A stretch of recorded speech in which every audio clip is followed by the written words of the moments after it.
And Jeff Samardzija, Matt Latos, great matchup on the mound. Yeah, these guys hooked up back in April, a 1-0 Reds victory. Samardzija was really good that day. Latos has been as hot as any pitcher in baseball. Let's check out the highlights from Game 3. Very close ball game. Nice day here at Wrigley Field. We had that fog the other night here. Second inning now, Nate Scherholtz giving the Cubs an early lead. First time the Cubs have scored first on this entire homestand. That's off Mike Leake, 1-0 for the home team. Travis Wood, very good once again. Yeah, Travis Wood, outstanding yesterday. Had command of all of his pitches, made just a couple of mistakes, and that was enough because Mike Leake was so good for Cincinnati. But Travis Wood continues his great work on the mound, and again, one of the better athletes we see on the mound. Made a spectacular play on this ball and got off a very accurate throw under duress. And just not much margin for error for the Cubs starting pitchers these days. Travis Wood giving up the double to Shin-Soo Choo, and then with 2 outs, Brandon Phillips, one of the better RBI guys in the league all season long, ties it up. It's 1-1. 7th inning now, and we'll see more of Todd Frazier here in a second. His second homer in as many days. And for the Reds, it was about their starting pitcher, Mike Leake. Well, it's been about their starting pitching throughout this series. They've gotten 8, 7, and then 8 innings out of their starting pitchers in the first 3 games of this series. Mike Leake, who's been red hot of late as well, outstanding yesterday. 5 of his 6 strikeouts coming in the 7th and 8th inning, and then they hand the ball over to Aroldis Chapman.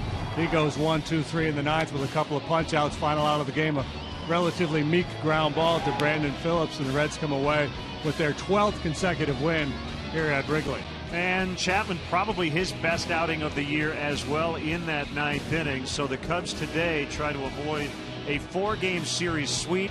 They're just 1-5 on this homestand. And let's go back to the Reds offense for a second. We know about Choo and Votto getting on. We know about Phillips and Bruce knocking them in. But if you add Todd Frazier to the mix, now you're really talking. And that's what makes the Reds so good. They have a deep lineup with a lot of power throughout the batting order. Cubs fans know all about Todd Frazier because it's not just what he's done recently. Last year he hit better than 400 against the Cubs. And take a look at this Coors Light freeze cam. 2 nights ago, Matt Garza fastball about mid-thigh, outer third, and the weight is pretty much gone. The lower body really not there for Frazier, but he's a strong guy. Ball was carrying well. Hot night here at Wrigley, and he flips that one into the center field seats. And then this cutter down and in. And again, this speaks to the strength of Frazier to go down and get this ball and lift it out of the ballpark. Pretty impressive swings by Todd Frazier. Those are home runs number 2 and 3 against the Cubs this year by Frazier. And defense has been a highlight of this series as well, particularly from a couple of guys at second base who both won Gold Gloves. Yeah, regardless of the outcome of the game, it's fun to come and watch big league players who can really play the game. And Phillips, a 3-time Gold Glove winner, one of the best in all the business. You watch these plays and you say, clearly he's the best second baseman in the game with the range, the athleticism. But wait a minute, here's the guy that won the Gold Glove last year. And the more you watch Darwin Barney play, the more you make the case that he's the best second baseman in the National League. You're going to get arguments from both sides who the better guy is, but I don't think you'll get an argument from anybody around baseball who the best 2 are. And Barney has not committed an error yet this season. So we're getting set for the Cubs hosting the Reds. Patrick Mooney, our Cubs insider, comes up next.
a little bit to see if things are going. But obviously the offense isn't doing a whole lot with him down there, and so it's just kind of getting back to see where we were or where we were and hopefully that he's a guy that he's still a guy that can swing the bat and have all the confidence in the world that he'll come out of this, and you need him up there more times than 3 or 4 times. Hopefully he can get that 5th at bat.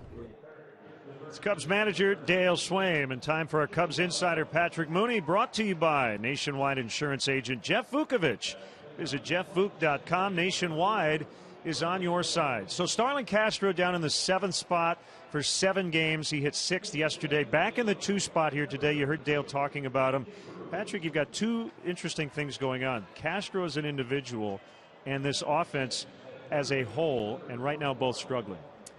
Yeah, we know how it is with Starlin. He's kind of the player that moves the needle, and there's not really much room for him to hide. And listening to Dale and Jed Hoyer kind of doing their media rounds, and they're saying he's just in a slump, and that's kind of earth-shattering to hear on some level, just because we got so used to him being a 300-type hitter. That's what he's accustomed to. That's what he thinks he can be for the next 10 years. And both he and Theo Epstein have said, I think that they think it'll be a good learning experience for him, because his idea of a slump in the minors was going 0 for 10 or something like that. Now he's really gonna kind of have to grind and fight his way out of this one.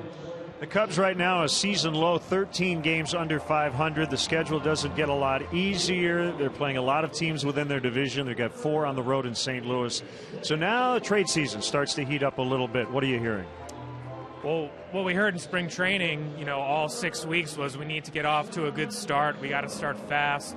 We got to, force the front office to make a tough decision. And right now it looks like a pretty easy decision overall to be sellers. Obviously, Theo was saying the other day, we hope we get hot and change around our position. But if they don't, they're already starting to kind of lay the groundwork of looking at their team and the other 29 teams in the league and where there could be some fits and matchups. And clearly the Cubs have, a lot of flexibility, a lot of short-term assets that I think as we get closer to July 31st, you're going to see guys, getting moved. That's Patrick Mooney, our Cubs insiders. We get you set for Chicago Cubs baseball today. The starting pitchers, this should be a dandy. Jeff Samardzija for the Cubs leads the team with 98 punch-outs. Matt Latos has not lost in his last 20 starts. We'll get it going coming up next.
The sun is shining on the north side and the wind is blowing really hard. It could be a pitcher's day here at Wrigley Field, and we're set for the series finale, a 4-gamer, as the Cubs try to avoid the sweep as they host the Cincinnati Reds. Great to have you with us. Jim Deshaies, Len Kasper with you. We'll get right to the pitching matchup. A great one on paper. Matt Latos, Jeff Samardzija. A couple of big right-handers going at it this afternoon. Matt Latos has been really good for the Cincinnati Reds. He's 6-0, 10-0 going back to last year in his last 20 starts. In those games, the Reds are 17-3. Latos, a 4-pitch pitcher, fastball, slider, curve, and change. Big, tall right-hander, drives the ball down in the zone quite well. He can elevate. He's a good, talented, tough-minded righty who's been awfully good lately for this Red staff that's been dominant here in this series. Jeff Samardzija, 2 starts against the Reds this year. Pitched very well both times. 6 innings, 1 run allowed in each of those 2 starts. Unfortunately, a no decision and a loss despite his good work. So Samardzija looking for a little revenge today against the Cincinnati ball club. And the Reds already 10-2. They've clinched the season series against the Cubs. It'll go 19 games in all. Let's go down to the field now for our national anthem.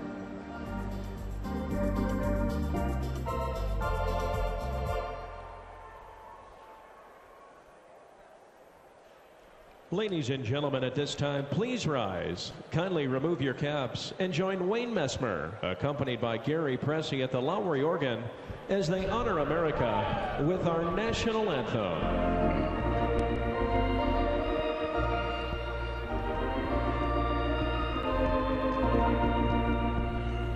Oh, say, can you see by the dawn's early light what so proudly we hailed at the twilight's last gleaming, whose broad stripes and bright stars through the perilous fight o'er the ramparts we watched were so gallantly streaming,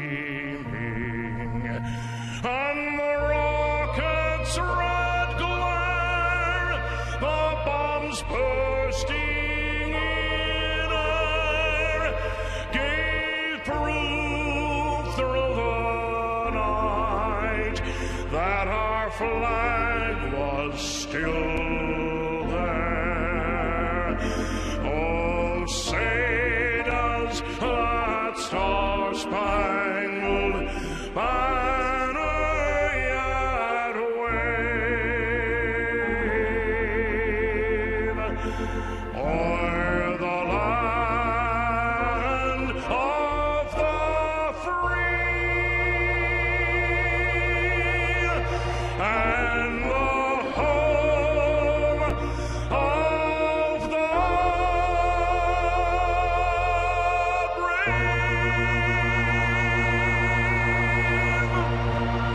The great Wayne Messmer getting you set for Cubs baseball. Nice day at Wrigley. Cubs try to beat the Reds for the first time in a while at home. We'll have the lineups and all the action right around the corner.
Your Chicago area and Northwest Indiana Lexus dealer, who invites you to test drive a Lexus today.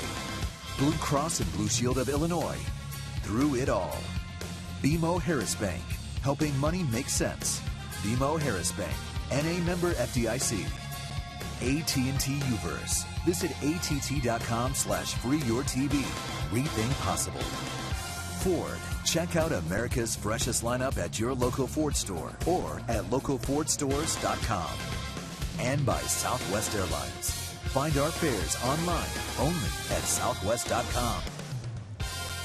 Our military recognition here at Wrigley Field today. General Daniel Allen recently became the 20th commander of the U.S. Army Forces Command. It's the U.S. Army's 238th birthday, which coincides with our nation's observance of Flag Day. Great to have General Daniel B. Allen with us at the ballpark. I alluded to the wind. It is howling in. So it's really cooled things off here at the ballpark as the Cubs try to avoid being swept by the Reds at Wrigley in a 4-game series since 1968. The last time it happened. Had chances yesterday, but lost a 2-1 decision against Samardzija, the Cubs opening day starter, matching up with Matt Latos of the Reds. Over the last week, the Cubs as a team hitting just 196, so they've gone into this collective funk offensively, and obviously credit going to the Reds and the Pirates pitchers here who have been so good in recent days. And so, we talked about it yesterday with Wood pitching against Leake, that sometimes to get out of a funk like this, you just need your starting pitcher to go out there and pitch a shutdown game. They got an outstanding effort from Travis Wood yesterday. Unfortunately, couldn't really push through against Mike Leake, but I'm guessing it's going to take a similar effort today from Jeff Samardzija with Latos on the mound as well as he's pitched lately.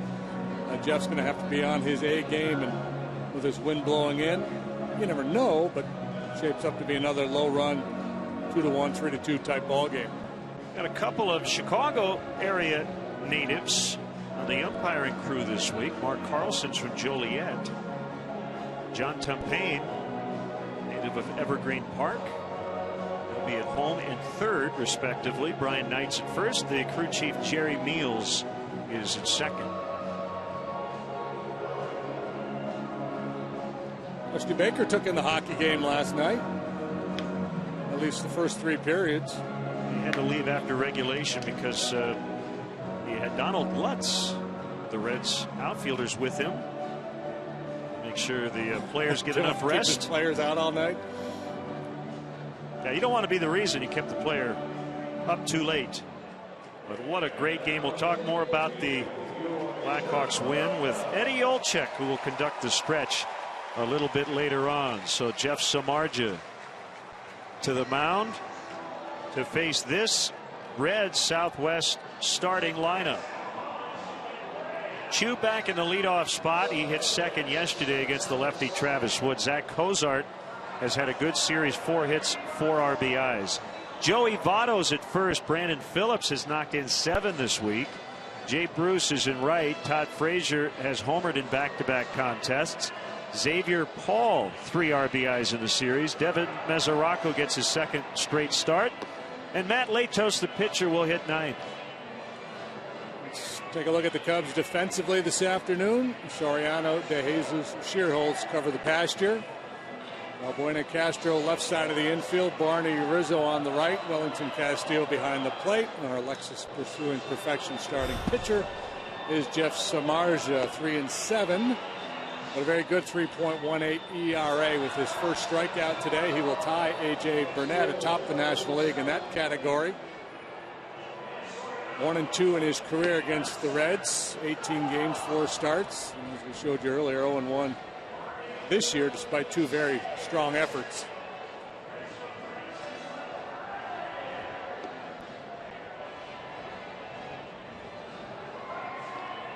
Samardzija was trying to hit home runs in batting practice. I saw him hit 1 into the basket, but if you get it up into the air today, it's going to get knocked straight down.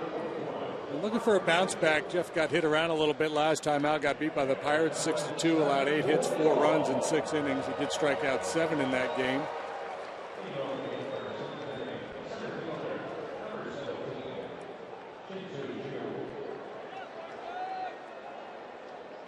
There's Chu to lead it off.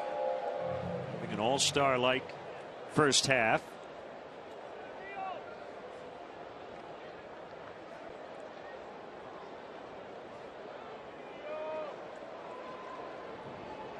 The big right-hander Samardzija deals. Ball 1 on a sinker that's a little bit outside, and away we go. Chu brings everything you like to that leadoff spot, except for great speed. Really good against right-handers. Base percentage, he has power. He's got more home runs than any leadoff hitter in baseball. The highest on base percentage of any leadoff hitter in baseball.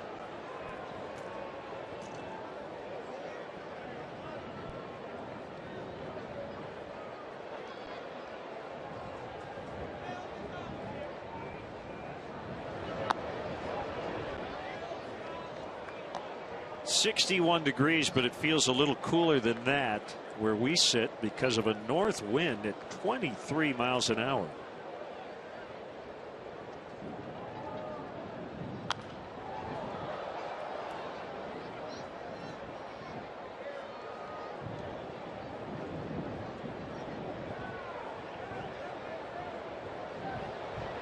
It is June 13th. I love it.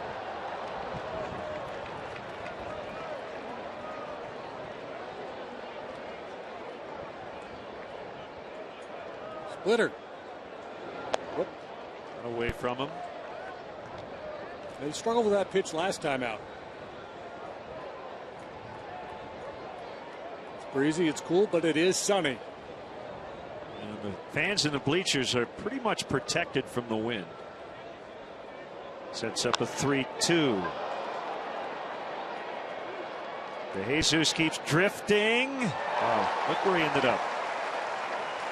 A couple of days ago, Dave McKay was out for early work, and he had his machine set up by the Cubs dugout that spits fly balls. Spits is the right word. Shoots fly balls high into the air here, and it's a drill he used to do when he was with the Cardinals before coming to Wrigley Field. And the goal for the outfielders when he uses that machine is to try to center the ball, try to catch the ball right in front of their face. Good practice for a day like today when you got windy conditions, tough high sky, very bright. Said the tendency for most outfielders is to drift and then take several real choppy fast steps and get out of rhythm. He wants his guys kind of anticipating the movement of that ball. Castro will backhand and throw out his counterpart. Zach Kozar 2 down. And it'll bring up Joey Votto, who has combined with Brandon Phillips to go just 5 for 36 against Samardzija. You alluded to it in the open. Samardzija's pitched very well against the Reds this season, but he doesn't have a win.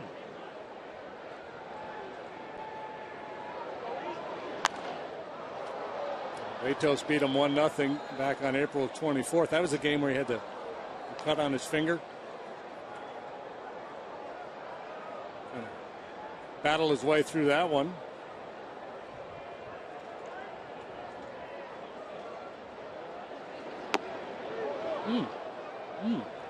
E5 just apparently missing that inside corner. Got some running action. Could have been. If I was from Joliet, I would have called it a strike.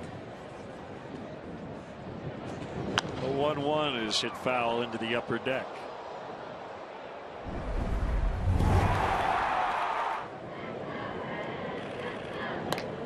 Tried to barehand this comebacker, and that was the result. And he battled that the rest of that outing. Sprint off the field, clean it up, a little glue on there.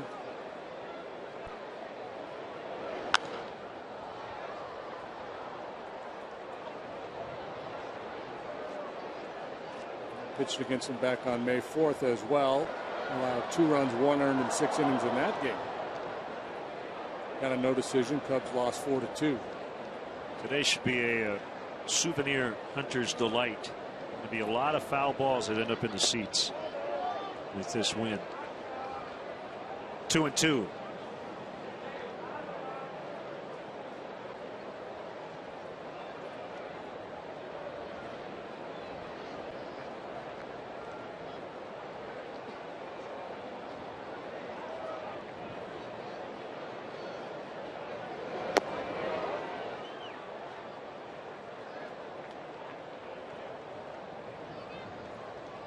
Phillips on deck, just underway. Chu flied out, Cozart grounded out, and a 3-2 count on Votto.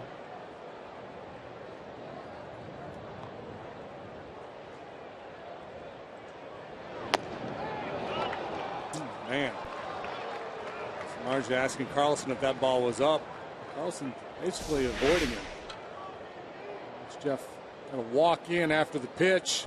And he doesn't think it's in, so he's wondering if Carlson's calling it up. Otto jackknifing out of the way, maybe influencing the call a little bit. Borderline, it wasn't a no doubt strike. It's just one of those pitches that could have gone either way. Both of them in that sequence, one against Samardzija. So Phillips with 53 knocked in. 7 have come in this 3-game series. And now a step off by Samardzija as Votto took off for second before hitting the brakes. Like Votto thought he had him timed, realized that he wasn't delivering home, and was fortunate to slam on the brakes and get back before Samardzija could catch him off of first base.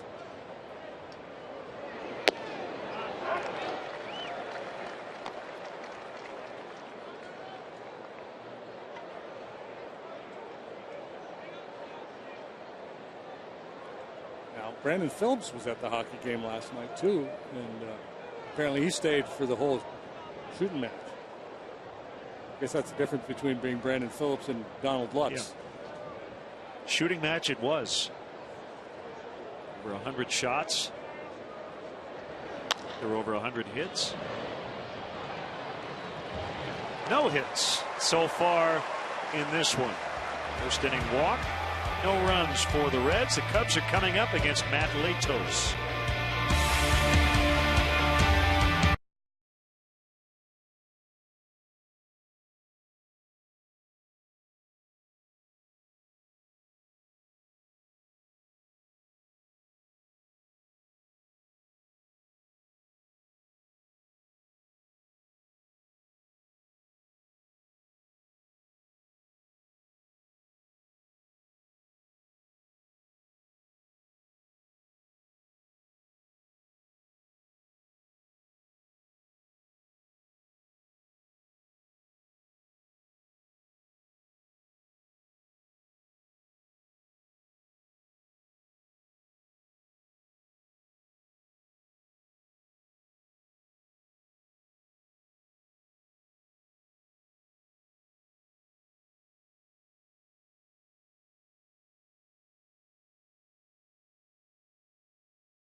'29 with runners in scoring position on this homestand. They dropped 5 of 6. DeJesus starts it. We mentioned Castro moving back up to the 2 spot.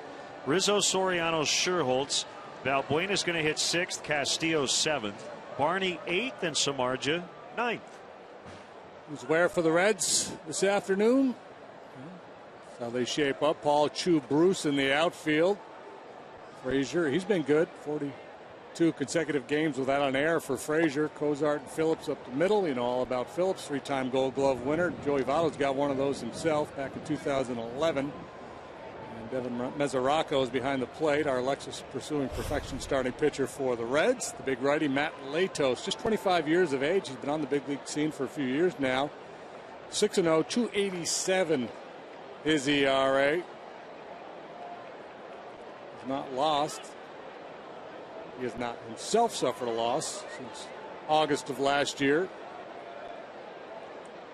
Fastball, slider, change, curve. He'll throw a 2-seam tailing fastball as well as a cutter.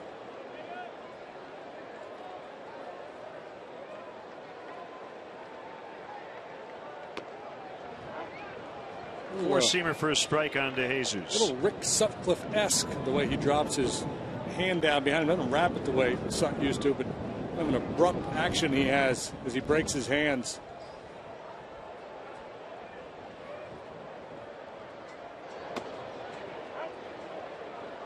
The key is as long as he's able to catch up and get back out in front where he needs to be with his release point.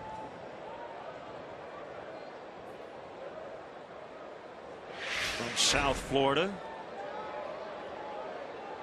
20 years ago, he was at the first ever game the Florida Marlins played, 1993.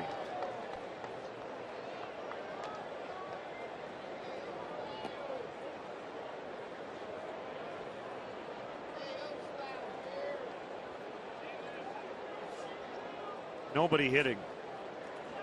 DeJesus 1 for 13 on the homestand. Castro next, 1 for 20. Just goes right down the list, waiting for a big bust out. Rizzo 2 for 18. He has walked 6 times. Soriano's 4 for 18. Scherholtz has been good, a 5-game hitting streak. But Luis Valbuena's been cold. Wellington Castillo 1 for 12. Darwin Barney 2 for 22. Just got to press on, battle through it. Got to keep your chin up in that clubhouse. That's where guys like DeJesus are very valuable. The younger players, veteran guys that have been through it, you know all about the ups and downs of the game. The coaches, Dale Swaim, you know, you got to maintain that steady approach. Just come to the ballpark every day with a fresh outlook that today's going to be the day.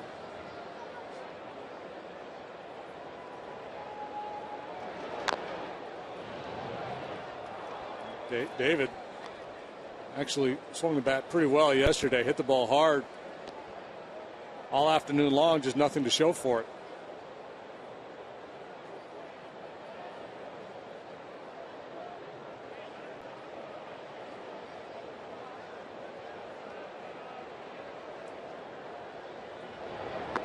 Swing and a miss. He got him after a good battle.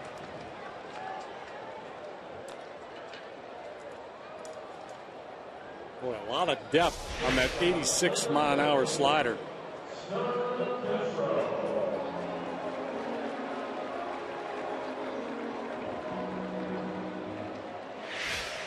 It's a tough pitch. No advantage for lefties against Latos. They're actually hitting lower than right-handed batters. Just 229 for the left-handed hitters. Oopsie.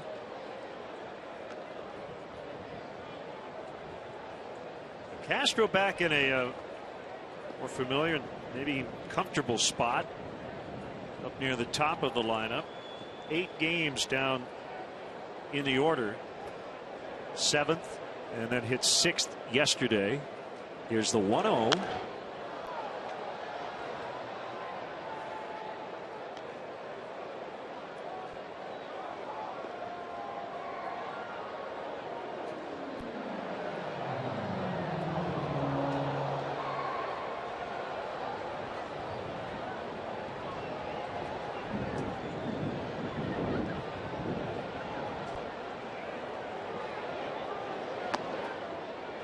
It's a strike. It's 1-2. Big difference in terms of the batting average a year ago today.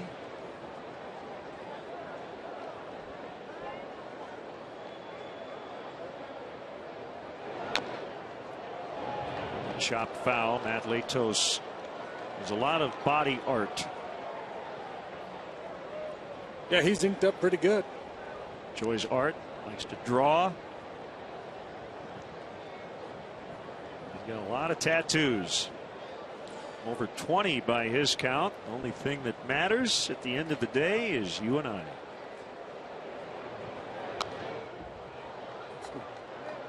A nice sentiment. I'm assuming that's referencing his wife.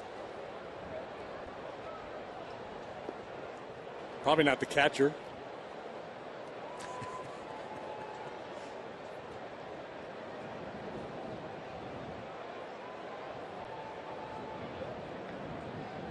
Couple of long at bats here for the Cubs to start it. Pitch number 13 of the game. Slider bounced foul. It's funny because, you know, when I think back to when I was a kid and I thought about tattoos, I would think about skulls with the, you know, maybe serpents coming out of the eye sockets or something, you know, and something off an Iron Maiden yeah, poster. Yeah, kind of a Hell's Angels thing. And here he's got this. At the end of the day, nothing matters except for you and I. Wow. How about that? Twice in this inning, ball in the dirt has bounced up and knocked off the mask of the catcher. It was like Rock'em Sock'em Robots getting popped on the chin. Breaking ball in the dirt, bang, and there goes the mask. It's the price you pay when you call for that breaking ball down. Just poked out into center. Castro on way out of the strike zone to find it, and that's the first hit. A little early success would be nice for the Cubs here this afternoon. This is another breaking ball from Latos. Castro out in front a little bit, but the hands stay back. Able to flip the barrel out there and poke that soft line drive into center field. I was flipping back through my scorebook, and I may be off by 1 or 2, but last 6 ball games, first 3 innings of each of those games collectively, Cub hitters are 4 for 65. Getting down early, aside from yesterday. Rizzo fouls. And some early runs would help, no question.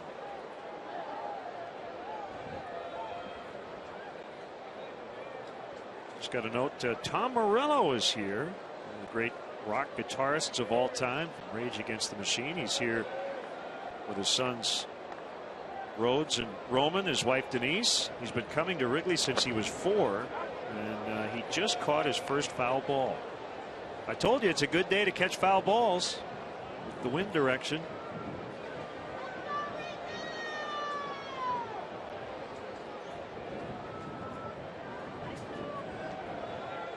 Plus 2 pitchers on the mound, that could be tough to put the ball in play against. Has to get a lot of late swings. Early swing that time. There's Tom. He's in a good spot to get some foul balls right behind the dugout. He's a happy man right now.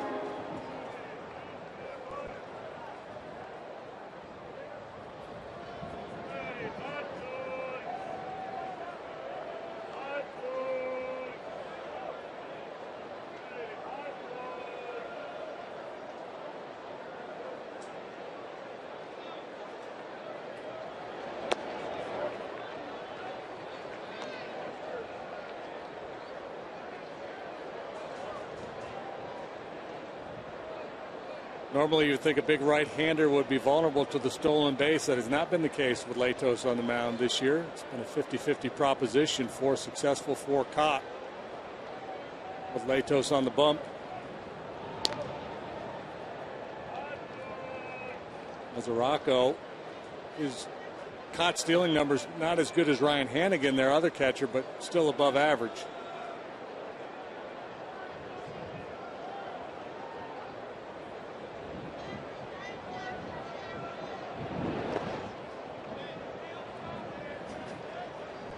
Both these guys, Rizzo and Latos, from South Florida, teammates with San Diego for a time.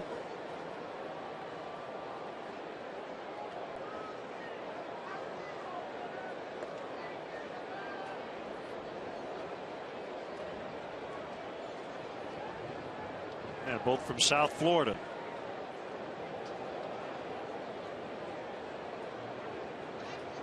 Litos has the sign from Mesoraco. Here's a pitch.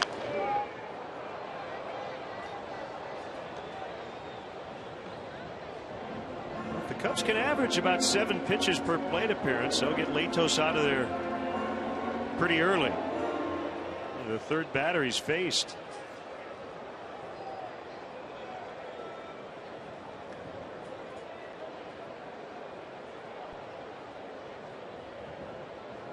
Castro runs. The pitch is inside. The throw is late.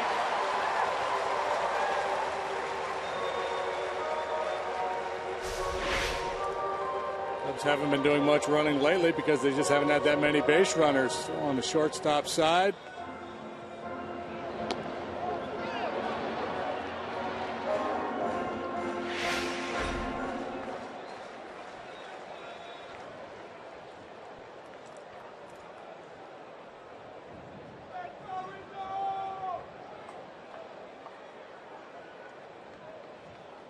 Kick, the 3-2, gets away on ball 4. Castro will advance to third.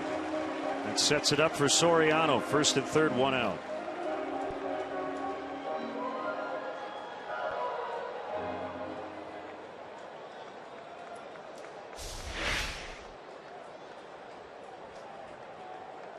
Now, Mesoraco trying to backhand that breaking ball in the dirt. That's just not good form at all.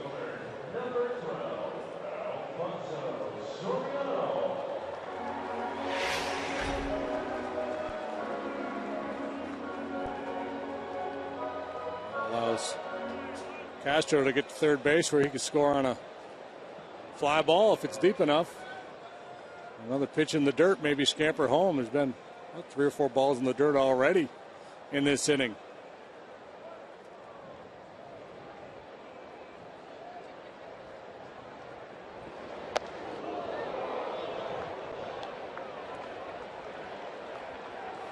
Just coming off a very good start. Beat the Cardinals 4-2 last time out. He went 7 innings. Allowed just 2 runs. Didn't walk anybody. Punched out 5.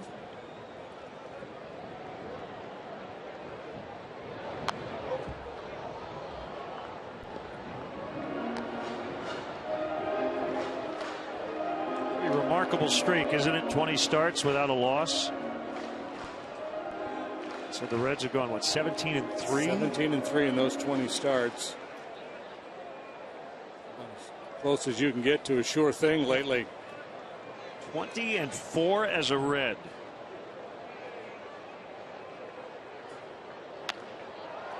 A pop-up out into shallow center. Nobody catches it.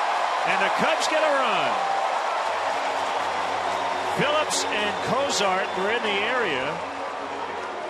It'll be a single and an RBI for Soriano. So Cubs getting a break here. They needed one. Well, and you just saw that shot of Litos shaking his head. He can be a little bit of a combatant guy out there. Combatant personality. Combative, rather. And this is not going to sit well with him. He's fairly well convinced this play should have been made, and he's right. Not an easy play with the wind in the sky, but somebody should have been able to put that one away.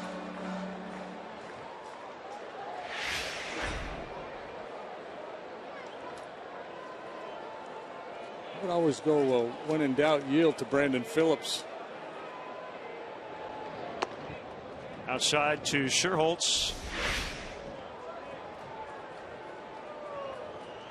Still shaking his head in disbelief. I don't like the way my day is starting here.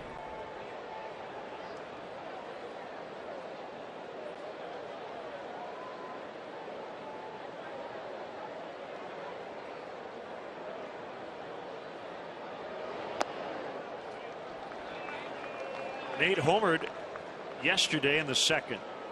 Mike Leake.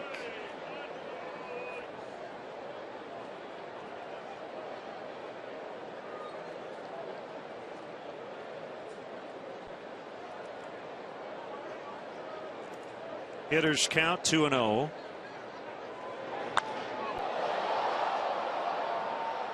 High in the air to right. It's Jay Bruce.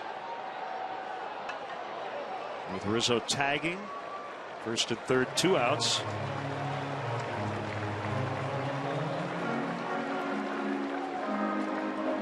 wind blows this hard, does it affect your pitches? It just depends if it affects the pitches as much as it just might affect your feel a little bit. Right.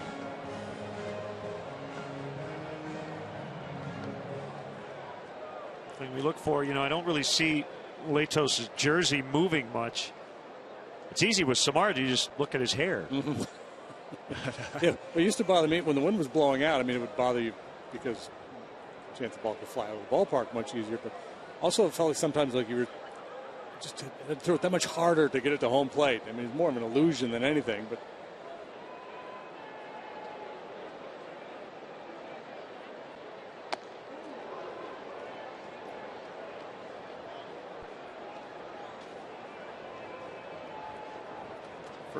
first inning run the Cubs have had in over a week. Our AT&T UVerse Multiview. 9 days ago in Anaheim, the last time they scored in the very first inning. Valbuena gets a hold of one, but again the wind helping the pitcher. Oh, the sun though made it very difficult on Chu. Bloop single by Soriano scores Castro, and the Cubs lead 1-0 after one.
Visit Cubs.com. I know my partner will enjoy having the Astros here.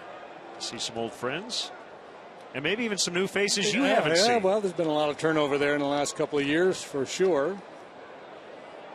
But yes, that's going to be fun. Might have to get a wager going of some sort. Yeah, why not?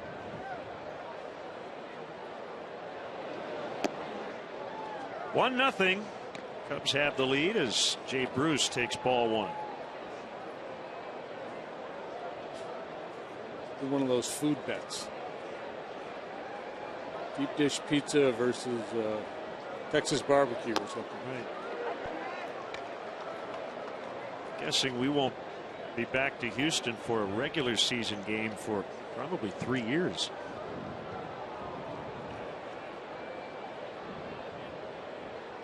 There's a 1-1 inside, 2 balls and a strike.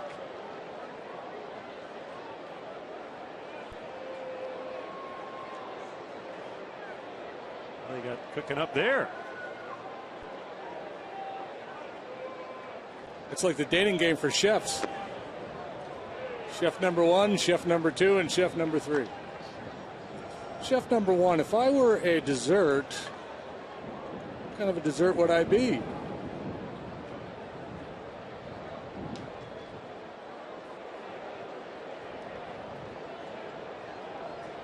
2-2 is on the way, and that one is lined into left.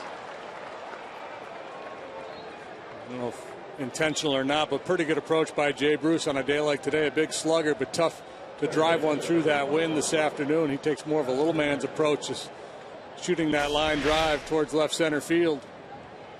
Staying in throughout that sequence was Samardzija, and Bruce able to pull the hands in and line that ball for a single.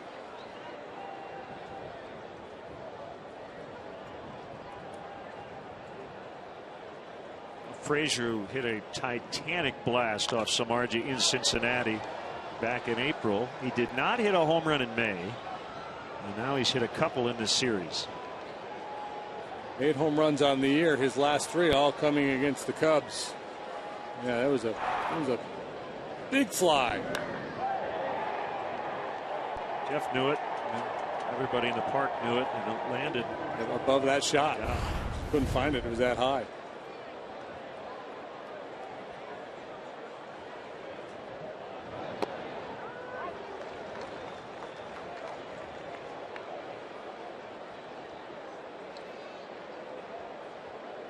He has driven in 9 runs against the Cubs already this year.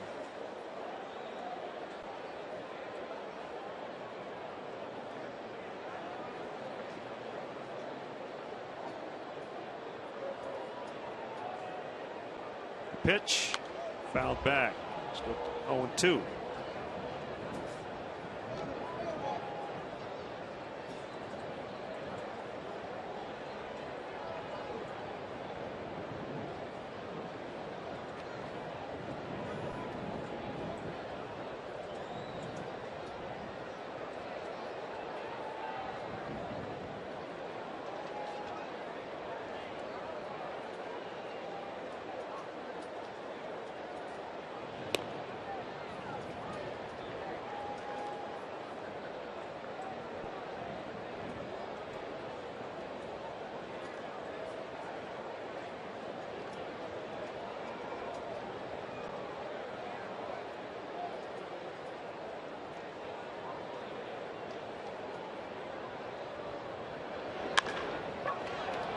Rolled in the left, and the Reds have 2 on with no outs.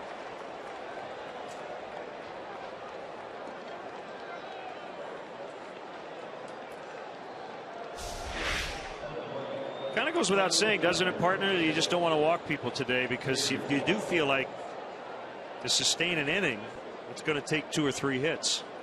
Yeah, it's going to be hard to knock the ball out of the ballpark. You're going to have to string some hits together to put a big number on the board.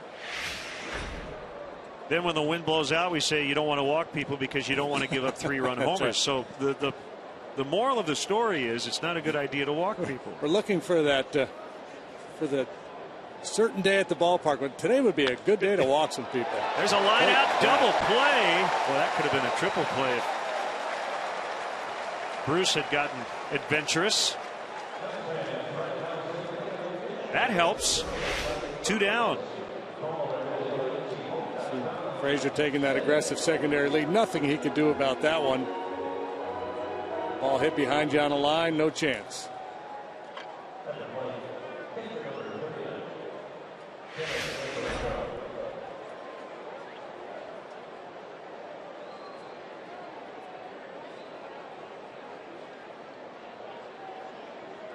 Mesoraco getting 2 consecutive starts to finish up this series. So if you believe in such things, then you'd say, hey, maybe this is the Cubs' day. Soriano's little blooper falls in for an RBI single. That bullet turns into 2 outs.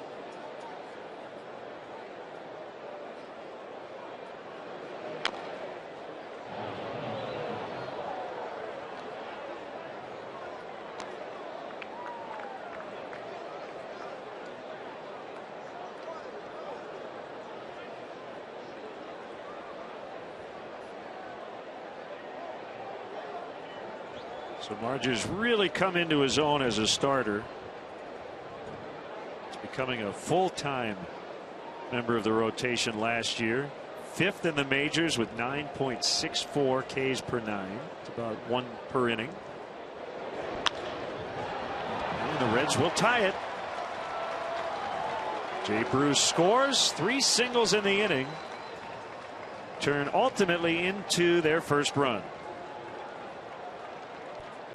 Could be the beginnings of a big inning if not for that line drive double play. And like Jeff's last start against Pittsburgh, nothing cheap here. These are good solid base hits that the Reds are getting this afternoon.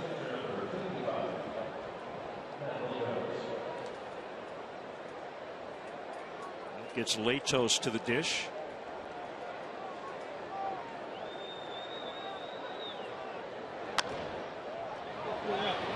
And Barney just can't get it. Mesoraco to third.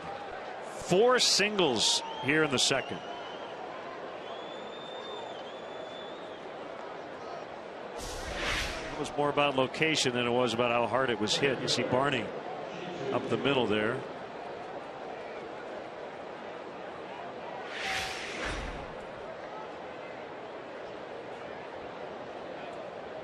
Darwin doesn't glove that and deflect it. Churls might have had a shot at Mesoraco going first to third.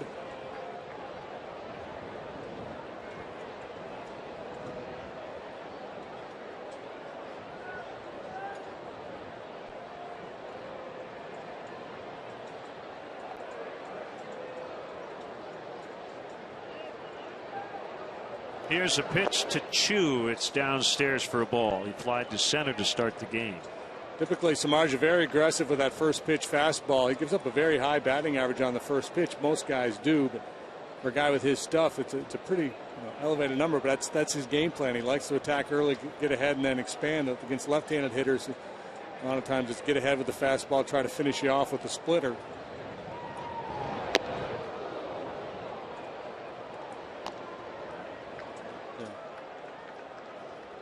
And the fact that he's given up 4 hits and a line drive double play in this inning, he's going to try to be a little more precise with his fastball location.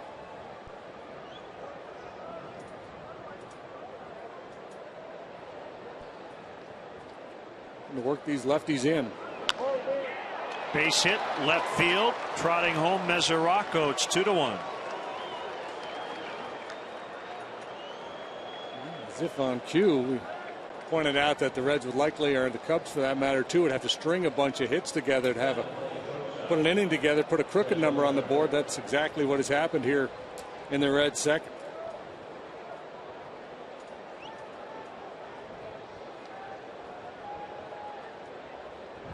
Samardzija out there thinking, hey, hit one at somebody. See more singles this inning than we'll see at Stanley's tonight. Here's Zach Cozart.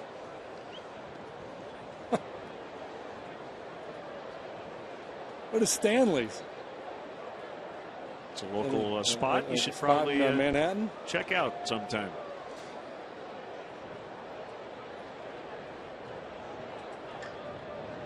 Five hits, all singles here in the second. 96 and a strike.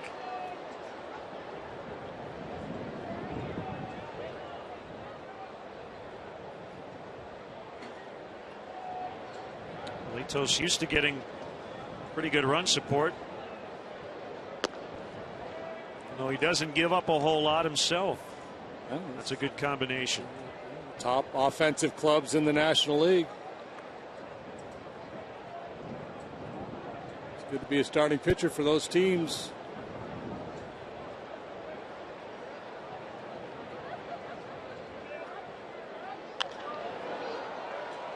In the air. That's where the pitchers generally are going to want the ball today,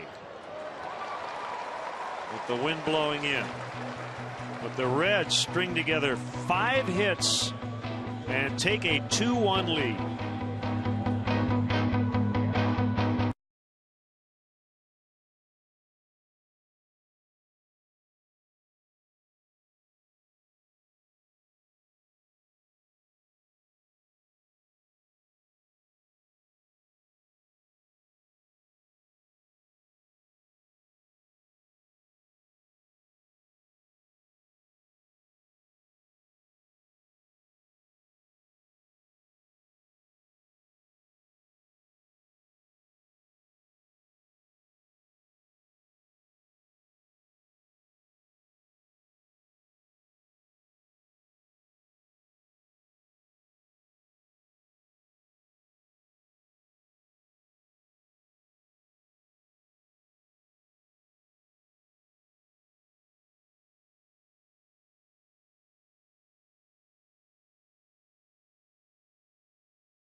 Newborn Fan Club is the perfect gift to showcase what it means to be a Cub for life. Receive a customized photo announcing the birth on the Wrigley Field marquee, the Cubs birth certificate, Cubs baby stocking cap, and a Cubs Rookie of the Year onesie. Perfect for parents and friends alike. Visit Cubs.com for more information and to sign up. Do it today. Well, Chef 1, Chef 2, Chef 3. We got the pie, we got the brownie, we got the chocolate chip cookies. I think all else equal, I would go with the pie. How about you? I guess it depends on what kind of pie Right. we're talking. If there's a little rhubarb in there, I'm all over it. Cubs trail 2-1. Weird inning. Top of the second. Hardest hit ball was turned into 2 outs. Reds with 5 base hits. It will be Wellington Castillo to start it against Matt Latos. Ball 1 low. Well, they're playing in New York, and that's a little bit of a surprise. Reading the reports, it sounded like they were expecting a ton of rain, and they were concerned the Cardinals and Mets would not get that game in. But they're in the bottom of the 7th, and the Cardinals lead 1-0. You've got Adam Wainwright and Matt Harvey. That is a great Broadway matchup. Only 9 hits combined so far into the bottom of the 7th. It's one of those change your plans matchups. You look in the morning paper, you see those 2 guys are hooking up. You know what? I'm going to go to a ball game today. Mets won last night. That helped out the Reds, who are just 2.5 back in the Central, and they lead the wild card at 40-26. I don't know if people do that anymore. We used to do that as kids. We used to chase the pitching matchups. You can go to many ball games, 3 or 4 a year maybe. Line shot, base hit. Wellington Castillo. Some good approaches here by both offenses with the wind blowing in. That's now 7 hits combined. Get on top, hit the ball on the line. It's 8 hits. All singles. All moving in on Wellington, but he pulls the hands in, gets the barrel out, and then it's a lot of top hand finishing that swing.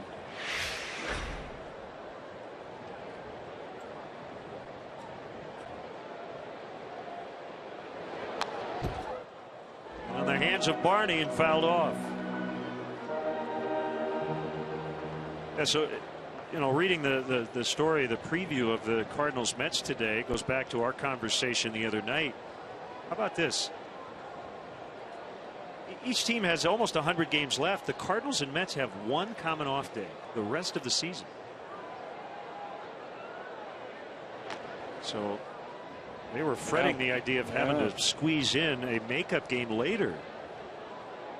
No, is this going to impact us this weekend? Is that storm going to linger, or is today the... You know, I haven't looked. I hope that today is it.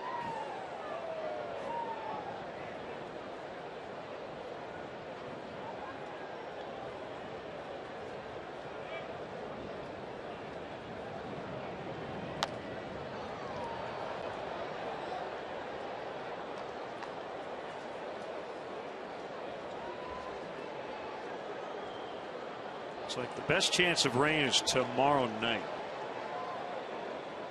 We should be all right Saturday and Sunday. Sunday's Father's Day.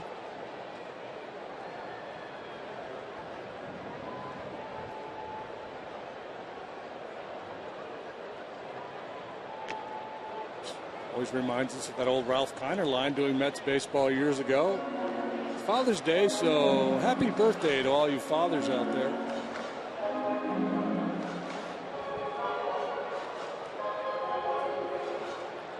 Kiner's corner.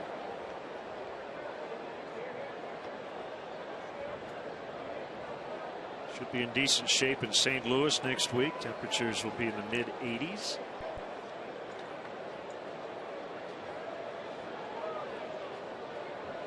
Marlins alma mater, the Oregon State Beavers, headed to the College World Series. They open up play on Saturday. Won 2 championships there.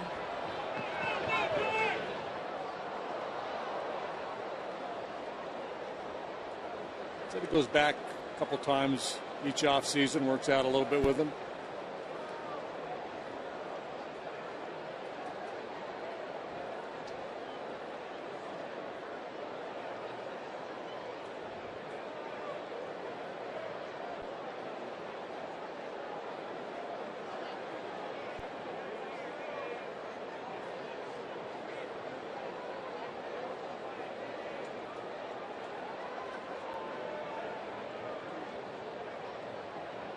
Another 0-2.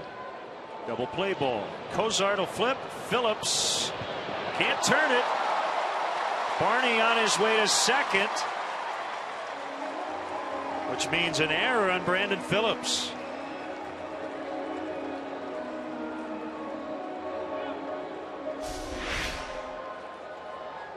Cozart perhaps could have come a little more aggressively after that ground ball. He laid back just a little bit. That put a little extra pressure on Phillips to be awfully quick with that turn at second base. He's drifting away from the throw, and he draws the air. Votto's probably got to do a better job knocking that ball down. So if you're Votto, you have to sense where the base runner is and know that even if you catch that, you're not going to get the double play. So the priority becomes keep the ball in front of you. Don't give up the extra base. Samardzija could not hold up. Runner at second, 1 out.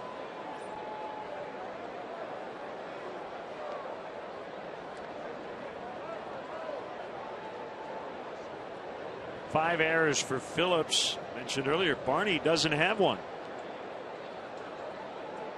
Slide step, swing and a miss on a fastball. 0-2. What I really like about watching both of these guys play is they don't shy away from trying to make plays to protect their fielding percentage. They're not afraid to gamble, try to make a play and risk an error.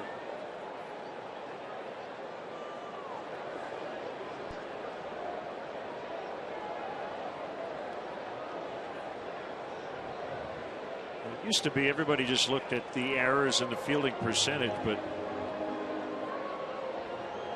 we don't do that much anymore. What a great way to determine who's good and who's not on defense. Swing and a miss, strike 3. Probably still the most difficult phase of the game to analyze empirically, but they're getting better at it. Measure the speed of the ball off the bat, the amount of range, the amount of ground a guy covers, the percentage of outs made in a given player's area, zone ratings and all those things. But it's interesting that some of the guys who don't really pay attention to the deeper analysis are the coaches and managers that vote for the Gold Glove Award winners. A lot of times they're still just looking at who's made the fewest errors. Phillips, by the way, has made 2 in this series, although we've seen him make some terrific plays.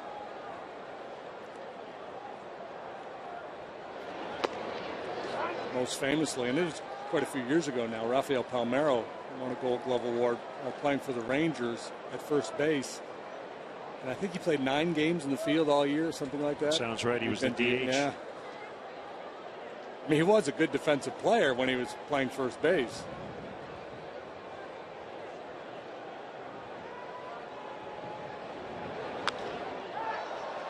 Fly to right. Routine for Jay Bruce. Can't take advantage of the single, and later the throwing error on Phillips is 2-1 Cincinnati after 2.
Cubs talk.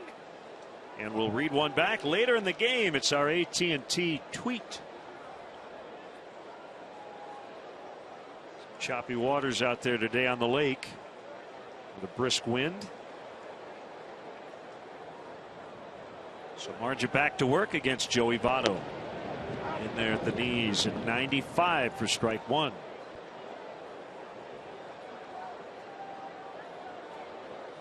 So we're off to New York this weekend. CSN tomorrow night at 6 Central, noon on Saturday from Citi Field. Pitching matchups: Edwin Jackson, Sean Markham. Tomorrow, Markham's 0-7. Jackson's 2-8, but both coming off very good outings. Markham's was in relief, 8 innings. And long extra innings affair. That one go 20? 20 innings that ball game? Scott Feldman, Jonathan Neese on Saturday, and then Matt Garza and Jeremy Hefner on Sunday. In the outside corner, it's 2-2. Do you miss Shea Stadium? Although you did pitch well there. Yeah, but I don't miss it. You don't miss broadcasting from there. No. No. Good atmosphere. Bad facilities. He's ended up with bruised knees there. You don't bang up. I mean, they didn't put enough room under the table. Try to scoot your chair in and hitting something. I think they used Bob Murphy as the model when they designed the booth. Murph wasn't a real big guy. First strikeout for Samardzija. There it is. That ties in with A.J. Burnett with 99 atop the National League leaderboard in punchouts.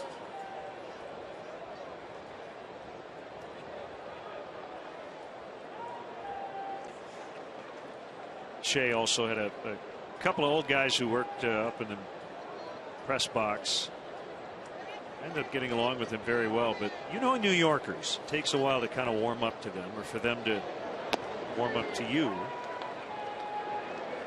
Get there at the park maybe 3:30 for a 7 o'clock start. You go into their copy room and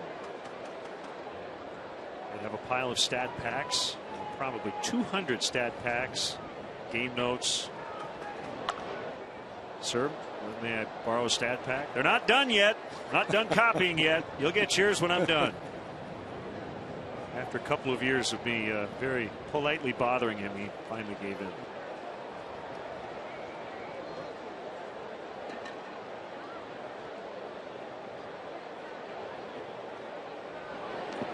Yeah, I grew up in northern New York, as you know, and went to school in central New York, and that was my first exposure to guys from the city that came up to go to college. And when I first met a number of these guys, I said, man, these guys are, you know, they're edgy, they're tough to get along with, and the more I got to know them, some of the best friends I ever had. No question. Very genuine. They're just straightforward. Phillips fans, back-to-back Ks for Samardzija. You alluded to the strikeout leaders. Well, Samardzija and Burnett have a little friendly competition. Yeah, give me that rotation right there and a bunch of AAA guys, and I'll go to the postseason. Do you need a fifth starter with that group? The Kings of Swing.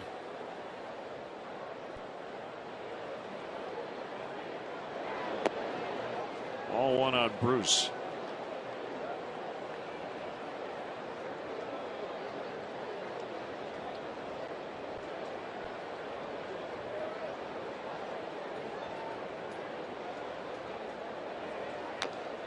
Citi Field will host the All-Star game this year. Terry Collins, the manager of the Mets, and Davey Johnson, manager of the Nationals, former manager of the Mets, have been added to the coaching staff. David Wright and Robinson Cano will be the home run derby captains. They get to pick the teams. I think they get a little help with the fan voting, but 1 and 2. See, I'd like to see them change that program up. I think they should take all the guys that are on the All-Star team and make them available for the home run hitting contest. Foul this pitch off so I can finish my thought. And remember when you're kids and you had to pick sides, you threw the bat up and you went hand over hand up the bottom, and whoever, and then you got first pick, and then you just choose sides like that out of all the All-Stars. I love it. That'd be fun to watch. Yeah, shorten it up too. Yeah. Oh, you definitely shorten it up.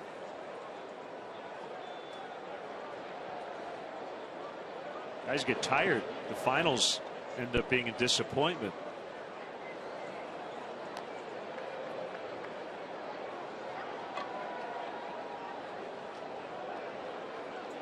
I think that'd be so much fun. I'll take Cabrera. Okay. Well, you know what you could do too? You could choose up teams. You could play a 9-inning game. Outs are non-home runs. We've got something going here, I think. I like it.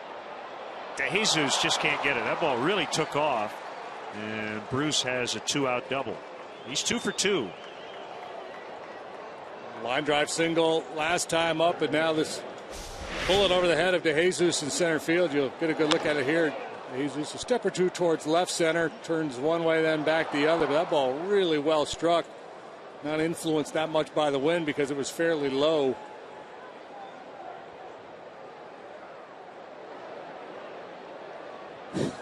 It's a great shot of a pitcher's emotions watching that play. Hopeful, and then, oh, man.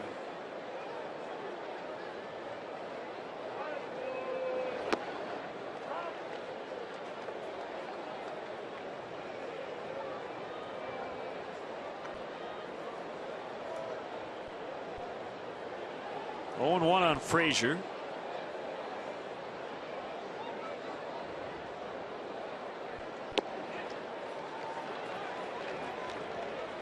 Like starting to develop a better feel for his secondary pitches in this inning, the splitter slider, to go with that good gas.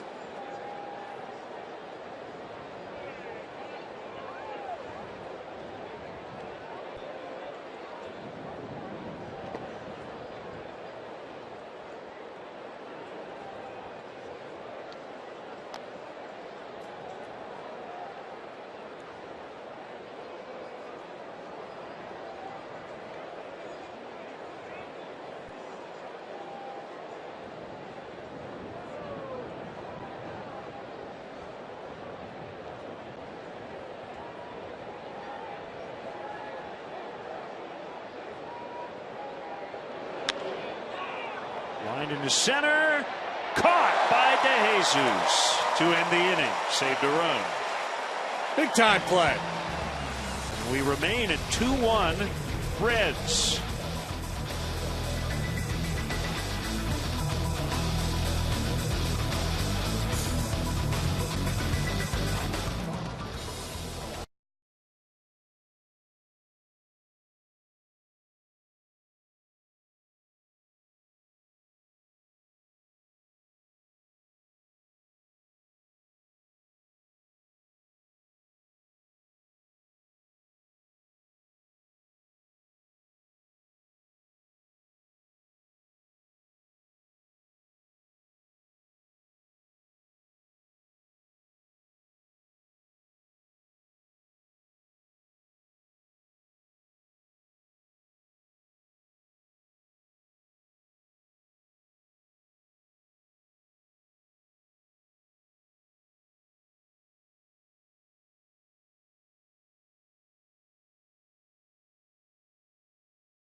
Give up a rocket.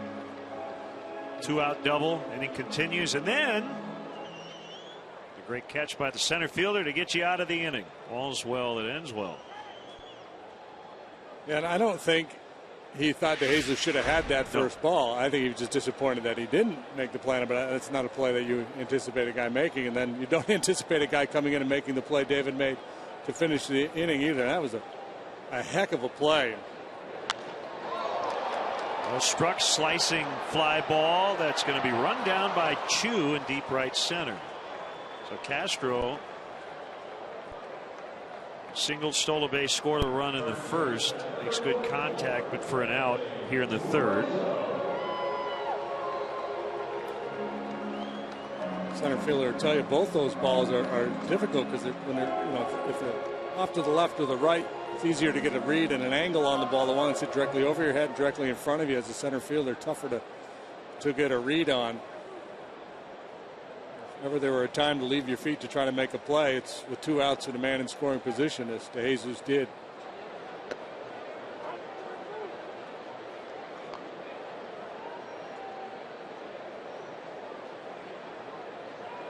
Rizzo, who did walk in the first inning, has walked 7 times on this homestand. He did end a 15-game on-base streak yesterday.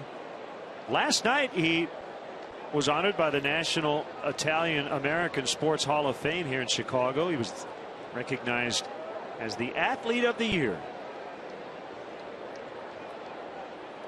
CSN President Jim Corno Sr. is a member of that Hall of Fame. Rizzo flies to left. Jim was inducted last year. Well deserved.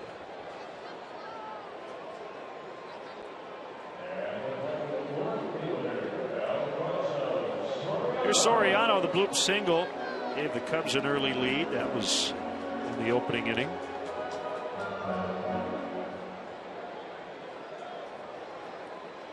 See the Mariano Rivera story in Oakland? I did not. He pretended to be a pizza delivery man and surprised a long-time A's employee. Julie Vasconcelos went to the mail room where she has worked for about 25 years. He shows up with a pizza box and brought her to tears. Said thank you for all your hard work and dedication. Rivera on his retirement tour is going behind the scenes and doing great things like that for a lot of longtime club employees. He signed a ball for her, gave her several hugs, posed for some pictures. That's really neat. I hope somebody's making a documentary of this. Wouldn't that That'd be be great? fun to watch. 43 years old, and this is a final season in the big leagues for the all-time saves leader.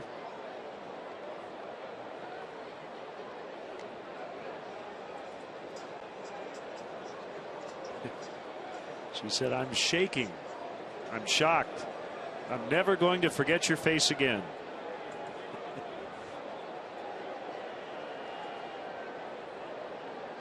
Implying that she had forgotten it once before? I just think the moment's going to, it's going to stamped into her brain forever.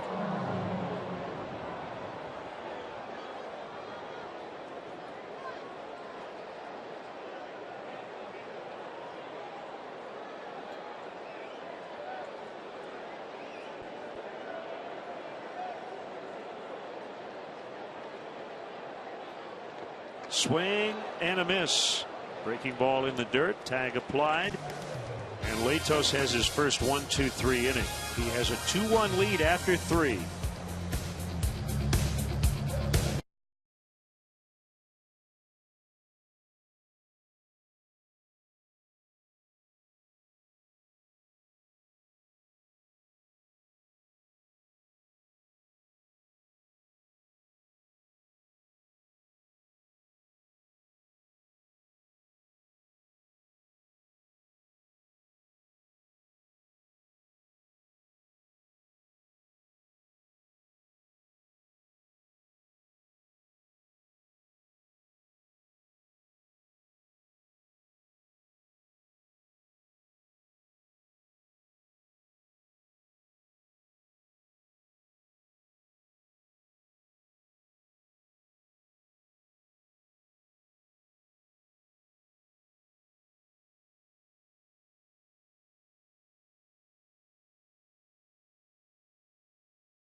tacos from Taco Bell. Live Moss. Today's Menards ground crew winner is that man right there, Wayne Webb from McHenry, Illinois. Wayne, the opportunity to join the grounds crew for the day, and he's doing a fine job. Nice shine on home plate. Yeah, shine it up, Wayne. Don't use too much product now. A lot of home games left. Get down. Get on down there. Wax on, wax off.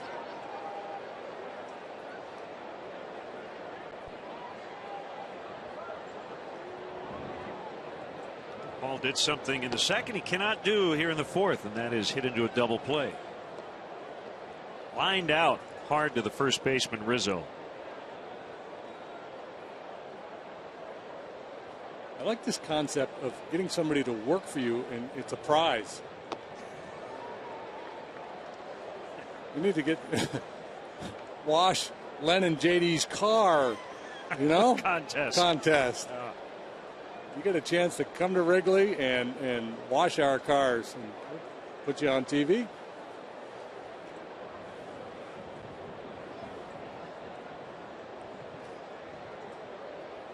One. Straight a little bit. 2-1. Come help Otis clean uniforms in the clubhouse. You know what? People would do it. Yeah, they would.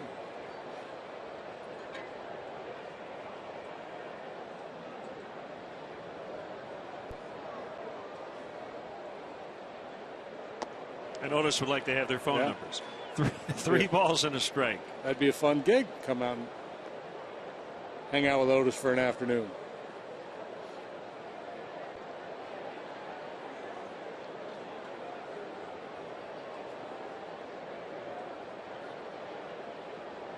Wind blowing in. Challenge day. It does.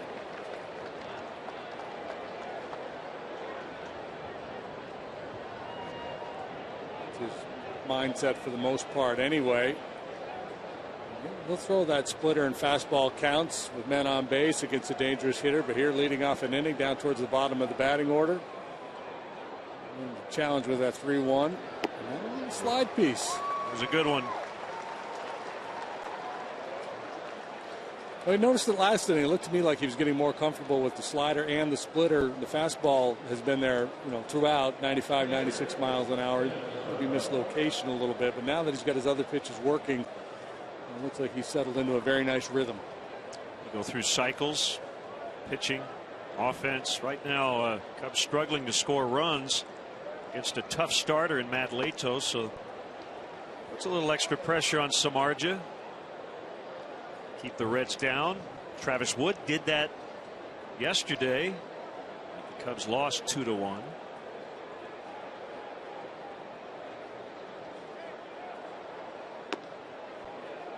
That's the one thing I really like watching this team, that despite the struggles, you haven't seen the finger pointing. Pitchers aren't complaining about lack of run support.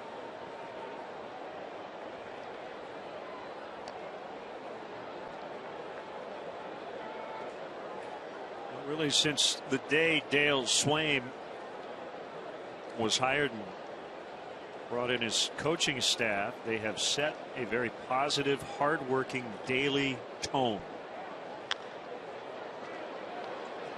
Valbuena just gets Mesoraco. A nice job with the footwork down at first base by Anthony Rizzo to make the adjustment on that throw that was inside and up the line a little bit.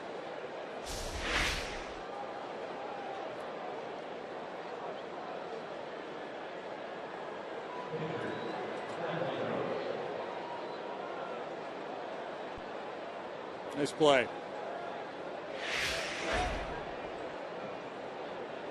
Latos 1 for 1.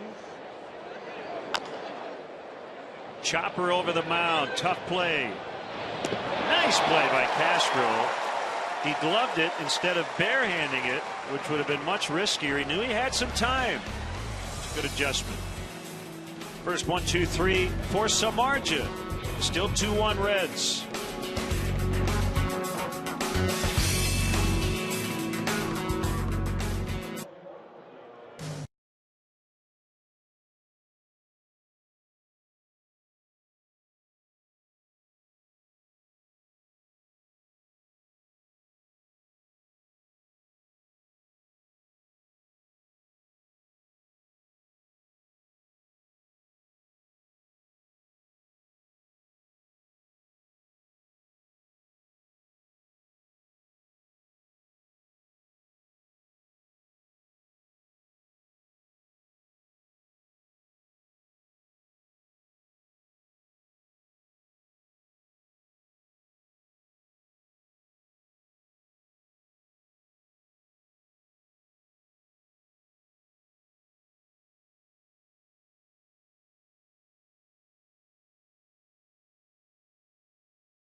in various Chicago area locations. Join fellow teammates for a week of top-notch baseball instruction, exclusive access, and unforgettable moments. Visit Cubs.com/camps to sign your future Cub up today.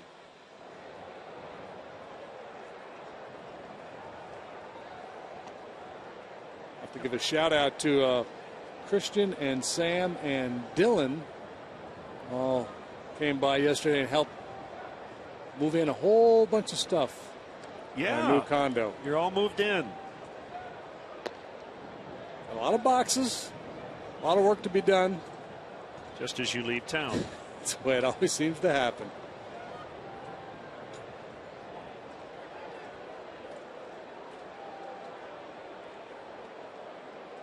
So the Deshays girls, they have a really exciting weekend coming up. Unpacking.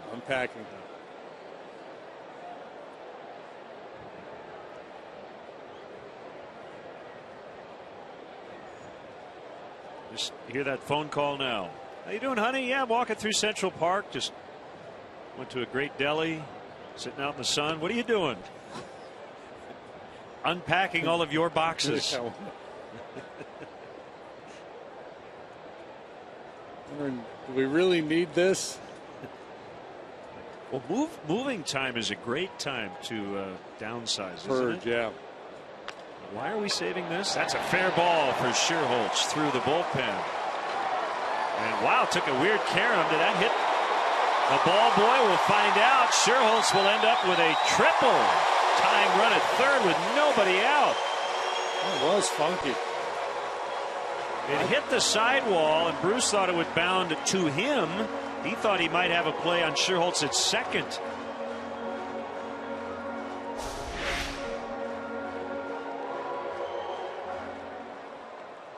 No. Wall? Oh, it did, yeah. It did hit the ball boy right down the line. He was trying to get out of the way, and he ran right into it.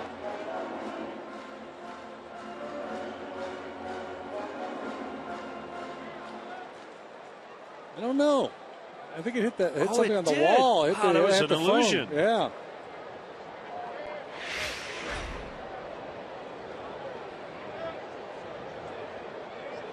It's a hometown phone box right there. Local knowledge is good.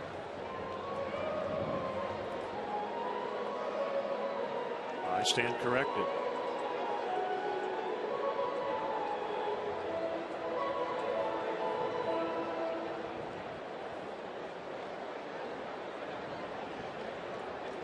Corner men in, middle men in a little bit. Valbuena hits it foul. He hit it hard. Oh, yeah. One guy hits the phone box. The other guy's going to take a shot at it too.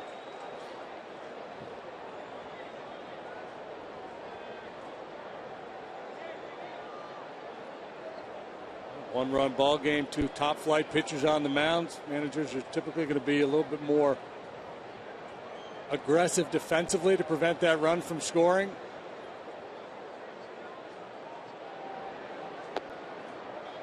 It's not a situation where Scherholtz will be going on contact with no outs in the inning. Middle infielders playing it halfway. Make Scherholtz read the ball off the bat.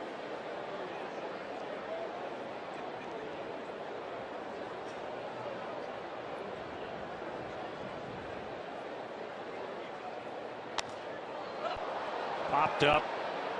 Wind will push it out of play. So it's 2-2.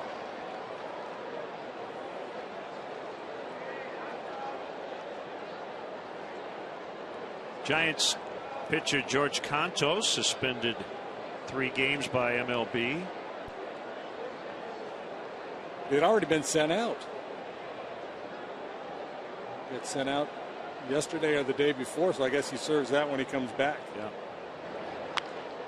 Lined right at Votto. Joey Votto with the catch, 1 away. Buzzard's luck for Luis Valbuena. Hit it any harder than this.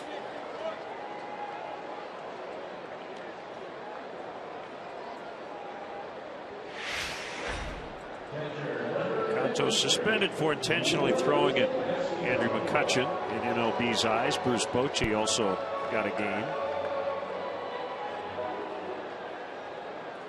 some members of the Dodgers who say it's not over yet with the Diamondbacks. Got a bunch of games left this year. Now the infield is all the way in. This is a go on contact situation now that there's one out in the inning. Holtz will be moving on any ground ball, so they can't afford to play halfway if they want to cut that run off at home.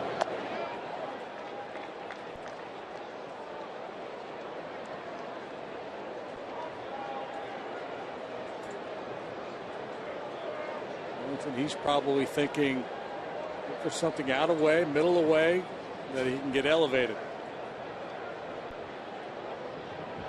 Matos with a 1-1. Hit well but foul to left.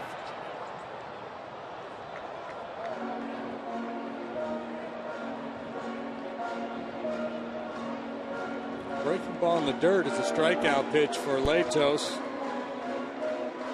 Mesoraco struggle with the ball in the dirt a little bit here this afternoon, so that may influence his decision making here. Clearly he's thinking punch out now that he's got a 1-ball 2-strike count and a man on third base. Breaking ball down or maybe way up with a fastball. Feathered into center, base hit. Here comes Sherholtz. We're tied at 2. Castillo with his second hit today. Good solid 2-strike approach here by Wellington, and Latos did not bury the breaking ball as we had seen earlier in the ball game. This one stays in the zone.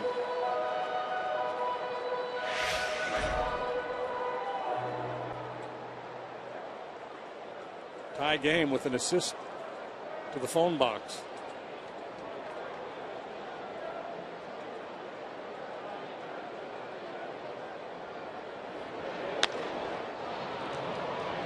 Phillips the flip, Cozart the relay throw. They get it. 4-6-3 to end the inning, but the Cubs tie it. It's 2-2. Nice job, Mr. Phone.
Love to the Chicagoland area.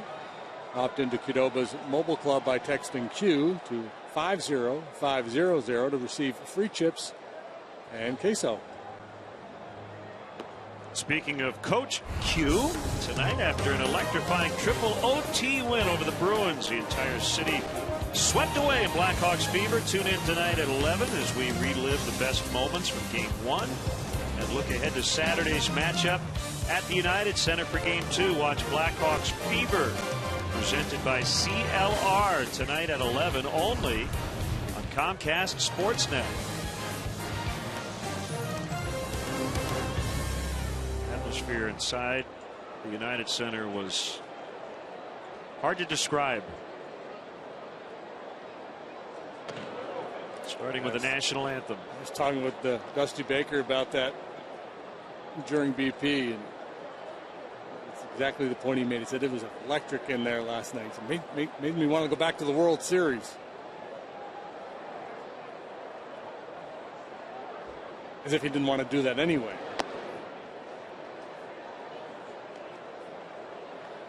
Two 2-0 on Chu. Samardzija looking for a shutdown inning after his team tied it up.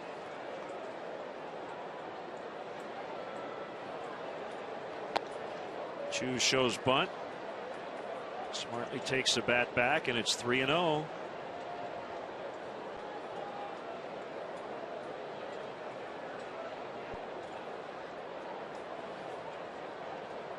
Taking all the way here, and maybe one more. We'll see.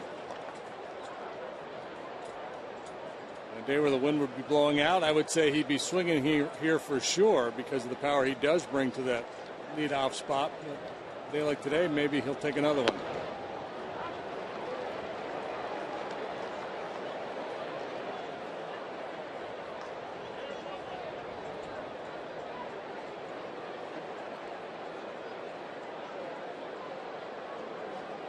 Paul got a slider here on 3-2.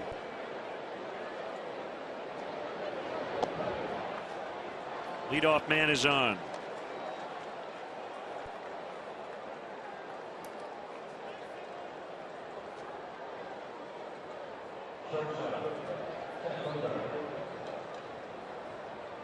A guy like Chu, you're tempting fade a little bit.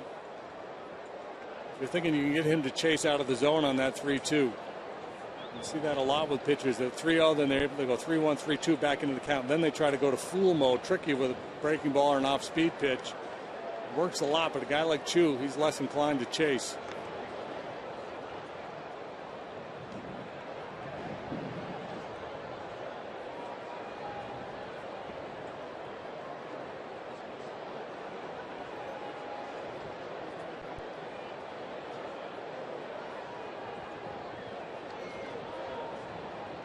He might be looking to play a little hit and run with this combination.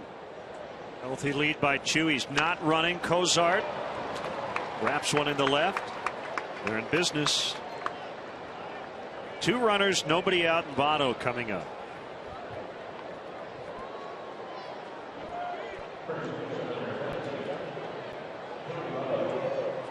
Third look at Samardzija now for the middle of the Reds lineup, and it's an impressive group. Votto, Phillips, and Bruce. Phillips have had very little success against Jeff.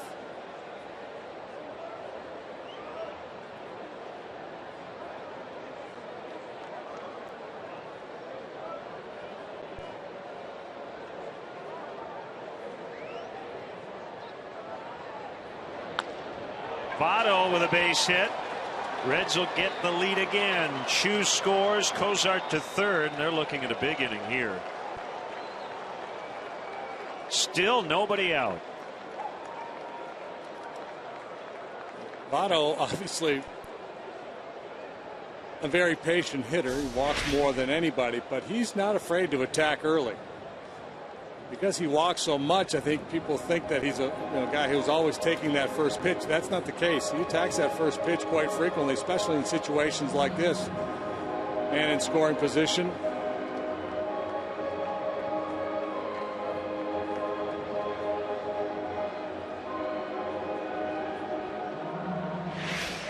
Quick visit from Chris Bosio, and Samardzija to come up with a big pitch here. Cubs would love a double play opportunity.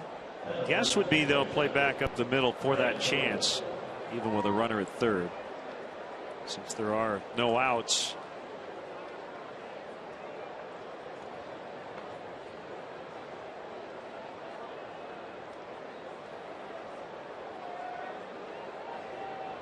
So here's Phillips. 3-2 Cincinnati.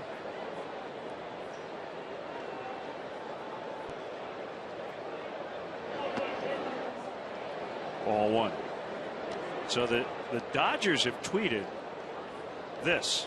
Next Wednesday, June 19th, Vin Scully will take over at Dodgers, their Twitter handle, for his first ever Tweetcast. The Dodgers are in New York at Yankee Stadium that day, so my assumption is that Vin will not be in New York, but rather will be back in LA tweeting during the Dodgers-Yankees. Another base hit. Phillips knocks in his 8th of the series, and it's 4-2.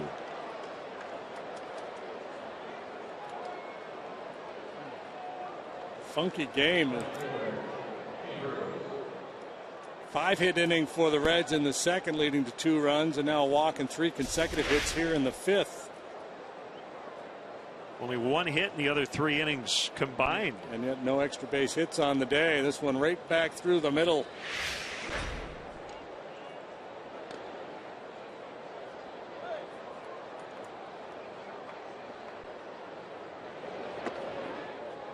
Now, are the Dodgers one of those clubs that their social media has been being taken over by Funny or Die? Weren't there a couple clubs that were doing that? I think it was. Yeah, I know MLB's, maybe the Braves, possibly the Dodgers, but to have Vin Scully take over your Twitter, that'll be fun.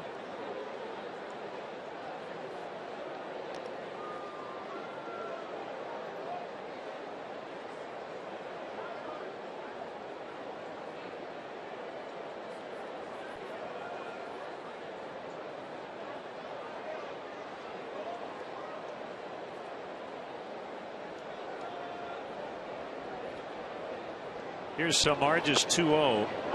Needed that one. It's a strike on Bruce, and there's some action out in the Cubs bullpen here in the 5th inning. It's rookie Hector Rondon. If I go to the gym again.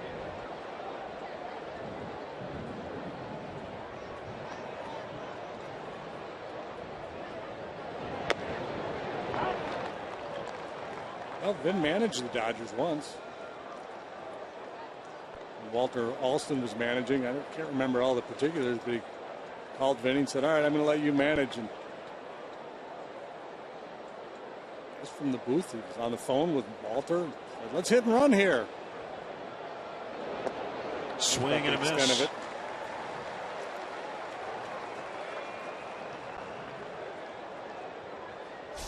First out of the inning. Split finger pitch drifting down and away from the power of Jay Bruce. Had the best of Samardzija his first 2 times, but not that time. The 9 hits allowed, a season high, and 1 off his career high of 10 last year in St. Louis on April 13th. Slider strike on Frazier.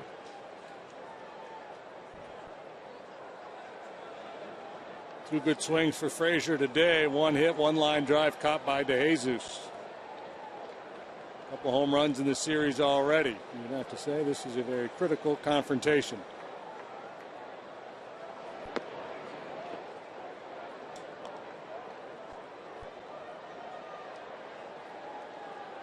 Let's get our AT&T tweet of the game. It actually came last night during one of the first overtimes. This is good. If game 1 goes to the middle of the 7th period and it ended late in the 6th, I was going to be the guest conductor for Take Me Out to the ice rink. The ice rink. We were near that point, believe me. Did you shoot the puck during any of the intermissions? No, it was an epic night at the United Center, to say the least, and nobody left. The place was packed the second the game ended, and we'll talk with Eddie O coming up. The 7th inning, bounced foul.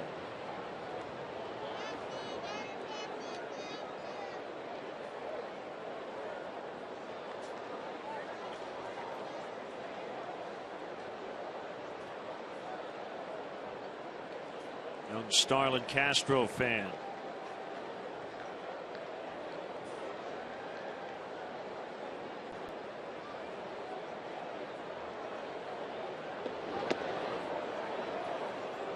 Sinker is inside, 3-2. See if Dusty moves the runners here. I would imagine he will. With a 4-2 lead, even though Samardzija is a strikeout pitcher. Samardzija wants to work in on Frazier to try to tie him up. We've seen the damage he can do when he gets extended. They're not going in. The bases are loaded.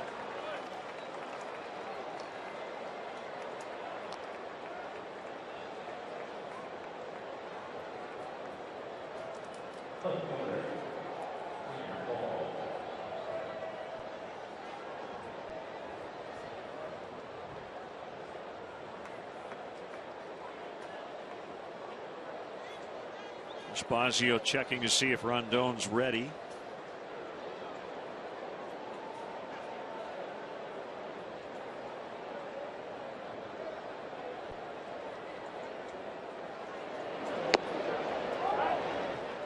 Knee high strike.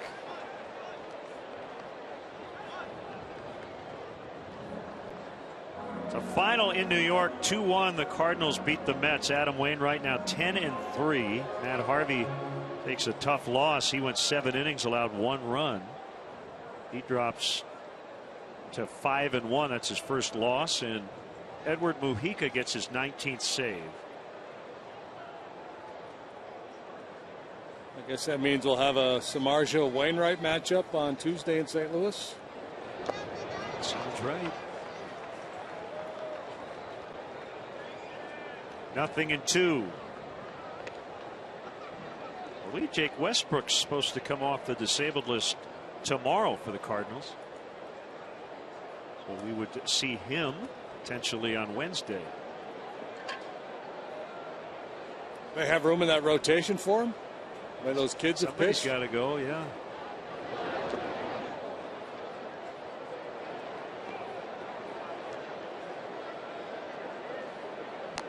That's daunting.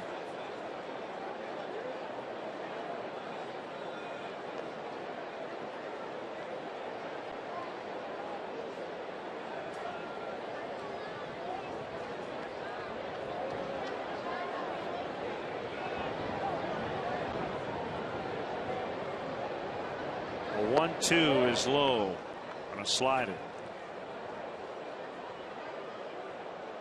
Yankees got 2 in the first in Oakland, leading 2-0 as they go to the bottom of the second. 2-run homer by Robinson Cano.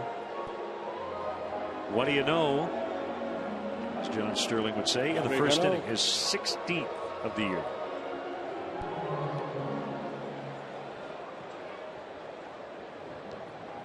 Nationals lead the Rockies 2-1. They're in the 3rd inning at Coors Field. Detweiler against Francis. Lefties on the mound, and Ryan Zimmerman with a home run. Called strike 3. Big punch out for Samardzija. Boy, great execution of the game plan. A couple of meetings during that at bat by Castillo and Samardzija. Very important confrontation. They wanted to make sure they're on the same page together. After starting him slider, split finger, trying to slow the bat down a little bit, they come with a good heater right on the inside corner.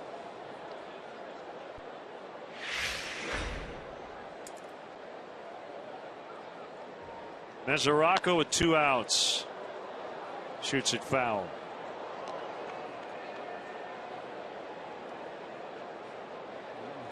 Big strikeout for Samardzija. You saw the numbers that Paul had put up in these bases loaded situations.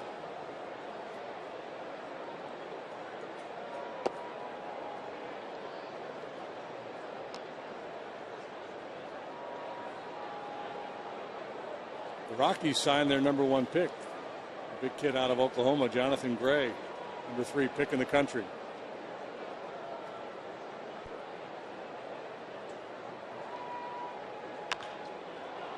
The short.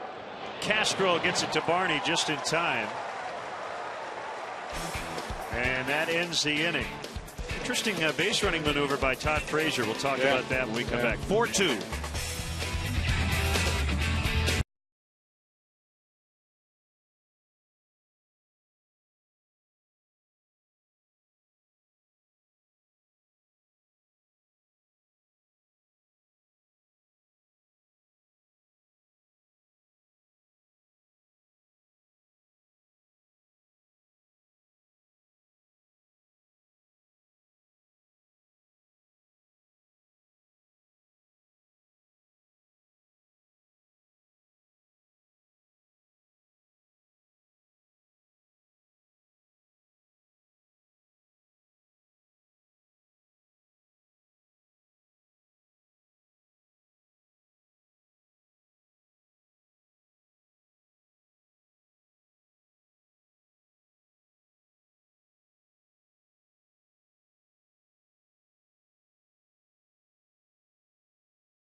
Todd Frazier, we're going to give him the benefit of the doubt. We can't ask him right now what he was thinking here, but it looked like he was just trying to buy a run there. Yeah, bases loaded situation, and he's just figuring that he's not going to beat this play at second base if he slides, but a chance to run through the base, maybe get there a little bit more quickly, and allow that runner from third to score. If he beats that throw, ultimately he's going to be out, running through second base out towards left field, but he's trying to steal one run for his club. I've seen this done twice now. Brad Ausmus with the Astros a few years back tried to pull it off. It's a play I've seen players talk about a lot, playing out different scenarios, and it's a real heads-up play. He kind of broke stride a little bit because he didn't want to run into Barney. That's the downside of it. You can't afford to slow down. You've got to be able to run through the bag, and give him credit for thinking outside the box. So Samardzija gets the at-bat here, and he hits a foul pop. That'll get to the seats. 4-2 Reds. 2 runs, the biggest lead either team has had today.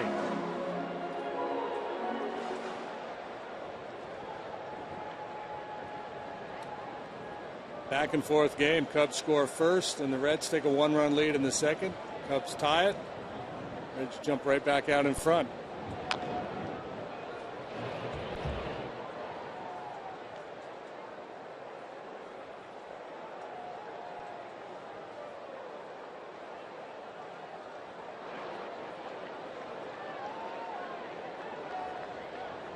Story on the kid, the gray kid signing with the Rockies. I didn't see any terms.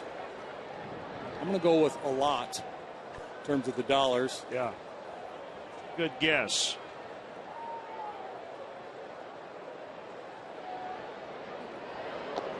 I would imagine the Rockies, for their draft, when they talk to pitchers in particular, they've got to kind of delve into the whole pitching at altitude part of it, right? I would think you would, they've tried so many things over the years. They've tried sinker ballers, they've tried power guys. They figured, we're sure they tried to sign big name free agents, and that for the most part has blown up on them. So then the thinking became, well, we'll develop our own. We'll just raise them through the system. We'll let them know what they're in store for, how difficult it is to pitch there. That's the other thing when you draft, a kid like Gray with that big arm. The idea is that he's a starting pitcher, but if that doesn't work out, he could become a late inning guy for you. Maybe the most successful way to pitch in that ballpark is just to strike out a bunch of people, keep the ball out of play. Yeah.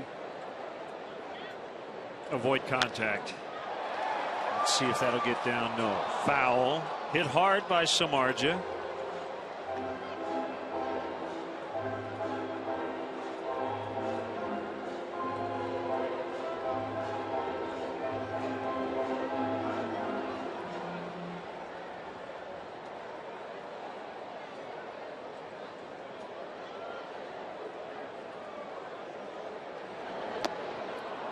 Home run cut came up empty.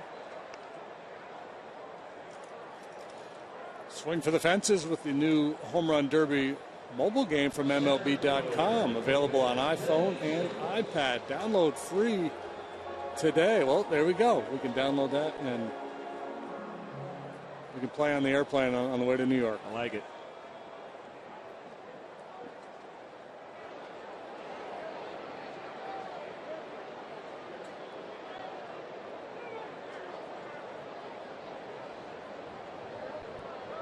DeJesus. Strike one.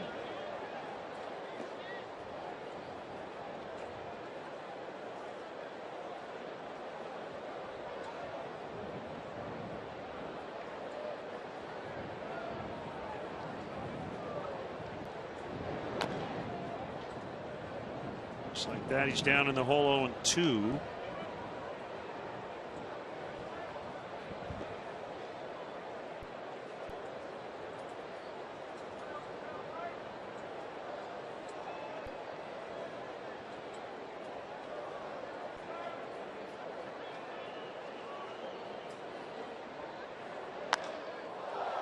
High deep drive to right. Bruce back to the warning track. That baby's gone. 4-2, 4-3 rather, as DeJesus found a way to get one out of here. Latos shaking his head. No balls and 2 strikes. Latos tries to elevate a fastball. He did. And then DeJesus really elevated it. Forward a home run replay showing David DeJesus, who had been scuffling, unloading. Oh, good look at the swing.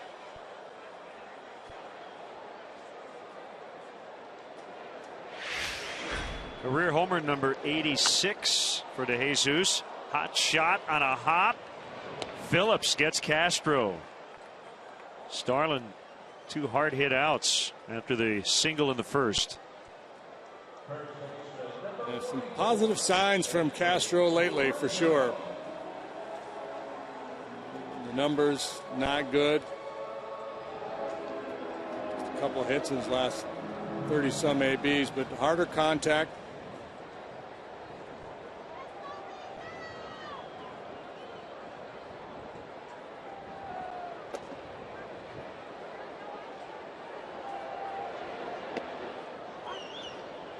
Breaking ball on Rizzo, 0-1. The Cubs need to get this guy going.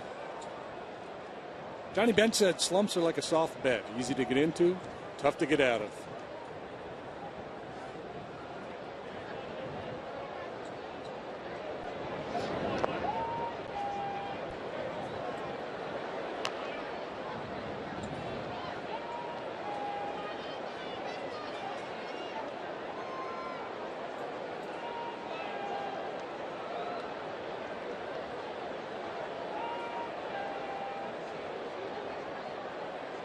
Latos on a 1-1.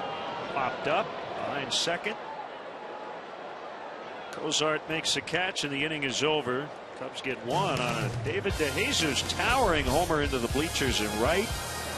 And they're back within 1. It's 4-3 Reds after 5.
Marlon Byrd and the Mets. Marlon actually homered today. Tune in as Edwin Jackson takes the mound for the Northsiders. Coverage starts at 5 with Sports Talk Live. Then we'll have Cubs and Mets. Don't miss it tomorrow night at 6 on Comcast Sportsnet. Matt Latos with a 4-3 lead. He will bat in the 6th against Jeff Samardzija.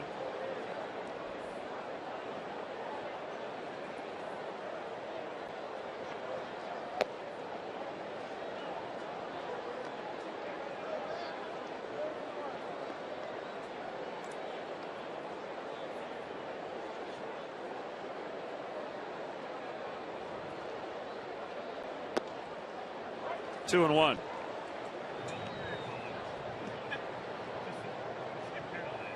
Carlos Villanueva's up. Make it follow Chris.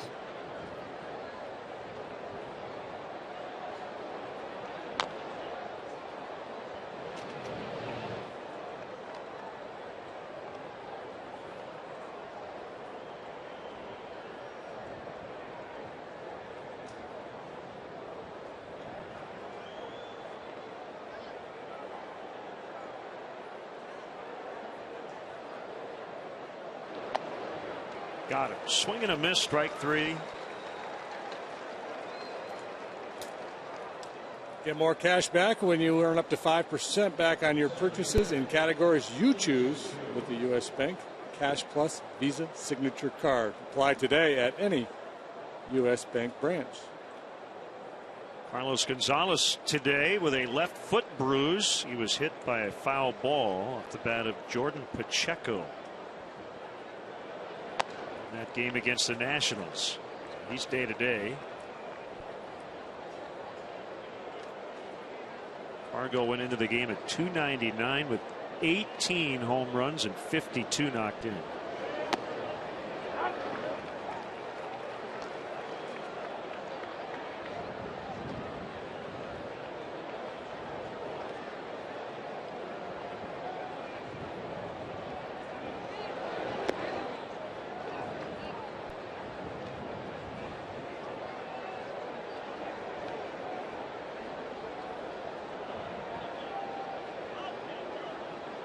Never a bad time for dessert.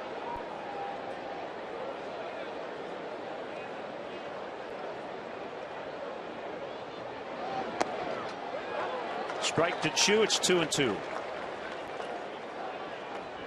The A's lead the West. We mentioned they trail early at home against the Yankees. Oakland at 40-27 going into play today. One game ahead of the Texas Rangers. We'll see the A's in Oakland coming up in a few weeks.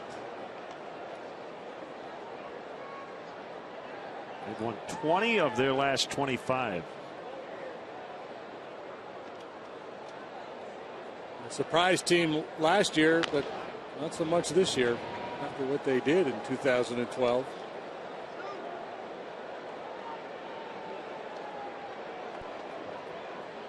Yoenis Cespedes and Coco Crisp out of their lineup today. Cespedes with a hammy, Crisp with a heel injury.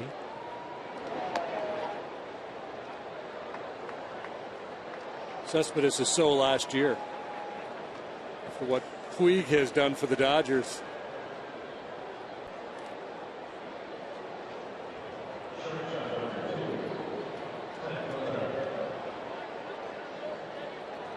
Because Samardzija is his ace and is such a tough-minded competitor. I'm sure that all factored into the decision to send him back out here for the 6th. Let him take that AB in the bottom of the 5th. With Carlos up and ready, it may be a short leash here in the 6th now for Jeff. A lot of pitches in the 5th. Faced 8 men in that inning. Pitch count up to 108.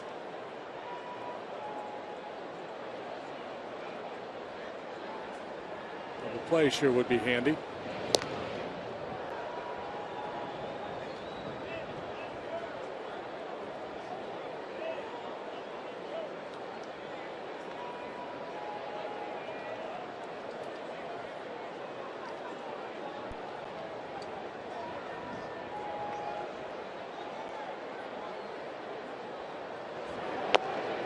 He's had a few today that could have gone either way and have not gone his way. That's one they tell you to throw. Outer third at the knees.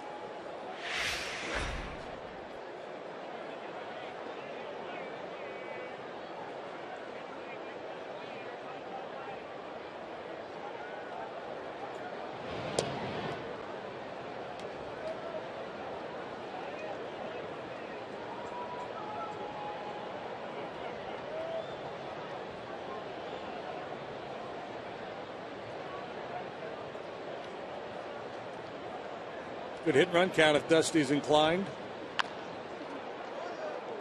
Choo was not running. 1-1.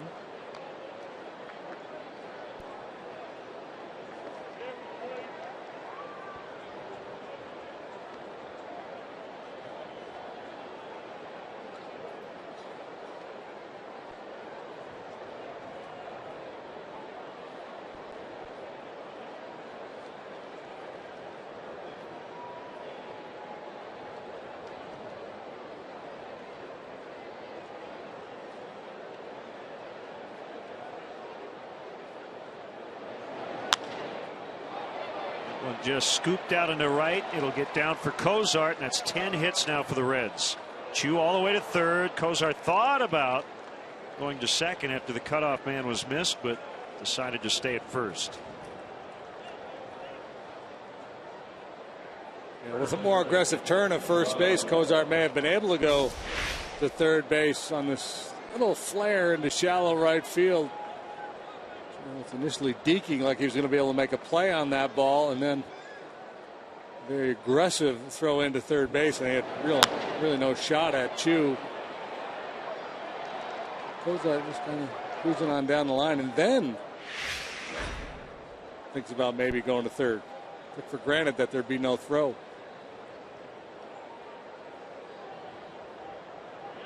It looks like the end is near for Samardzija in this outing as he faces Votto. And he gets him to hit a high pop fly, not deep. Choo ready to tag.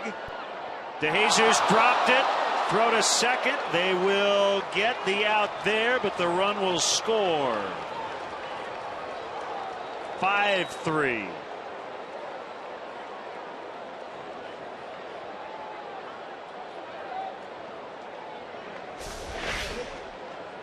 What a bizarre play. David just whiffs on it. Soriano heads up play to be there behind him to get the force at second base, so there'll be no error on the play.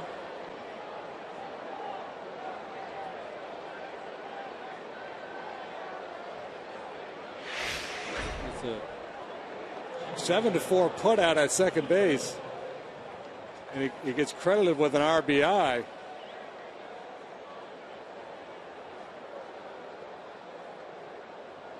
And that goes back to the errors and fielding percentage. There's no error on the play. The run will be earned. I don't think there's any chance Choo would have tried to score if that ball had been caught. Right. So for me, and I don't know what the rules dictate for the official score, but I would be willing to rule error on the no catch, then a fielder's choice to get the out at second. In other words, the error to make that run unearned because that ball should have been caught. Right.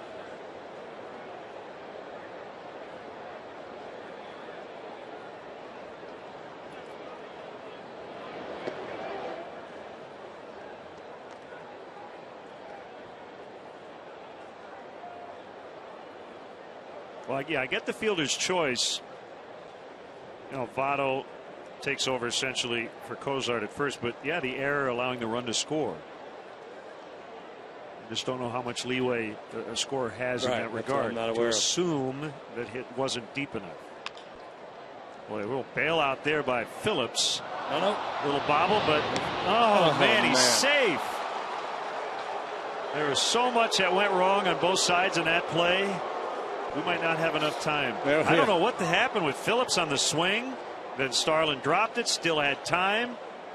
Bad throw. Yeah, a multitude of wrong going on here. Just a physical misplay on the part of Castro. Phillips falling backwards with the swing is just frustrated with his hack, so he's just jogging down the line.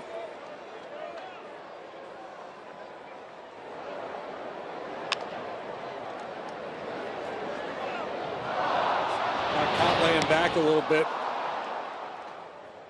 And was at the mercy of a little bit of a tough hop. And then not realizing that Phillips wasn't running hard, he hurries his throw, and that's offline as well.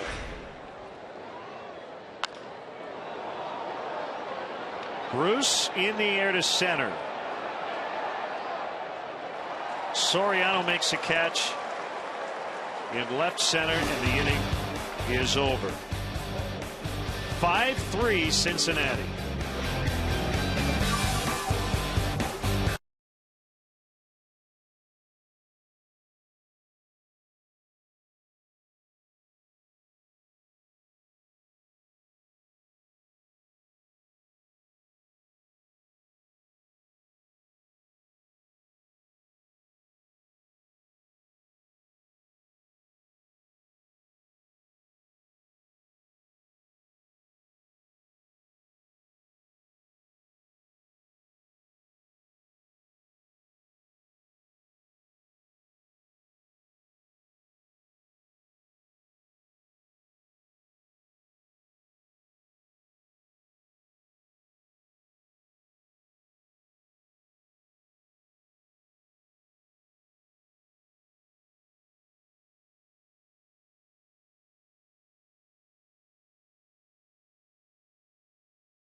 with the most unique behind-the-scenes VIP Cubs game experiences available. Take this chance to start your summer in Seattle, June 28th through the 30th, where you can see your Cubs take on the Mariners at Safeco Field. Package includes great tickets, first-class hotel accommodations, a special Cubs gift bag, a VIP tour of Safeco Field, and a private meet and greet with a current Cub. For more info, go to Cubs.com. Soriano skies one into center. Chu flips down the shades. 2 hands on it, 1 away.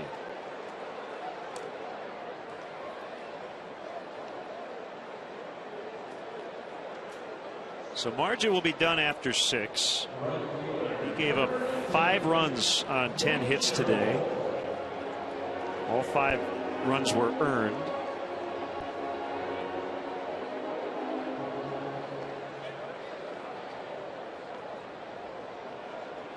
Matt Latos is trying for his 11th consecutive win. Strike on a curve to Sherholtz. I want to send out happy 9th birthday wishes to Sydney Nicole Silas.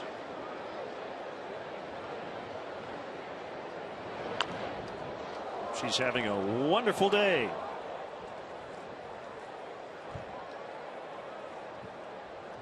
That's her dad, Greg.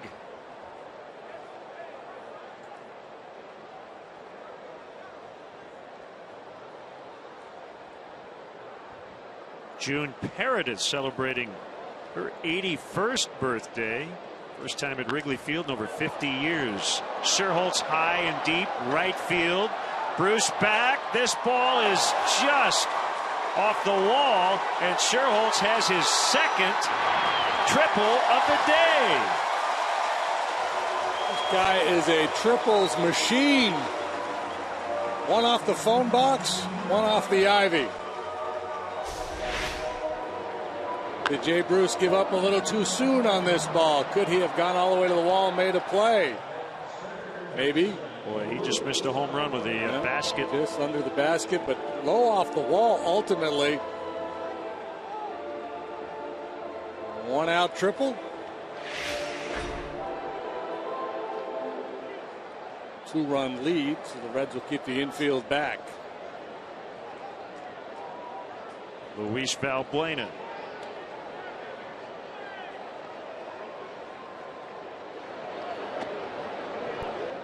Ball 1.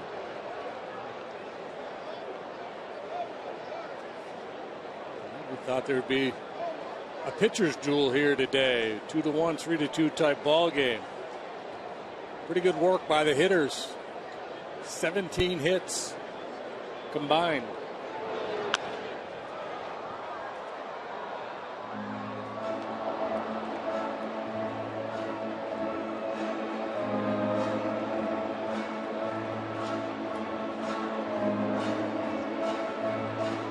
Luis has been in a rough patch lately. Ground ball anywhere but back to the mound. Likely scores a run.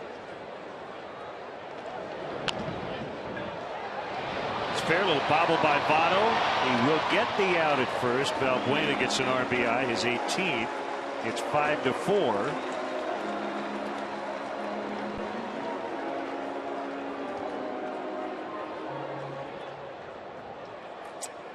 Get real-time info, including pitcher Gasgate, stats, tweets, with Cubs in-game live only at CSNChicago.com. Brought to you by Comcast Business Class. Gasgate, stats, and tweets. Oh my! Happy 9th birthday to Nick Swanson from Mom and David. Any relation to Ron Swanson? I didn't ask. Castillo 2 hits and an RBI and a curve at 76 for a strike. Talk a lot about situational hitting, advancing leadoff doubles or no out doubles, getting that man in from third with less than 2 outs. Good job by Valbuena to cash in the 2nd triple of the day by Nate Sherholtz.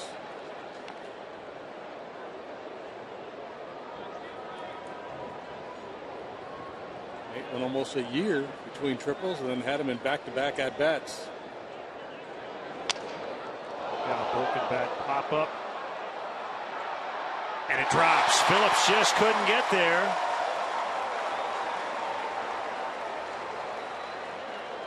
Balls like that on a day like today just seems like nobody really wants it.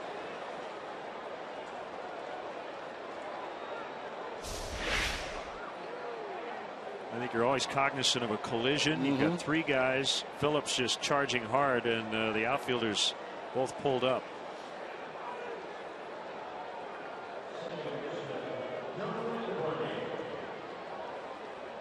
That a hero.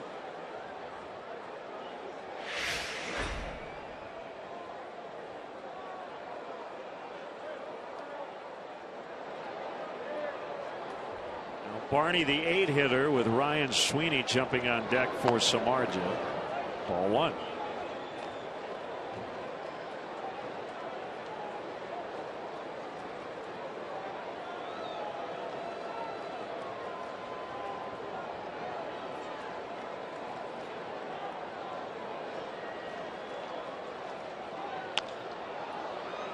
Cozart will come in and get Barney. Nate Scherholtz has 2 triples today. Both times coming around to score. It's 5-4 as we go to the 7th.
Morning.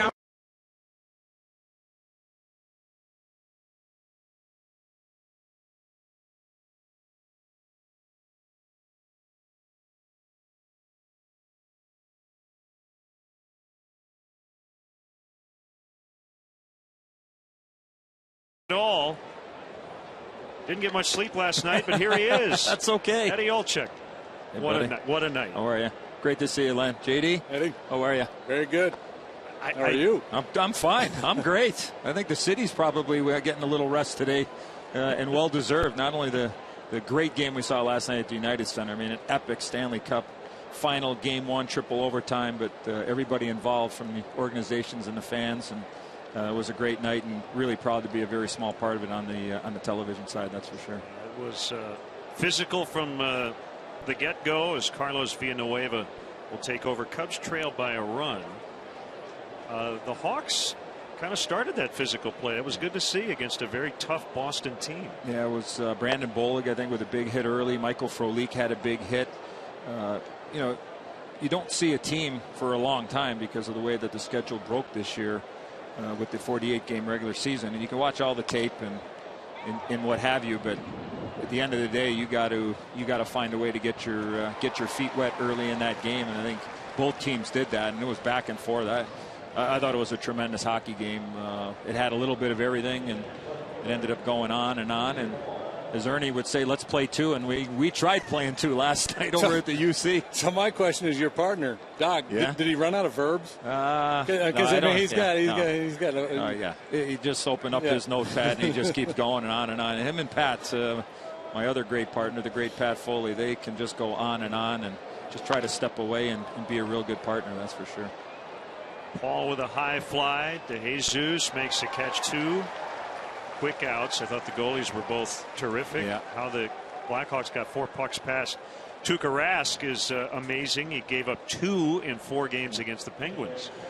Well, the turning point of the game to me, Len, was when the Bruins had the 3-1 lead, and the youngster Torrey Krug, who played college hockey at Michigan State, turned the puck over in the middle of the ice, and Andrew Shaw, who eventually won the game in overtime, made the play, and I think that really turned the momentum. And when you get into the Stanley Cup final and the playoffs in particular, you're going to have surges.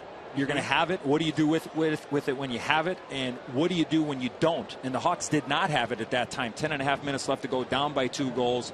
They tried to force something through the middle of the ice, and that was one of my keys to this series, was who would control the middle of the ice. It's only one game, but if you can manage the area in between the 2 blue lines, you can dictate what happens in the series, and I believe that's will end up being the case. And the game turned when the turnover happened in the middle of the ice. And the Hawks did not score on a 5-on-3, which $1.17, usually means... minute 17. Yeah, Coach Q talks about that a lot, that if you don't take advantage of a 5-on-3 opportunity, especially that long, give the Bruins credit. I mean, they were number 1 in the National Hockey League when they were shorthanded for a reason. And, the Blackhawks penalty kill has been great, pretty much all season, as well as been almost perfect in the playoffs, which is really hard to imagine. But those are opportunities you have to take advantage of. And to your point, Len, usually when you don't take advantage of a 5-on-3 for that long, a minute and 17, chances are you're going to be on the short end of the score. 2 balls, 2 strikes. Thanks for having me, by the way. I appreciate it's always coming a pleasure. out. And I'm always watching. You know I that on my days you were off. watching the Fog Bowl the other night. It took me back to watching some of those old games back in the day where you got Flyers and Sabres, you got Bruins and Oilers. I'm sure it's an adventure for quite a few of the players that were playing in a game like that with all the fog everywhere. I played like that for about 15 years of my career, so I felt right at home. Stanley Cup champ with the Rangers in '94.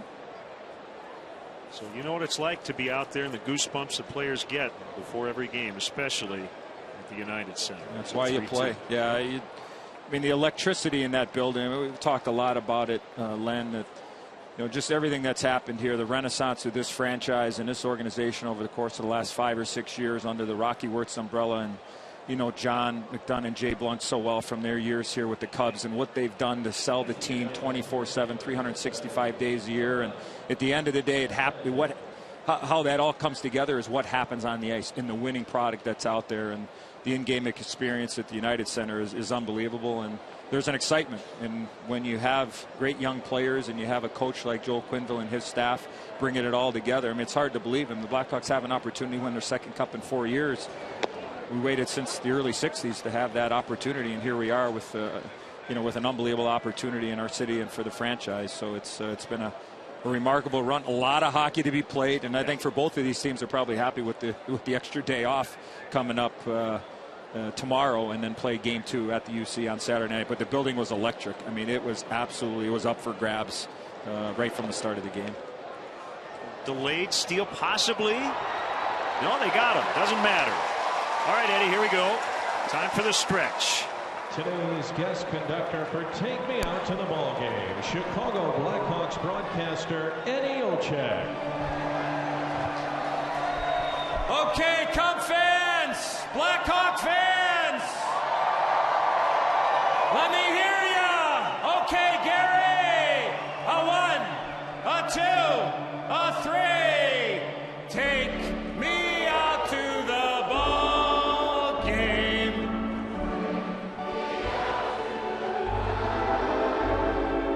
Buy me some peanuts and Cracker Jack.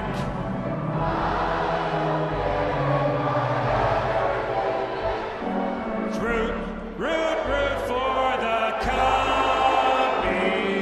If they don't win, it's a shame.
Now at all Illinois lottery retailers. Not a steal attempt. Mesoraco went as that pitch was in the dirt, thrown out by Castillo. Hanahan, who was at the plate, will stay in and play third. So Todd Frazier is out. Here's Alfredo Simon with a 1-run lead. Breaking ball on pitch hitter Ryan Sweeney misses inside for a ball.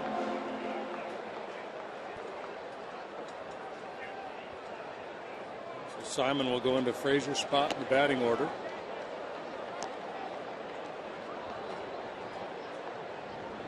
Love me some Edzo. That could matter. Yeah, Frazier could. being out of this game, not the Edzo part. And he does such a great job and inning ended quickly, but I was going to add how I feel like he does such a great job of, you're the Blackhawks analyst, but you're the national guy, and you've got to be objective, especially when it gets to the finals. And I think he's great at it. He just tells you what's going on.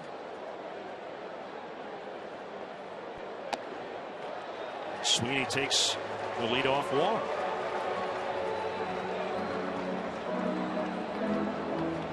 Double barrel action in the Reds bullpen. David DeJesus, last time up in the fifth. It's our Xfinity high speed action. It is a high fastball on an 0-2 count. David DeJesus jumped all over that offering from Matt Latos. Well, wind blowing in, but I think both starting pitchers would tell you they've had better days. So Margie gave up 10 hits, tying his career high. Latos gave up 8 in his 6 innings and 4 runs. So Margie charged with 5.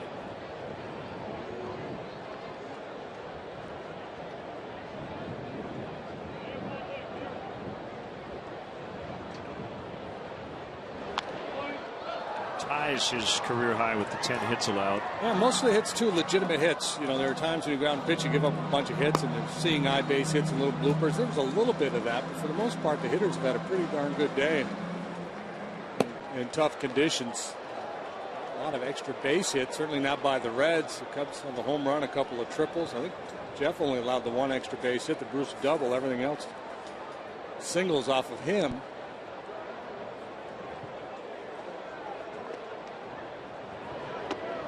Normally, if you're not giving up home runs and not walking people, you're going to be okay.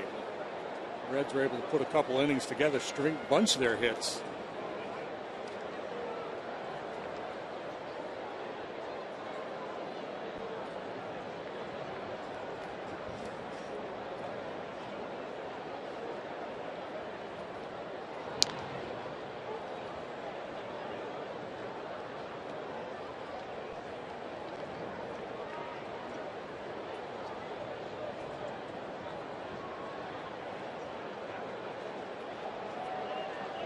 Cubs have been streaky lately. They lost 6 in a row, then they won 5 straight. But most recently have dropped 8 of 10. Runner going and a bouncer to Votto. That's 3 unassisted.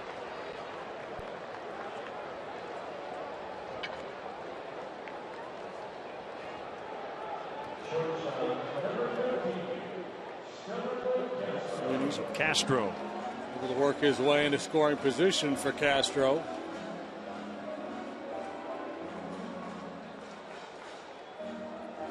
Latos allowed 4 runs today. That's the total that the 3 previous Red starters had allowed in this series.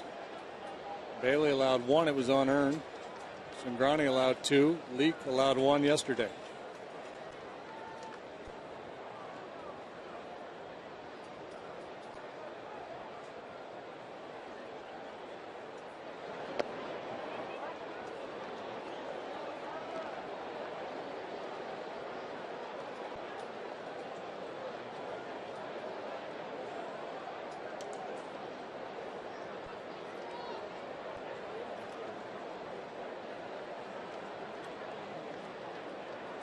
Simon, a hard thrower. You saw that fastball at 95. He'll throw a cutter, a curve, and a split as well.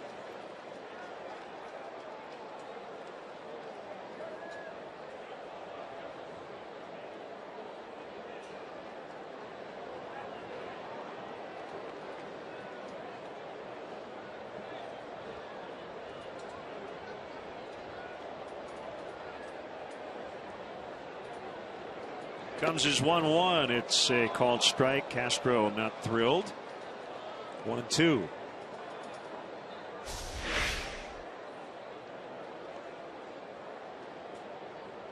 Castro was right. Ball was in.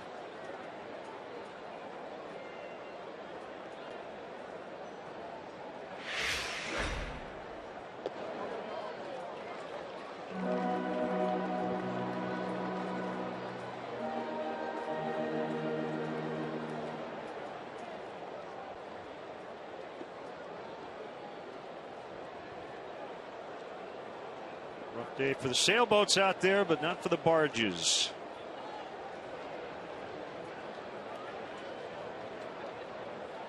Sweeney at second. A 2-2 on the way. Castro strikes out.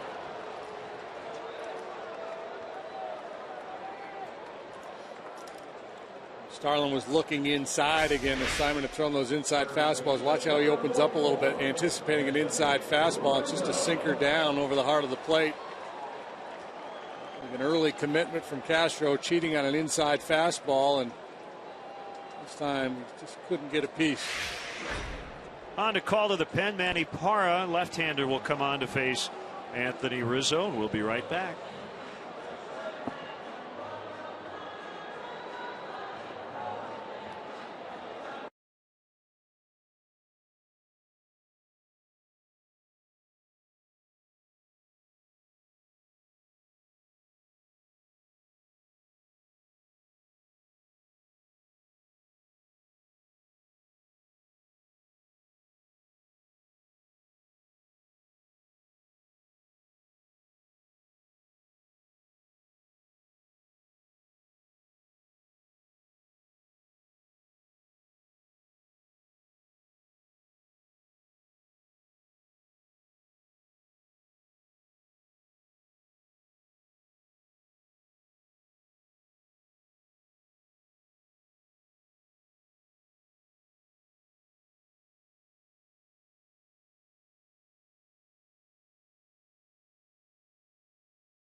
Summons left-hander Manny Parra, who will work for the 14th time. He's 0-1 with an inflated ERA of 7.71. He's got good stuff. You see 16 strikeouts in 11 2/3, but he's also allowed 24 hits.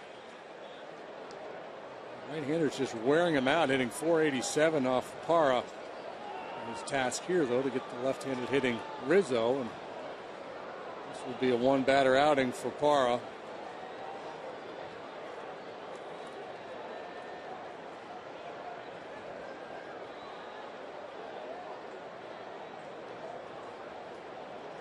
Looking for a big hit with a runner in scoring position and 2 outs. Tying run right there. That's Ryan Sweeney. Come from behind win late would be a nice way to end a difficult homestand. Swing and a miss for a strike. In that game in New York today, Adam Wainwright, the victory over Matt Harvey. He's the first 10-game winner in baseball. 10-3 on the season. So he got his 1,000th career strikeout. He did walk a man, which I say sarcastically because He's got an unbelievable strikeout to walk ratio going. If he's able to maintain it, it will be the best of all time.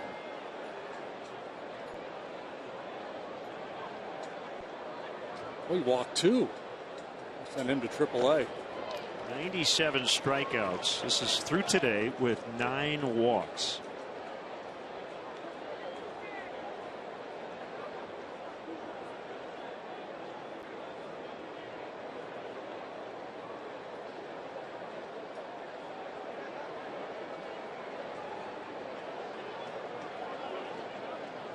Two and one to Rizzo. Sam LeCure will be next for Soriano if Rizzo can keep the inning going. Slider strike. It's 2-2.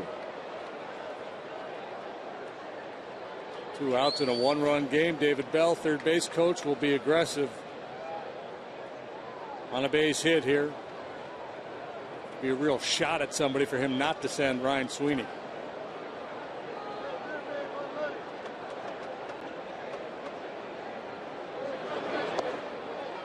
Fastball misses low. It's full 3-2.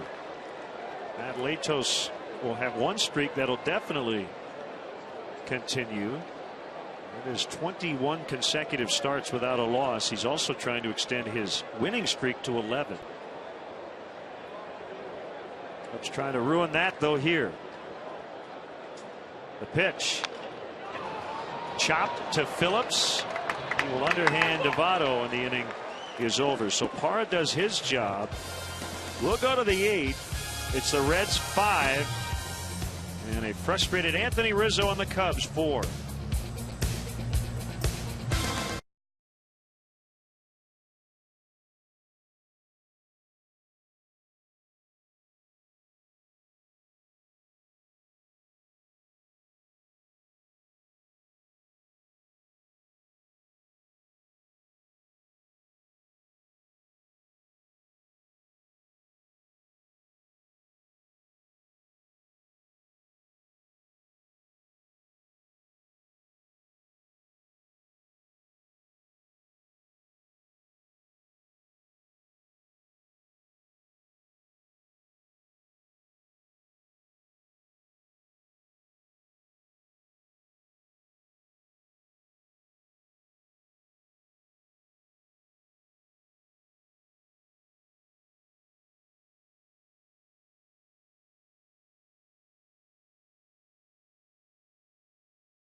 Cap and his panel will break down Game 1 of the Stanley Cup Final and tackle all the day's biggest topics in sports. Don't miss Sports Talk Live tonight at 5:30 on Comcast Sportsnet.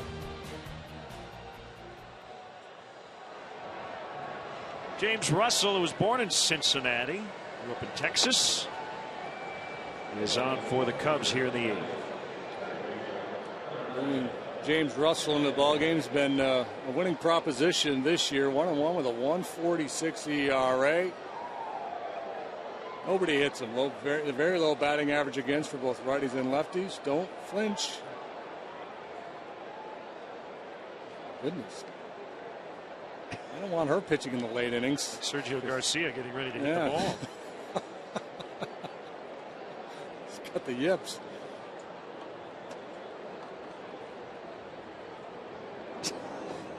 After all that. So Hanahan was at the plate when Mesoraco got thrown out to end the Reds 7th. Hanahan, a left-handed hitter, as is Chu, who will follow, and then 2 batters later, Votto. All the sense in the world to bring Russell into this game at this time.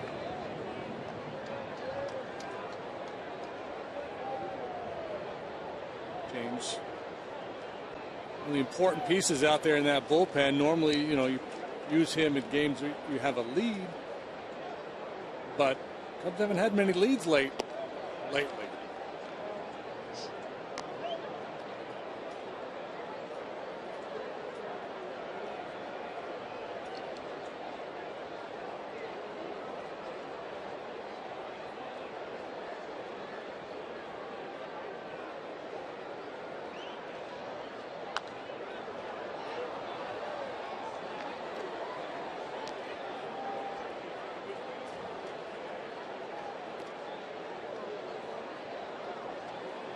28,986 paid crowd today. Sunny, cool. Wind's been blowing in out of the north all afternoon. Swing and a miss on a slider. One down.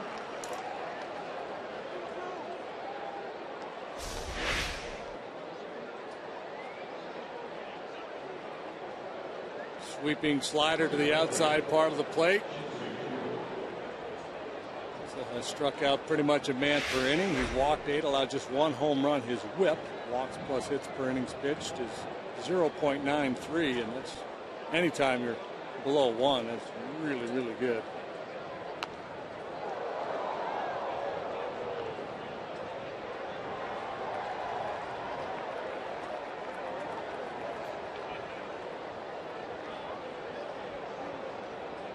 Doing nothing to hurt that robust on base percentage today. 3 reaches and 4 trips. Ground ball up the middle. Ranging to his right is Barney. The throw to first in time to get Chu. We mentioned there's a couple of good second basemen playing in this series, and how about Barney now going up the middle and then having plenty on the arm. Barney, the former shortstop, showing a very strong arm. It is Avis super slow replay. Backhanded snag. Good stuff.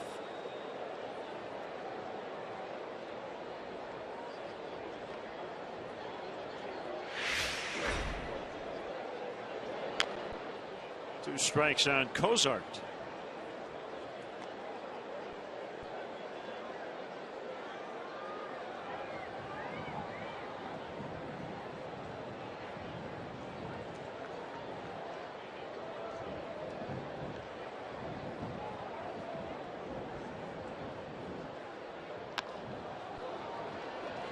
In the air center field, DeJesus, who's had a busy afternoon, puts the clamps on it, and that's it.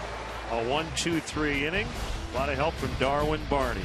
He won the Gold Glove last year. He has not committed a defensive miscue this year. Still 5-4 Cincinnati in the 8th.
thank you from me, too.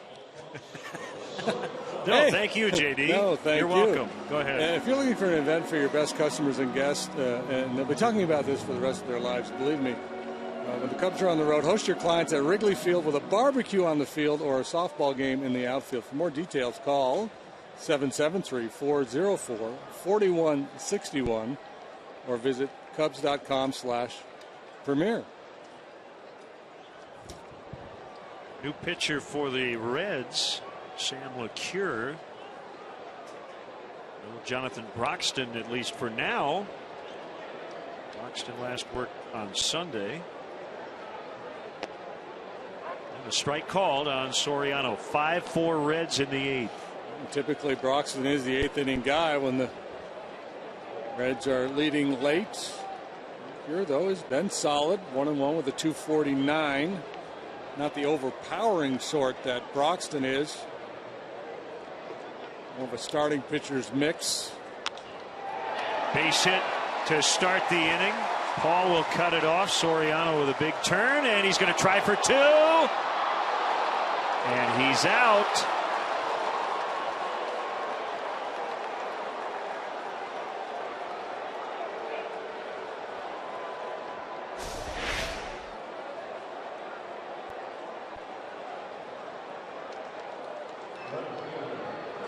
Sneak attack there, trying to catch him napping. Not really close either. No. There's good arms in the Reds outfield. Paul's got a good arm too, and Bruce both have outstanding arms.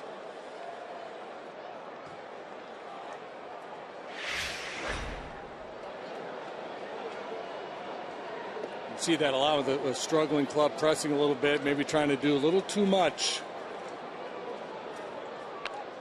This may be more about Chapman's availability than Broxton. Maybe that Chapman's not available today, and Broxton's the closer. Chapman yesterday probably as good as he's been all year.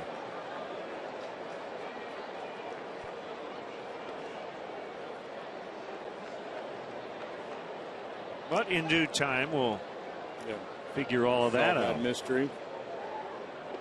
That's the first time Chapman has worked in this series.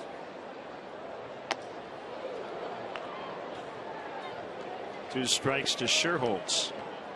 He was up the day before, but did not get in.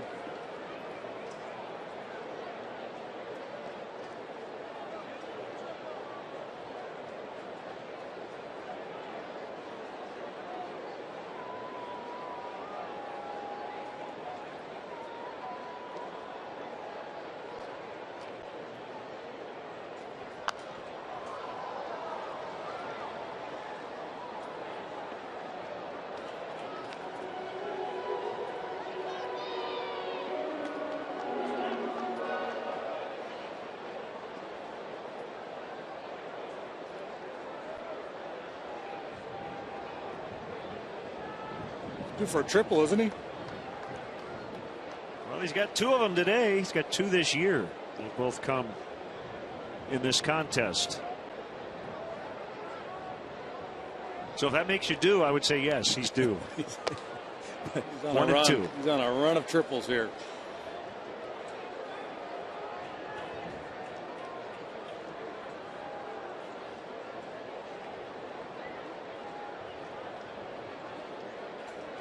Dale Schwam would settle for a bloop double.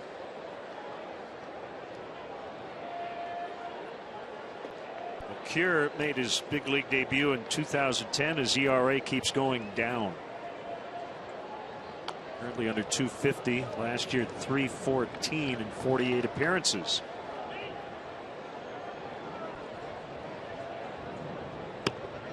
Greg on the left, Marmol on the right. Talked about LeCure having a starting pitcher's repertoire. You know, most you think of short inning relievers, power guys or a guy with a trick pitch. But typically, most guys come out of the pen late, and they're 2-pitch pitchers, fastball slider, fastball splitter, something like that.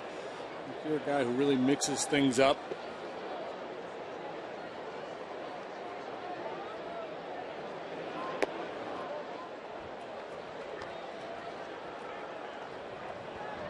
Small town in Missouri, and pitched collegiately at the University of Texas.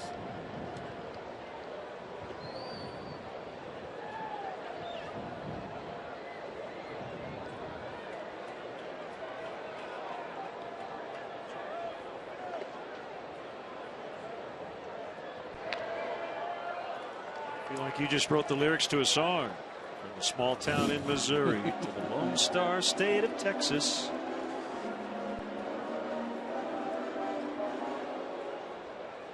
Kind of a Kenny Rogers ripoff, but it's a start. You know, we can do a little Weird Al.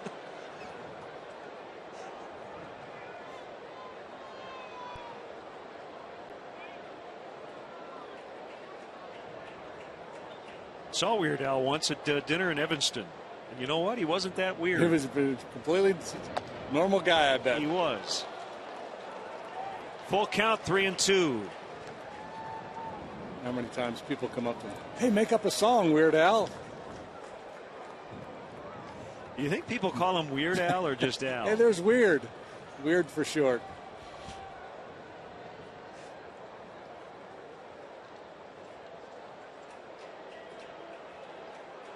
Valbuena on deck, 1 out in the 8th, and a 3-2 to Schuerholz.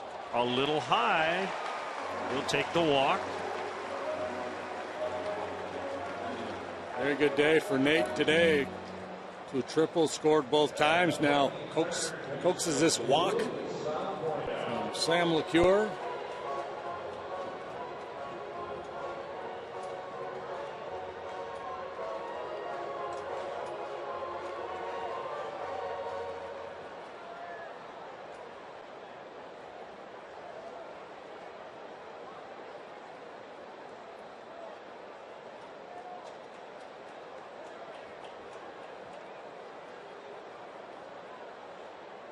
Now Valbuena knocked it a run with a ground out his last time up to make it a 1-run game.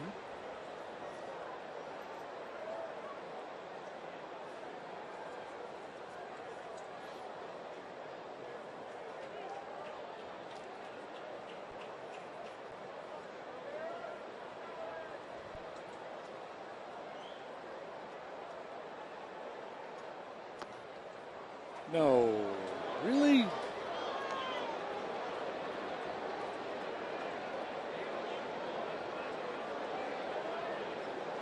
Maybe it's the camera angle. I thought this ball was way outside. So did Pitch Tracks.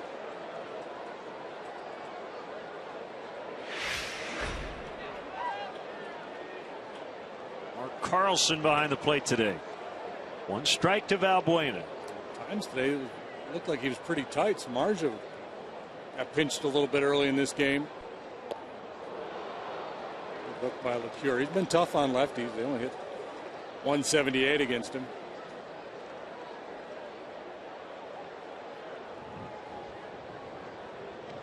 Slowed him down with that slow hook. He could try a little come on back 2-seam fastball inside, or he could go soft again, try to bounce a curveball, see if he can get Luis to chase.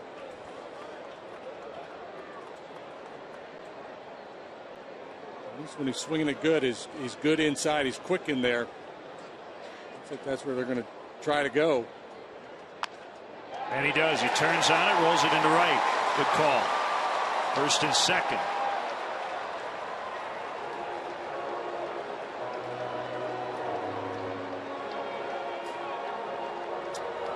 Pulled the ball 3 times today. A line out, really hit the ball sharply his second at bat. And Votto was there to make a play on him. Ground ball the first. Last time down the line. This time he finds a little success pulling that ball through the hole.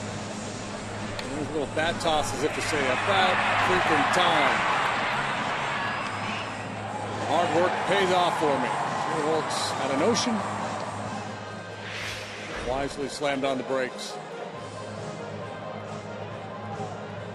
Bring up Castillo, who's already 3 for 3. Single, single, single.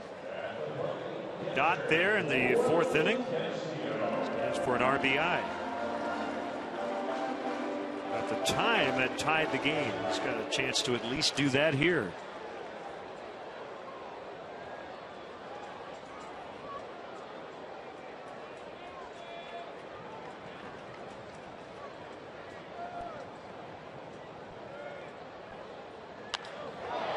Fly ball out in the left center. Chu racing over. Slides, makes a grab. Schuerholz has to race back to second. Birds scattering out there in the outfield. 2 down.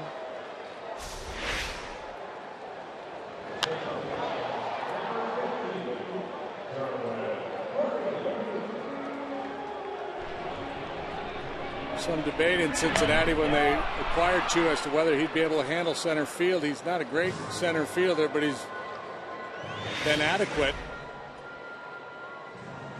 Certainly positive overall because of what he's done offensively. Come on, Birds.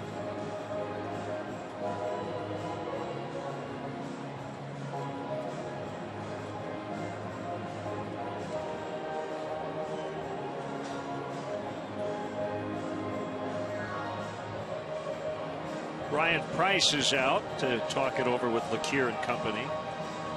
Darwin Barney, the scheduled hitter. Obviously, the priority is win the game for the team. It sure would be nice to get Jeff Samardzija off the hook here. I mean, he's pitched so well this year and just has that 3-7 record to show for it.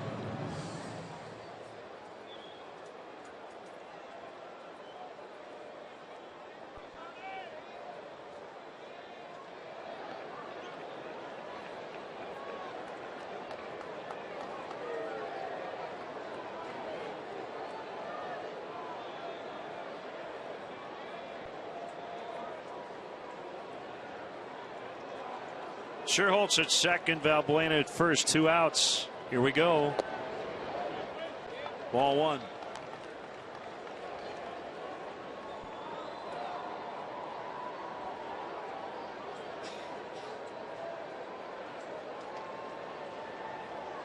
Reds outfield fairly shallow here. A double could very well give the Cubs the lead in the win.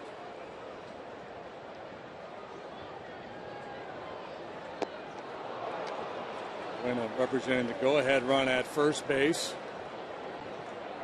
I think on a day like today that it's likely Barney's going to hit the ball over their heads. That will give that Reds outfield, that mentioned the good arms, it'll give them a shot at Sherholtz at home on a solid line drive single.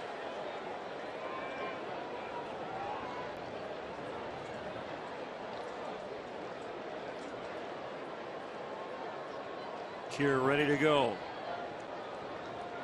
Throws home on a 1-1. Flare into right. It's going to get down. Sherholtz coming around third. We are tied. Darwin Barney with a game-time single.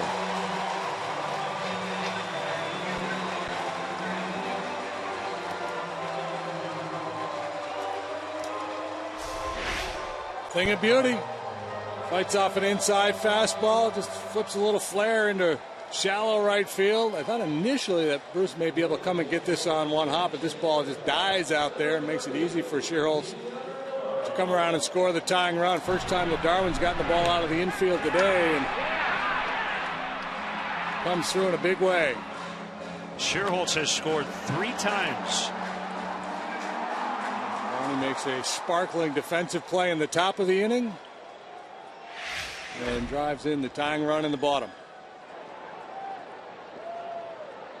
Former Red Dioner Navarro with runners at the corners. And now with the Cubs tying it up, Kevin Gregg, the only guy standing in the bullpen. Marmol had joined him.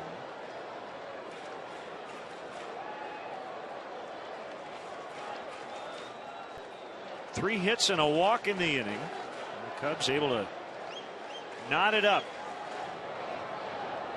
J.J. Hoover up in the Reds bullpen. It would make us speculate something's going on with Jonathan Broxton. Knocked down by the catcher Mesoraco.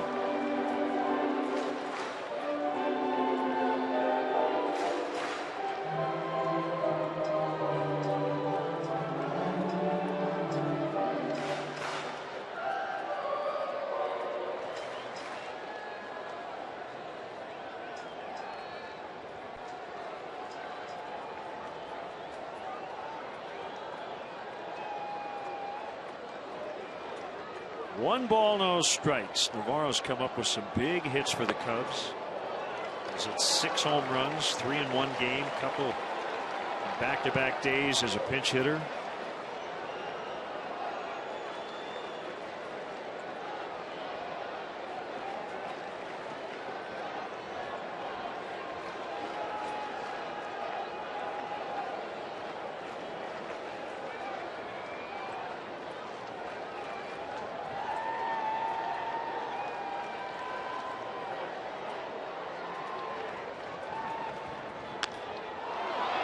Bounce to Phillips. They'll get the out at second. And the inning is over. But the Cubs tie it on the 2-out RBI single by Barney. We'll go to the ninth. Reds 5, Cubs 5.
Final.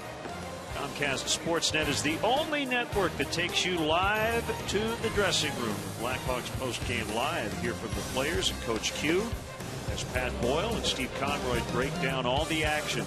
Blackhawks post-game live presented by Hawk Ford Saturday after Game 2 only on Comcast Sportsnet. Planning a special day or night at Wrigley Field? Personalize your visit by purchasing a special message to be seen on the center field scoreboard. Messages are posted in the middle of the fifth inning, and all proceeds benefit Chicago Cubs charities. For more information or to purchase your scoreboard message, visit Cubs.com. Closer Kevin Gregg will try to keep the game tied. Facing Joey Votto, ball one. He's been terrific. Yeah, check out those numbers. The guy claimed on waivers. How about that pickup? Proving that there's plenty left in the tank. Votto's knocked in 2 today.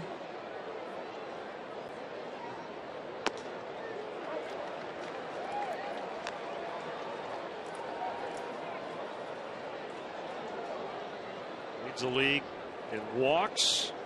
Added his 51st of the year today. On base percentage as well. 2-2. Slipped a piece of cheese by him right there. Not easy to do. Canadians like their cheese. But he was late. Apparently Votto, not a hockey guy. Not a big fan of hockey, despite being from just outside Toronto. I guess that's kind of stereotyping that I'm to assume that everybody from Canada would be a hockey fan. 4 strikeouts and 4 at-bats for Votto against Gregg.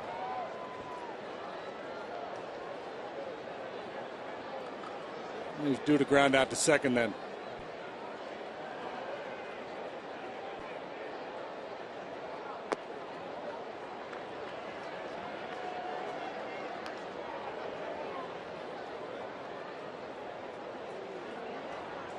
Votto, the MVP in 2010. He's been an all-star 3 times. Won a Gold Glove 2 years ago. Led the league in on-base average 3 times.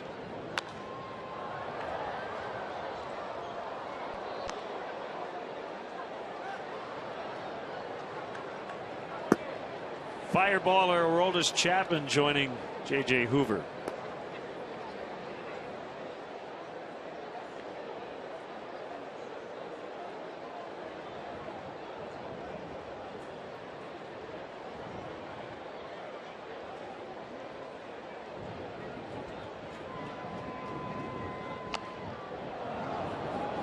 Tough fastball. He just fought it off.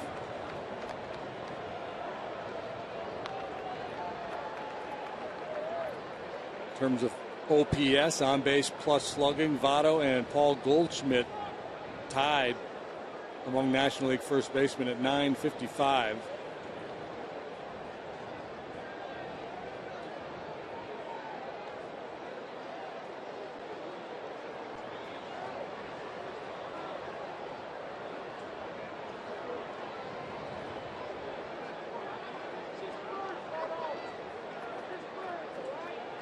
Well, we found Jonathan Broxton. He's actually behind the bullpen mound. Told you. I think he was due to ground out to second. You were all over. I just have to conclude that Broxton's not available today. Maybe a little tender.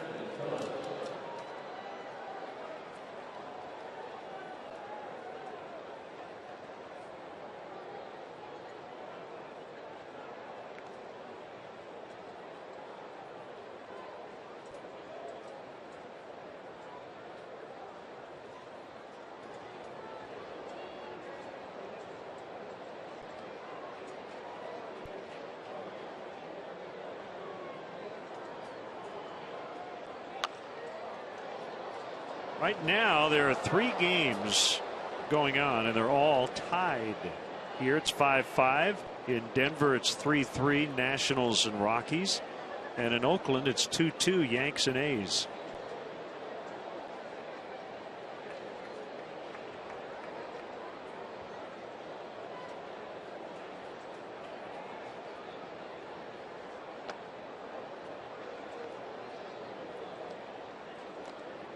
Cardinals beat the Mets in a 1-run game 2-1. Everything else is later on tonight. Pirates will host the Giants. Charlie Morton will make his season debut, coming back from Tommy John surgery. Welcome back, Charlie. Yeah, the 1-year anniversary of that particular surgery for him was tomorrow, or is tomorrow.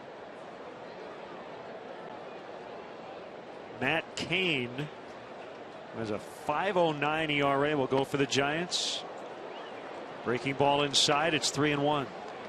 It's been a bizarre year for Cain. He was really good last time out against the Diamondbacks. Only allowed 1 run in 7 innings. Previous start, though, he gave up 7 earnings to the Cardinals in 6 innings. It's been that kind of year, up and down.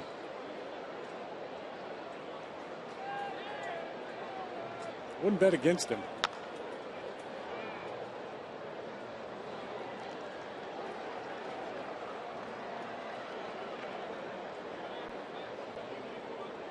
Greg, yesterday, 1 inning, a lot of hit. Got a double play ball and a strikeout.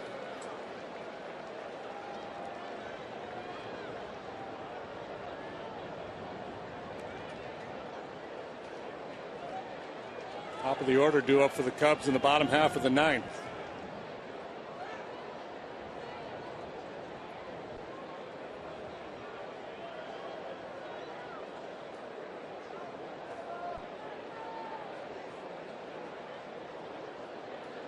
Jay Bruce will hit next. 3-2 on Phillips. Greg coming home. He got it.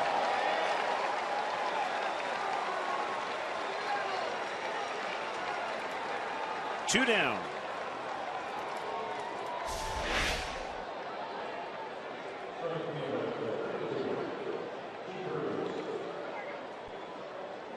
.88-mile-an-hour cut fastball.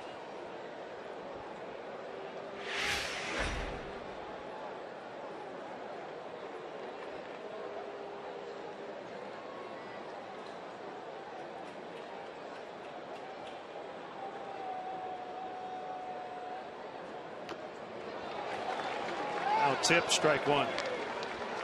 Cliff Lee 7-2 with a 255 will face the Twins' Kevin Correa. Phillies in Minneapolis tonight.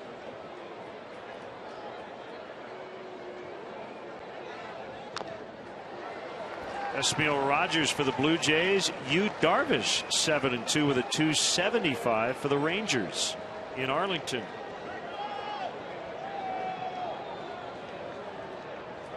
The other night game, Kansas City at Tampa Bay. Irvin Santana versus Jeremy Hellickson. Irvin Magic Santana? Yeah. Actually, I missed one night game.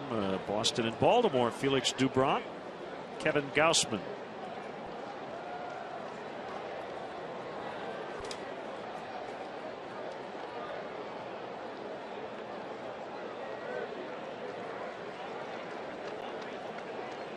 Four starts for Gausman. He's 0-3 with an 8.84 ERA.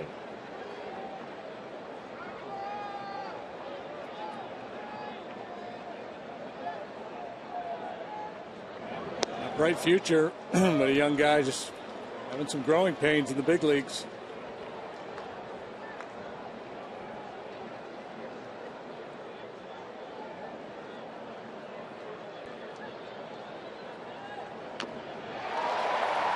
Strike three and a foul tip.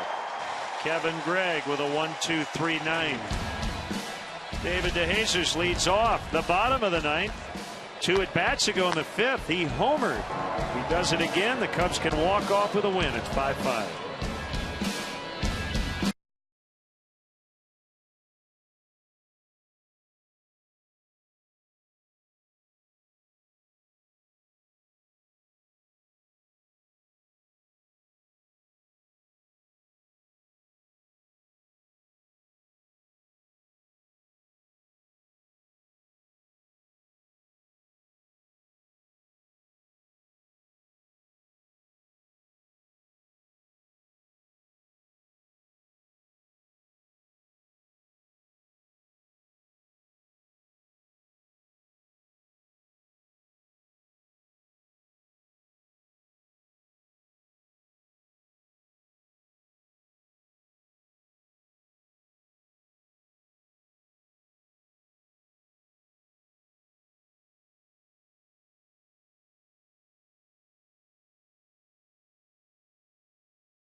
Suite level. Watch a game with a former Cub. Listen to classic stories about life as a Cub. The luxury food and beverage package and a unique gift for each guest. The Audi Legends Suite is the most exclusive way to watch a Cubs game. For more info, visit Cubs.com/suites.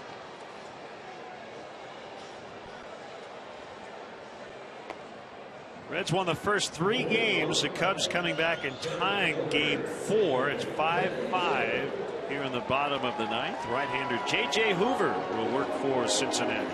J.J. 0-5. He suffered that 5th loss last time out. That was on Sunday against the Cardinals. Extra inning game. And he was touched up for 6 runs in that game.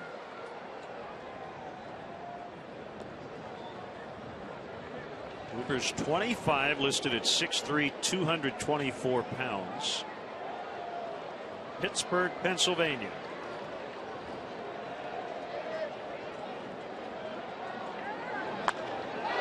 DeJesus, a fly ball that's going to be caught by Bruce. Looking first pitch fastball. He got it. It was up and in a little bit. Couldn't quite square it up. He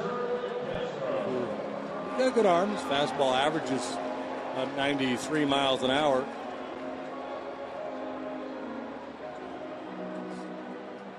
best secondary pitch is probably his curveball, a slider, and once in a while a changeup. Has a short arm delivery, and at times works underneath the ball a little bit.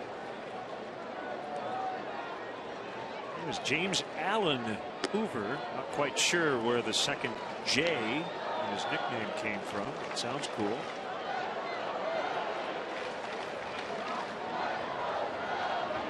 Calhoun Community College in Alabama. Braves took him in the 10th round in 08. High fly, deep left, way back there, off the wall. He just missed a game winner. It's a double for Castro. How did that not go out? The wind, that's why.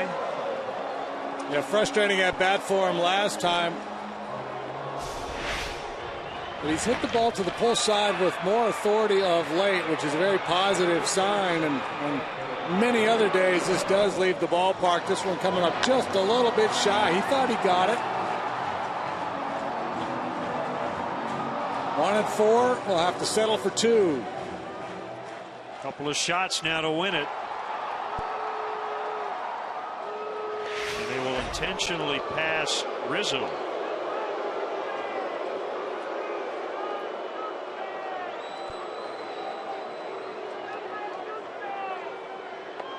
Soriano on deck.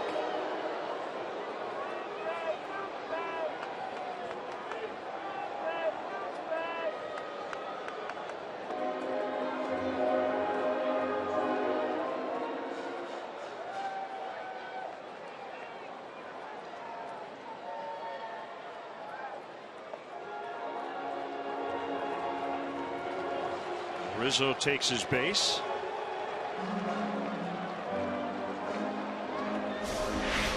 I thought it was going to be out. Maybe less than a foot to catch that yellow rope.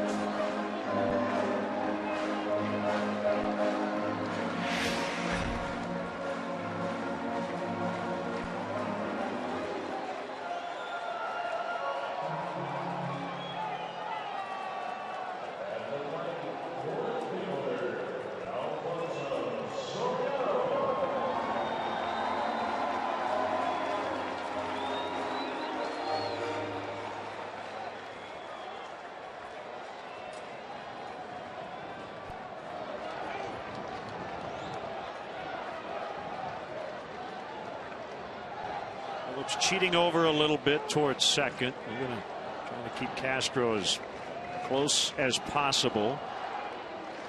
Give Soriano some room over there on the right side. Same in the gap in right center. Over set, chest high with the glove, and the pitch. Swung on and missed. Brave fastball right there with the game on the line, challenging the big part of the plate to a fastball hitter, but he was able to slip it by him. Soriano, a pull hitter for sure, but he hits all kinds of pitches, and every now and then he'll catch one off the end of the bat and just squirt it into right field. That would work just fine here.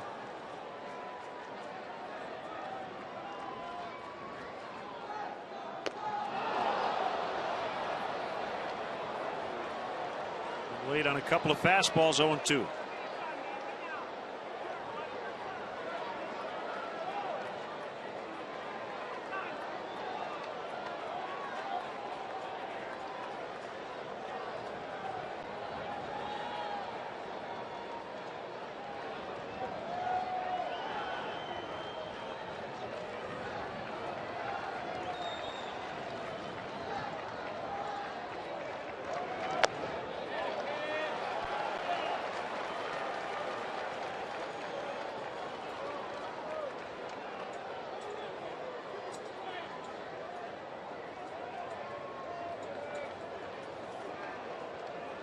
Hoover made his big league debut last year with the Reds and was really good. 2.05 ERA in 28 appearances, averaged better than a strikeout per inning. Is 1-2 high again, 2-2. those first 2 fastballs by him. Try to get him chase upstairs with the 0-2, and that time he just tried to throw it 110 miles an hour. He reached back, tried to throw it as hard as he could, and predictably really misfired.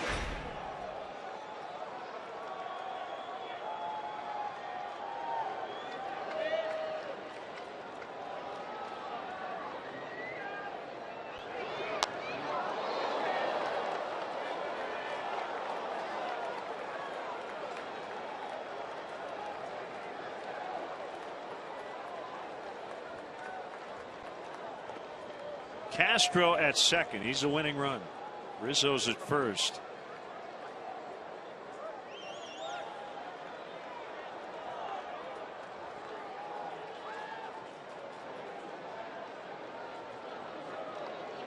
Hoover leans in to get the sign. Now Soriano said too much time.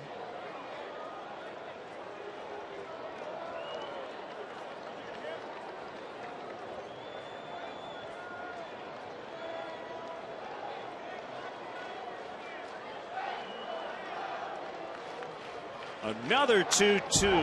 Just got a piece.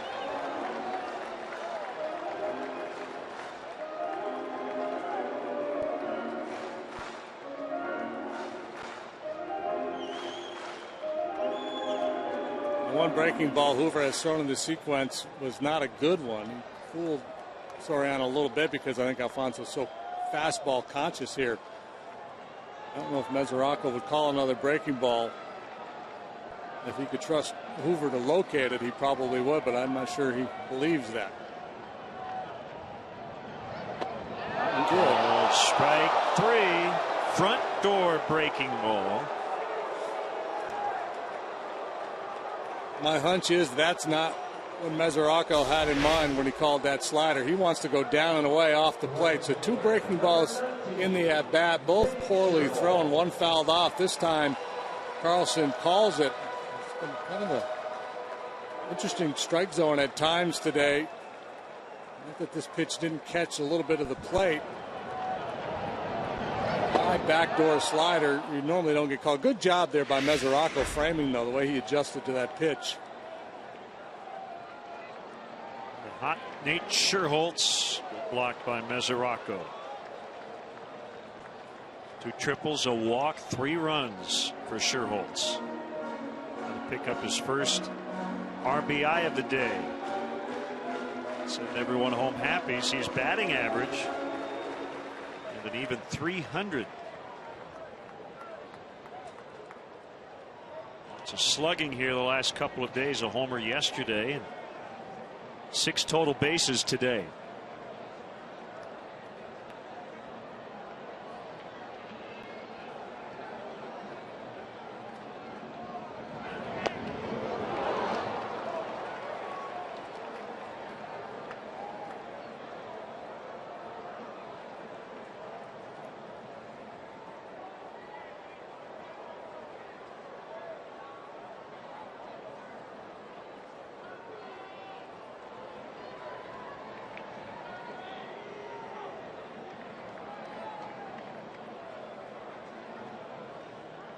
Hoover's 1-1.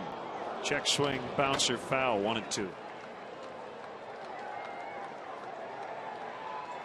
No decisions for the starters, Samardzija and Latos.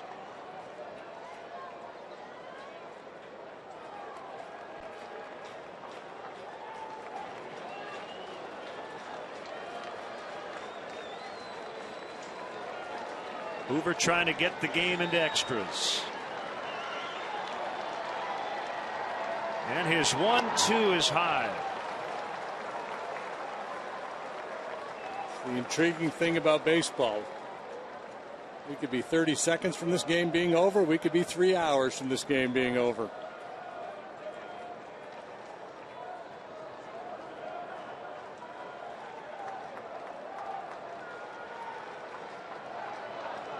Given a choice, we'd take the former. But the liner goes right into the glove of Zach Cozart. So maybe somewhere in between 30 seconds and 3 hours. As we go to the 10th, 5-5.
5-5 the score, and right-hander Carlos Marmol is on for the home team, making his 28th appearance.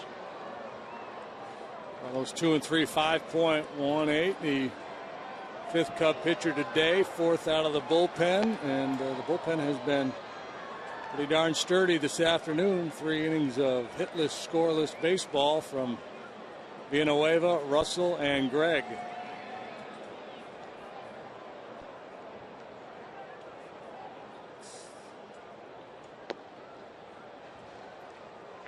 Extra innings are presented by Jack Link's Beef Jerky all season long.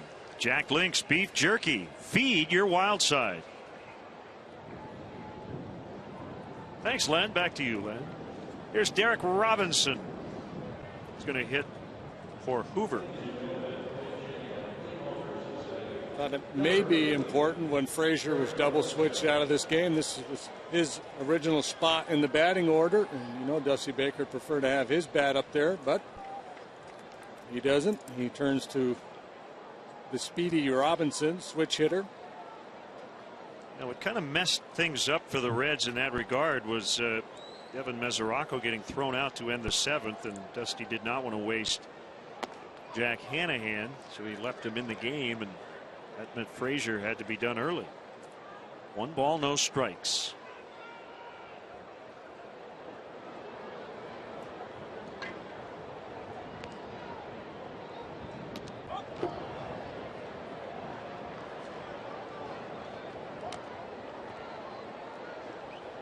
Ten hits for the Reds. The Cubs have 12.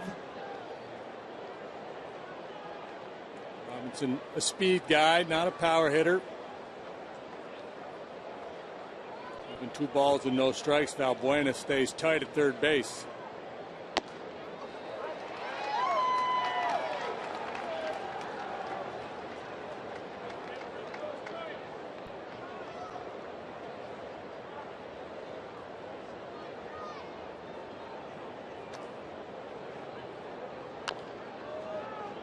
Bounding ball foul.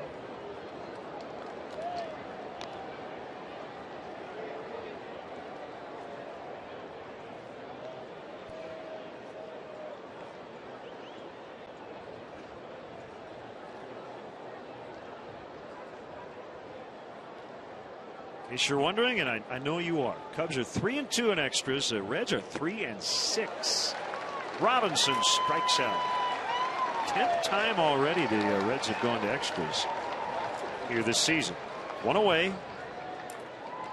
Nice job there by Marmol coming back after falling behind 2-0. Punch out Robinson. Nasty.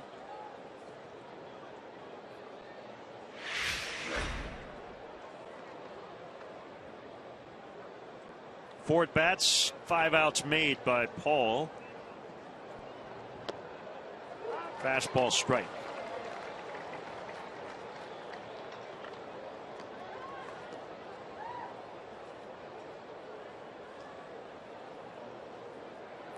Marmol's first appearance in this series.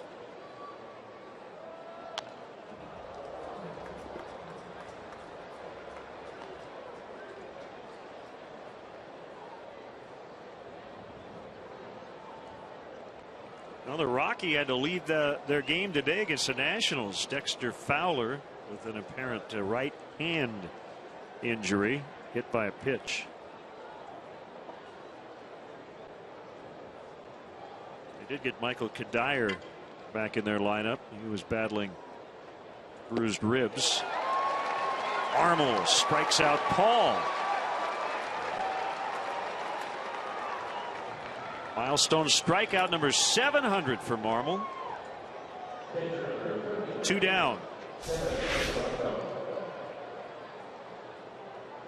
Had to be on the slider too. It's his signature pitch. Great action, great location.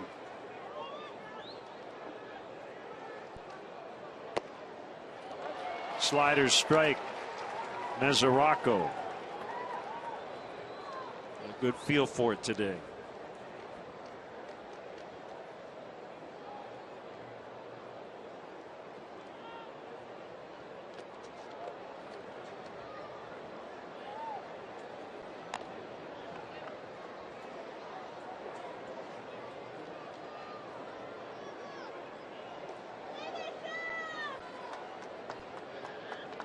Cubs will have Valbuena, Castillo, and Barney in the bottom of the 10th against a new Reds reliever.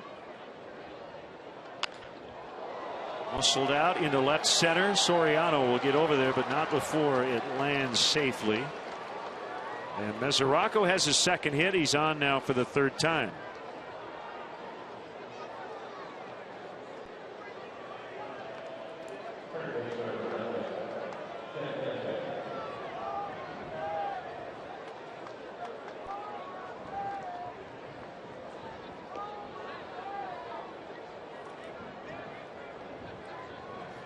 Right about now, or Dusty Baker's probably thinking, see, maybe I shouldn't have pinch hit with Robinson. Maybe I should have saved him and used him as a pinch runner.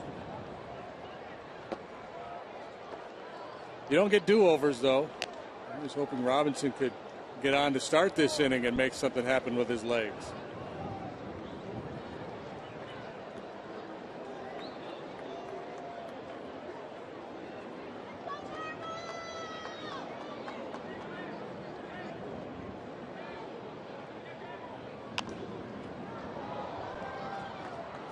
Hanahan, as is the case with a lot of players over the last 20 years, an admirer of the way Pete Rose played the game.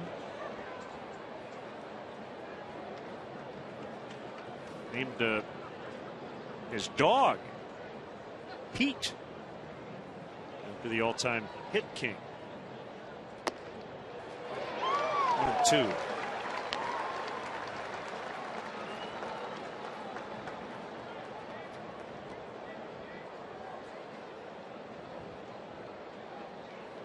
Hanahan went to high school in St. Paul at Cretin-Durham. Is that how you say that? I believe so. Joe Mauer. Joe Mauer, yeah. Boy, hotbed of baseball Molitor, too, talent. I think. Molitor, I think. Yeah, high school. Dave Winfield, Jack Morris from that area.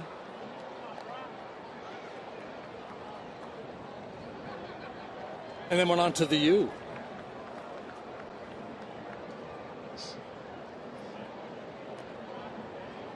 Kent Herbex from Bloomington. Former Heisman Trophy winner Chris Wenke. Steve Walsh, former Bears quarterback, went to Cretin-Durham Hall High School. Called strike three. Marmol with 3 strikeouts in the inning. That will take us to the last of the 10th. Well, they went 3 overtimes last night. Some extra baseball here today. Cubs will try to win it when we come back.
Robinson will remain in the game at left.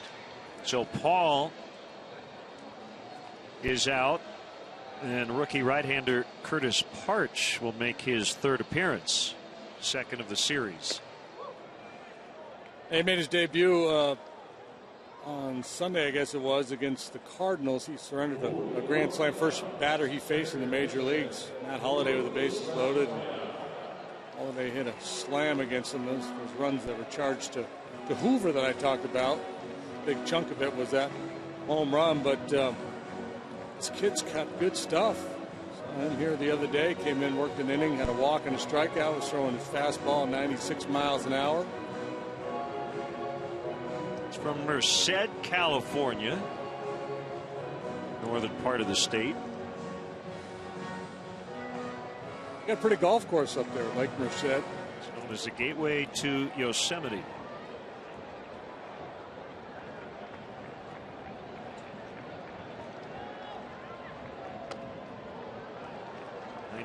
But missed badly. Ball 1 to Valbuena.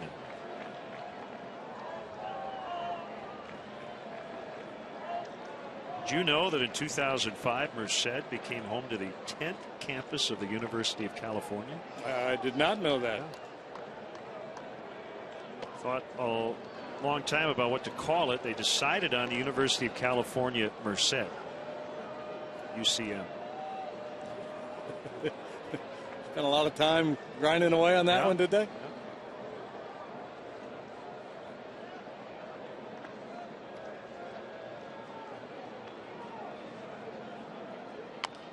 Check swing, line shot, foul over the Cubs dugout.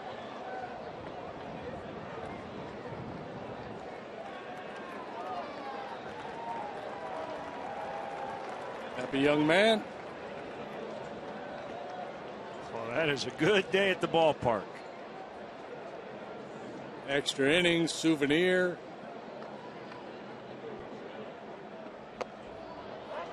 Ooh, my. Tough day for Valbuena. A couple of pitches he thought were out of the strike zone. This one was in it until the very last second, but Arch still got the call. It's frustrating for a hitter because he recognized early, stayed on that changeup, eyeballed it all the way. 97 elevated. Now you're in battle mode. Fight it off. It's Blake Parker up with Lester Strode, the bullpen coach, watching.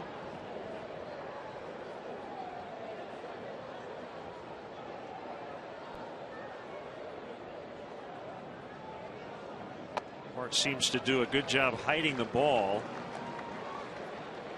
Goes in the set position. He almost turns his back to the hitter. Yeah, really closes off his front side. Works from the third base side of the rubber, which used to be the norm, right? He's always worked from the third base and lefties from the first base side, but not so much anymore. Half cut by Valbuena, strike 3.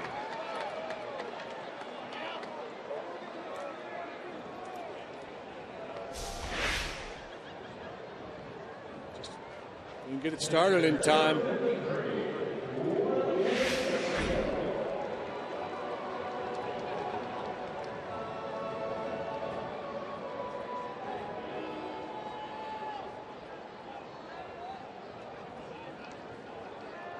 Castillo 3 for 3 and nearly 4 for 4. Nice catch by Chu in the 8th inning.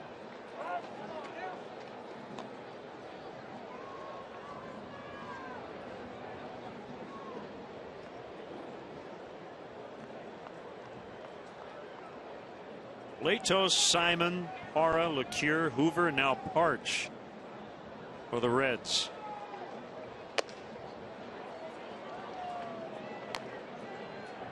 Samardzija, Villanueva, Russell, Gregg, Marmol for the Cubs.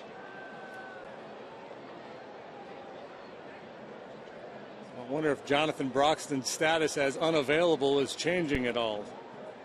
If not, it's just Chapman left in the Reds bullpen. Well, this is 2013. If this were 1963, fighting chance the 2 starting pitchers might still be in there. Today the starters went 6 apiece.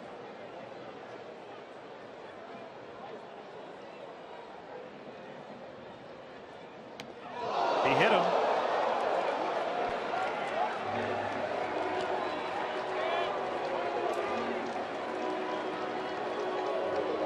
If you're thinking about a pinch runner, it won't happen. Deoner Navarro already pinch hit.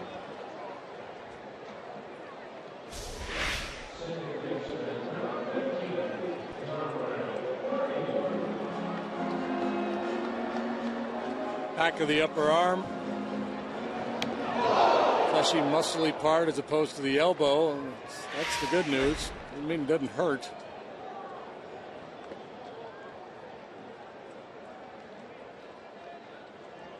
Barney tied it with a single in the 8th. Let's go back 2 innings. A little flare into shallow right field. Good enough to get the job done. Mitch Sherholt scoring for the 3rd time.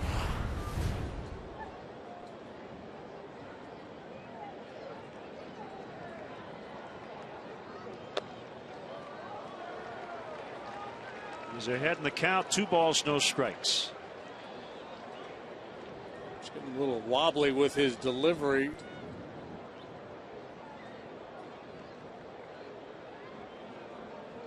One of those situations, if you're not taking, you got to make sure you get your pitch here. Put them in a box. 1 pitch, 1 spot, or let it go. Missed again. 3-0. Scott Hairston in Marmol's spot on deck.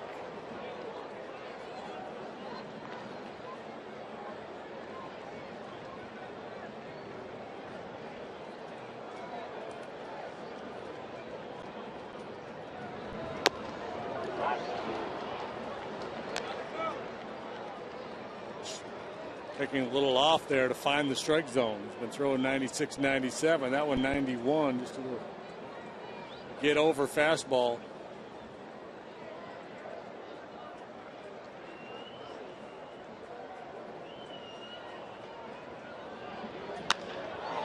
Base hit right field. Castillo's going to have to stop at second.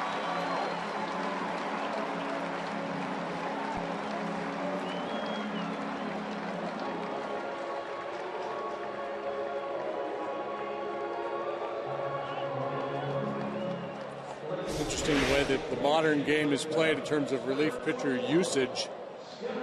Dusty Baker at this point of the game is kind of running out of options when that, again, if Broxton's not available, he only has Chapman, but Reds had a 1-run lead in the 8th that got away. So there was that situation in the 8th. Cubs made a run at him in the 9th with a couple of base runners, and again here in the 10th. And there's no chance that Aroldis Chapman is going to come into this game unless the Cincinnati Reds have a lead that they're trying to protect.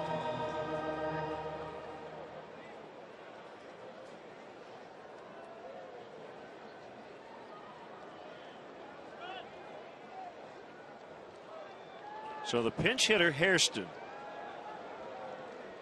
Castillo the winning run at second base. Called strike.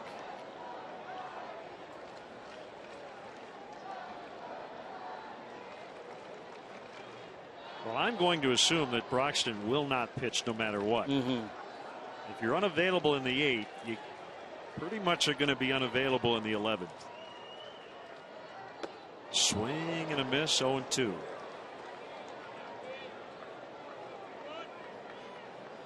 Especially since he hasn't pitched, you know. I haven't seen him this entire series, have we? No, I don't. Well, no, we haven't. Yeah. He last pitched on Sunday night. So that tells me he's unavailable, not because he's just been worked hard. Okay, well, I can give you an inning or I can give you an out. I mean, that tells me he's unavailable because something's barking. Yeah. Sometimes these things are not disclosed to the media and they don't get out because the situation doesn't present itself. But today's a different matter.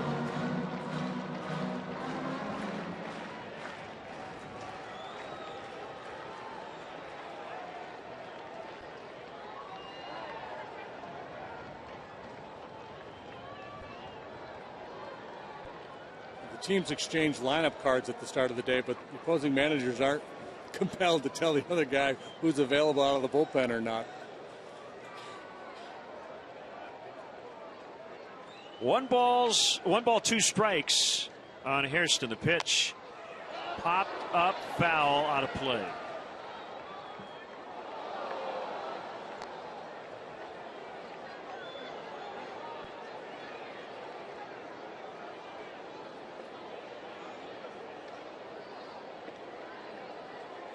Talking to himself a little bit.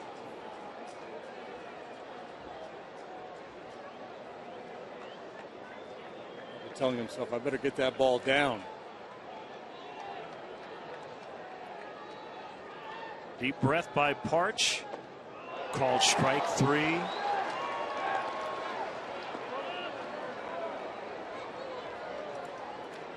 Two down. Houston wasn't looking for it. Lots of knees. Hard to look for anything but fastball when a guy throws 97 miles an hour. Shadows a bit of an issue now as that ball passes through the dappled shadows of the light stanchions and then across the dark shadow in front of home plate. That ball goes from light to dark. Bit of an issue for the hitters.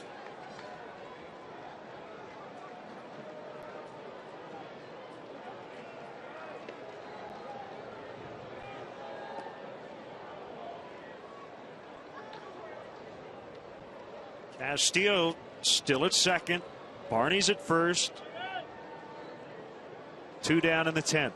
The traffic today. Cubs have had base runners in every inning except for the 3rd. They're 3 out of 16 with runners in scoring position.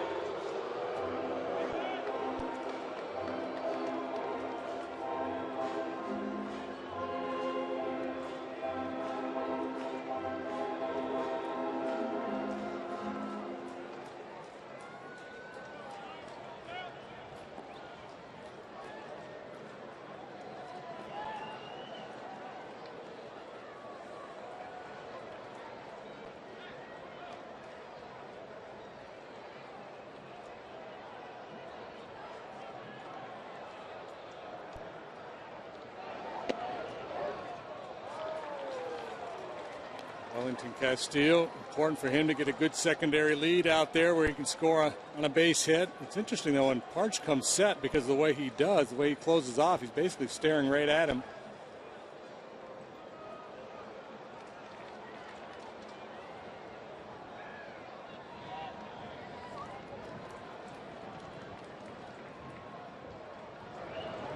And 1-0 is pulled foul on the ground.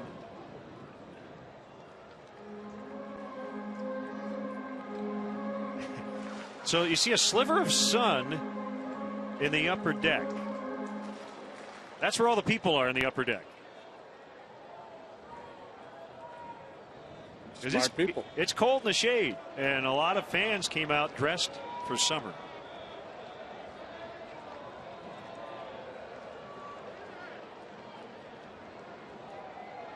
One. Phillips down to a knee.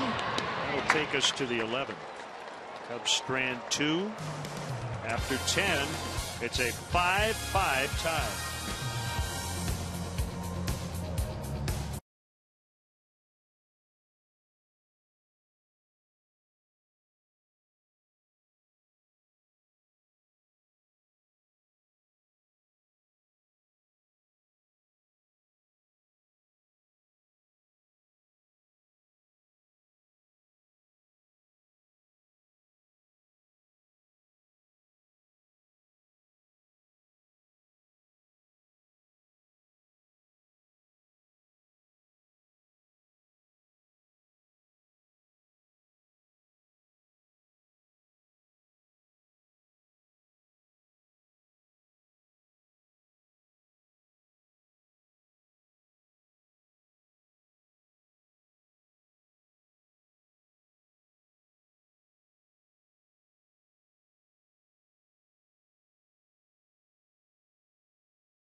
righty Blake Parker. 5 trips to the mound so far this year, and the numbers are good. 1.59 ERA after solid work down at AAA. Worked a couple of days ago. Scoreless with a couple of punch-outs in 1 inning of work.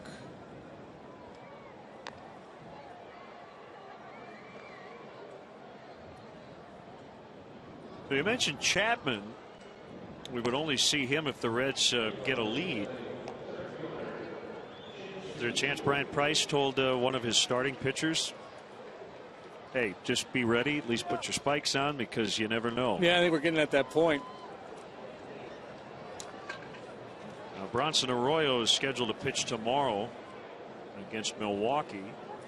A lot of times, if you know you're short in the bullpen, if you've got a guy or two that aren't available, you'll tell that, whoever the starting pitcher was who's due to have his side work today, you say, hey, hold off, don't do your side work, do it late in the game in case we need you. I didn't see any of the starters down there, so I'm guessing whoever was scheduled to throw on the side today already did it. Doesn't mean they wouldn't be available. So Parker in, Rondon and Raley still available in the Cubs bullpen as Chu accepts a strike.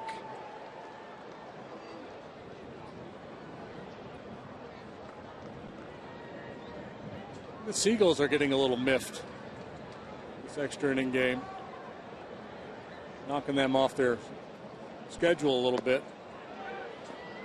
Couldn't hold up. 0-2.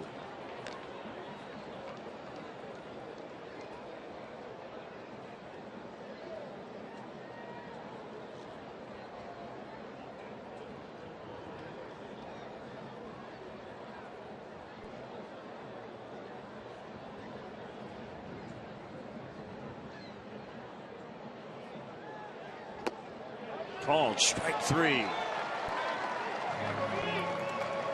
6 of the last 7 Red hitters have struck out.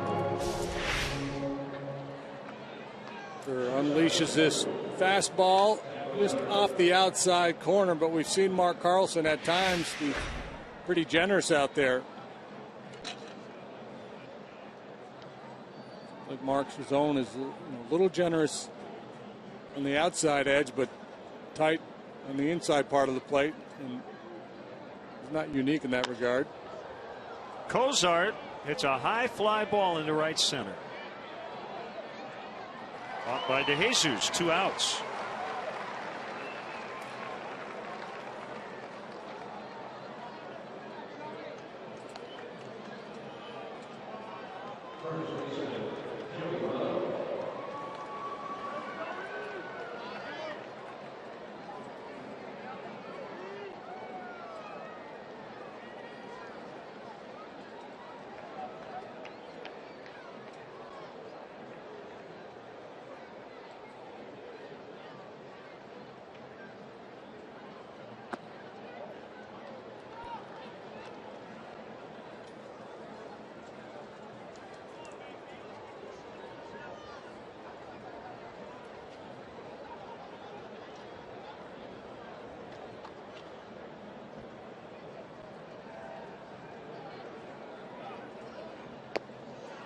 Good pitch. Slurvy breaking ball. It's 1-1.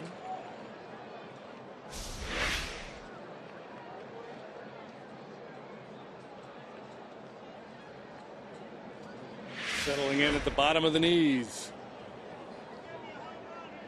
He's added a split finger pitch.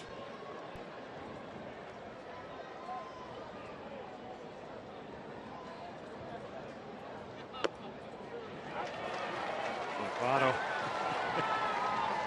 angrily kicks the dirt. I think he felt like that might be the best pitch he sees in this at bat. Maybe overthinking it.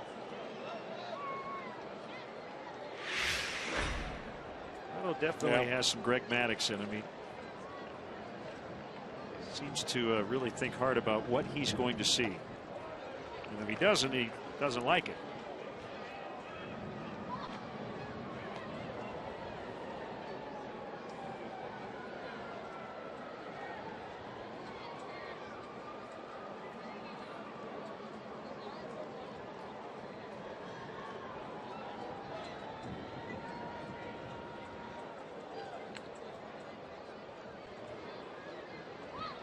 Swing and a miss to end the inning. Blake Parker goes 1, 2, 3, and we go to the last of the 11th. 5-5.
Seven, 5-5.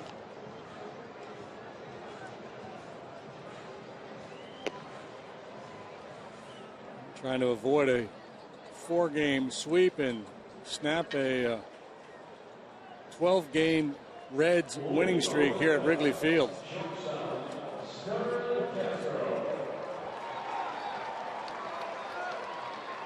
Not sure how long Parch can go. 16 appearances at AAA. He had made 8 at AA. 24 games, 30 innings. So 2, 3, maybe 4 at the most, you'd think.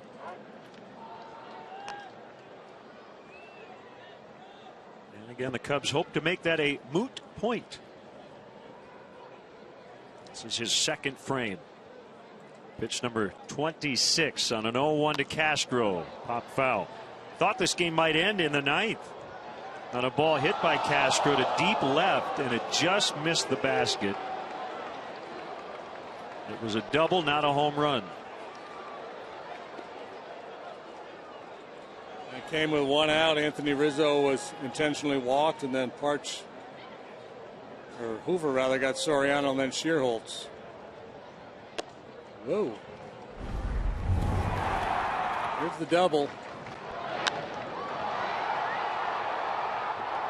See Castro out of the box, thought he got enough.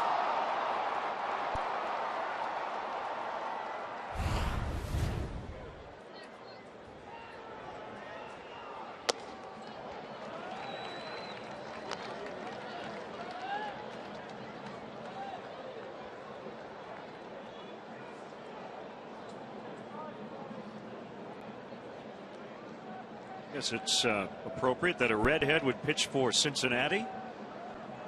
Curtis Parch with a 2-2 hit high in the air on the infield. Cozart.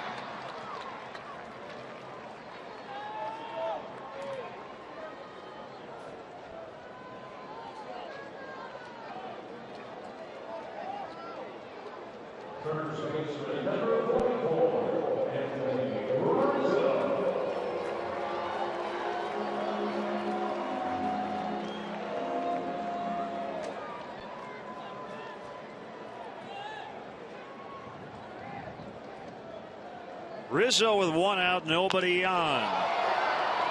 Jammed a little bit. Bruce will make the grab.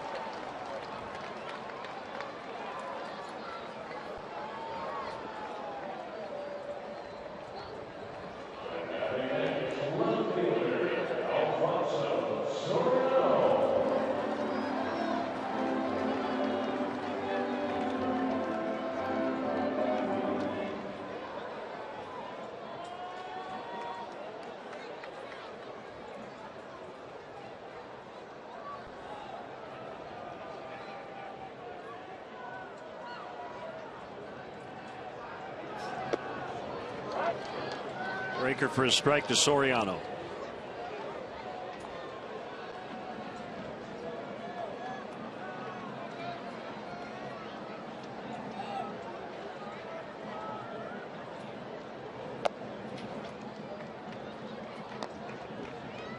Alfonso on the 7th of an 8-year contract. 171 homers as a Chicago Cub, starting in 2007. 379 in all. This is his 15th year in the big leagues. 2-1.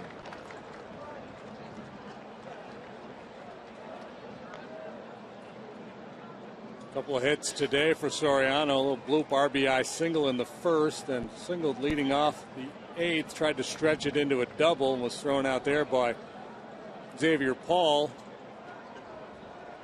the left fielder. Ground ball to third. Jack Hanahan to Votto in plenty of time. 11 in the books. Here comes the 12th. 5-5.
Bruce and Robinson against Blake Parker, who went 1, 2, 3 in the 11th. I don't want to think too far down the road, but if we do get to the 14th, we've got another stretch. Where's Eddie O? Get him back. That's usually not how it works. Patrick Mooney is right next door in the press box, available and standing by.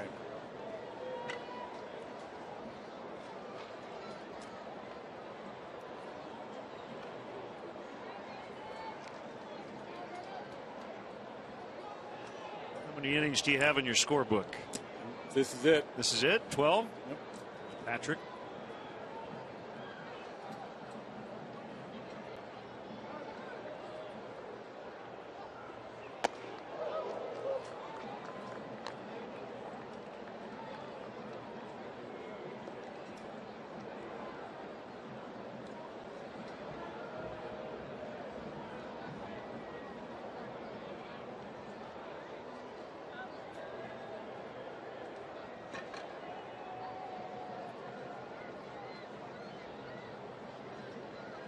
Parker up for a handful of appearances with the Cubs last year.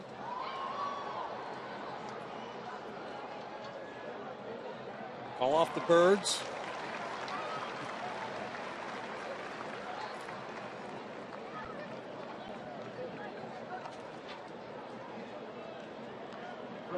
One out, it's Jay Bruce. Hits in his first 2 at bats, outs in the next 3.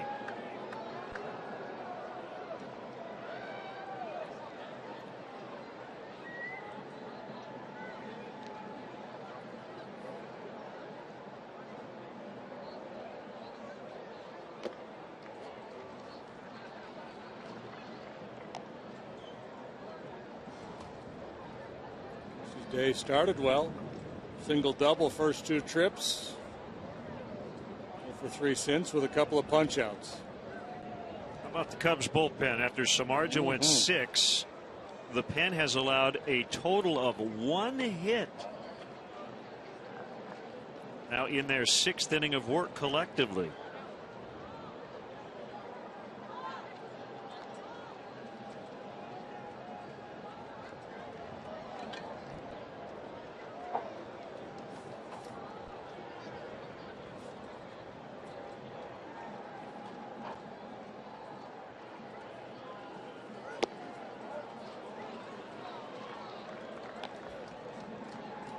Mesoraco single in the 7th.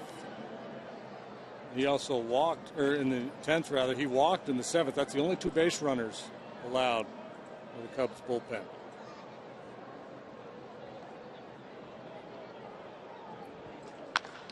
Bruce swings away on a 3-0 diving attempt by Castro. He couldn't get it.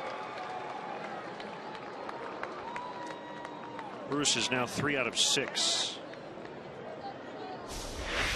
Because of his home run potential, he gets the green light here. Fastball out over the plate. That's what you call squaring one up. Yeah, that ball was hammered.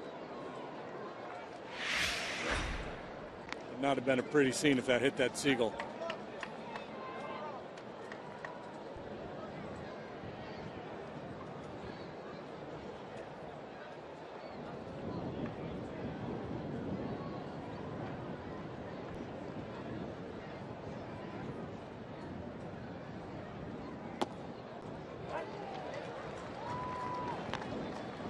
On the outside for a strike. Yeah, I think if you've been paying attention to Mark Carlson's strike zone today, I think throw some running fastballs off that outside corner. You're going to get it called a high percentage of the time, and you're going to force the hitter to make an adjustment to go out there and try to do something with it.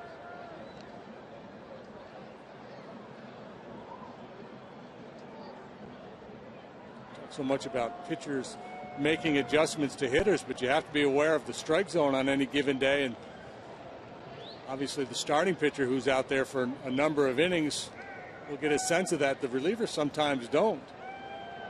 It's up to the catcher to say, hey, this guy's giving us a little extra on that outside corner. Let's just live out there for a while.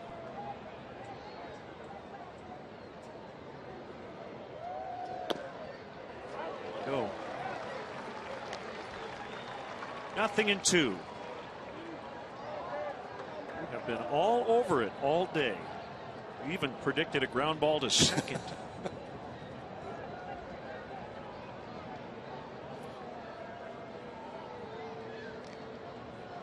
All right, what you got here? 0-2. Well, I mean, I think he can go back away again because of the strike zone, but they may feel like they have him set up to come in. Splitter. That's his new toy. It really is. Great pitch for him. Could be his meal ticket. Kind of guys you root for. Toiled a long time in the minor leagues, working his way up through the organization.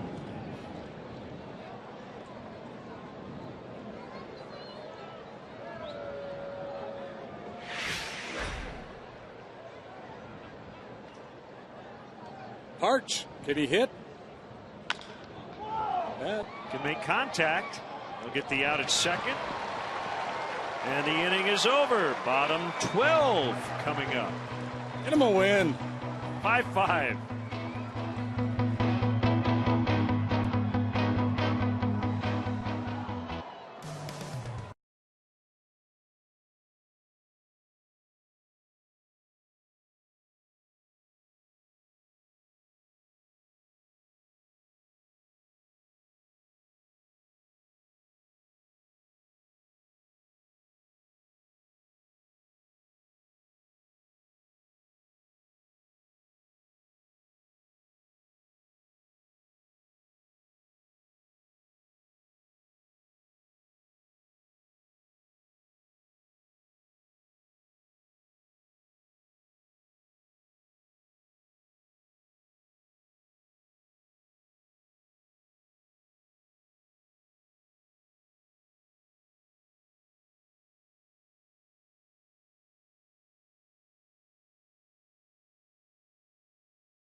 much deeper. It might be Ransom and his tourists on the mound in a few innings. Cubs will try to end it here. And Sherholtz, Luis Valbuena, and Wellington Castillo against the rookie Curtis Parch. He's done a nice job. Got out of a jam in the 10th. Went 1-2-3 in the 11th. Nate Sherholtz has scored 3 of the 5 Cub runs this afternoon. Buena's got an RBI knock. Castillo's had a big day. 3 hits. This might be the winning combination.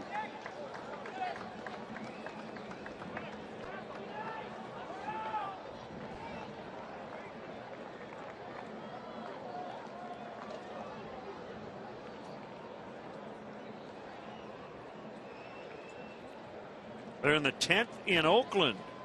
A's batting 2-2. Yanks and Athletics.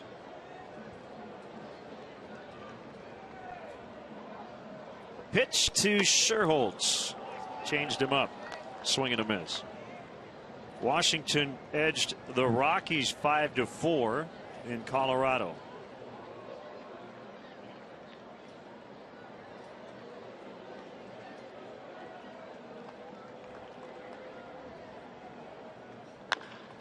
On the ground, backhanded by Votto. He gets up, he flips. Parch covering, 1 away.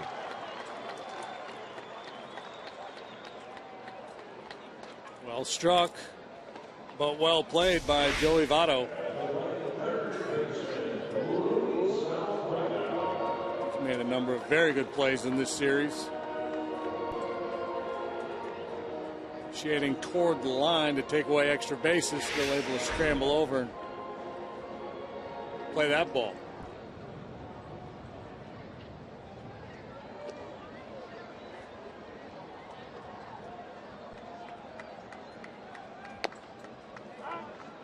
Strike 1 to Valbuena.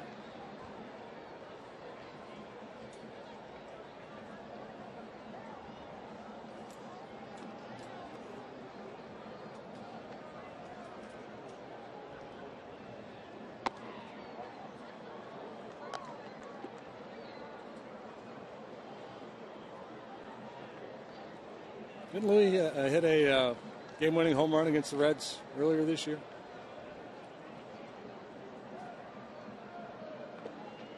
Seem to remember that. Unfortunately, not going to happen on this swing. I can check that out. That's easy to. It's hit a big home run over in Cincinnati.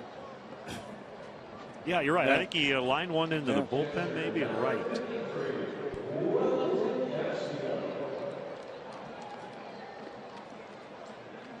Yep. The 13th.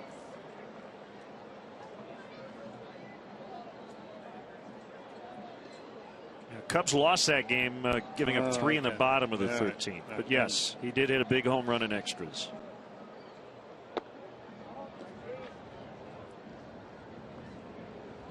You were close. Oh, you were right. I was just trying to win it. Summon up some karma there.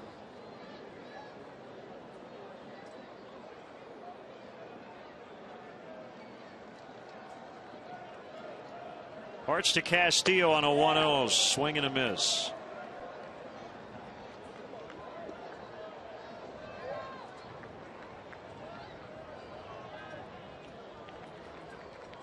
Archer's slider and changeup have gotten better the longer he's been in the game.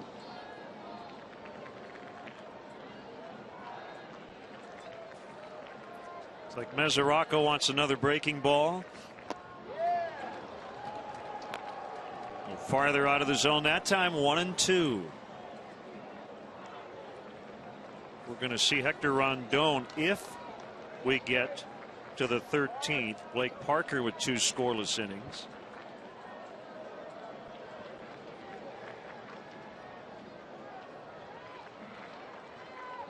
And the 1-2 swing and a miss. We go to the 13th from Wrigley. Final game of this series. Rondon coming in. It's a 5-5 tie.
5-5. 25 hits in this ball game.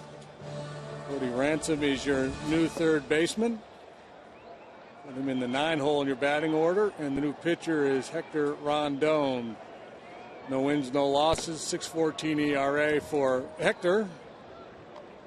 21 hits, 11 walks, 16 strikeouts in 22 innings of work. He's allowed 4 home runs. Trying to continue what has been an outstanding day for the Cubs bullpen. Looking towards the bottom of the Reds batting order. Mesoraco, Hanrahan, who's in the 9-hole, and then back to the top with Chu. These are fun days to look at how many guys have been in the 9 spot. So you ready? Mm-hmm. For the Reds, Latos and Hannahan, that's it. It's the 6th spot that's had all the pitchers. For the Cubs, in the 9 spot, Samardzija, Villanueva, Sweeney, Russell, Navarro, Gregg, Marmol, Hairston, Parker, Ransom. Take up a lot of room in the morning paper for the box score. 10 of the 25 on the roster have been in the 9 spot. So here we go. Rondon to Mesoraco. First pitch strike. Top of the 13th. The Reds are 12 out of 47. The Cubs are 13 for 47.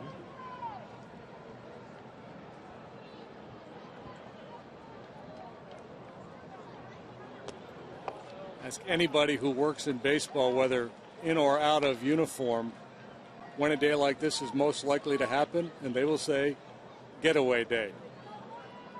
Invariably. The marathon games.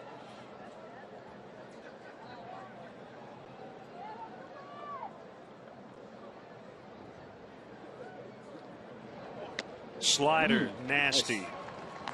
1-2.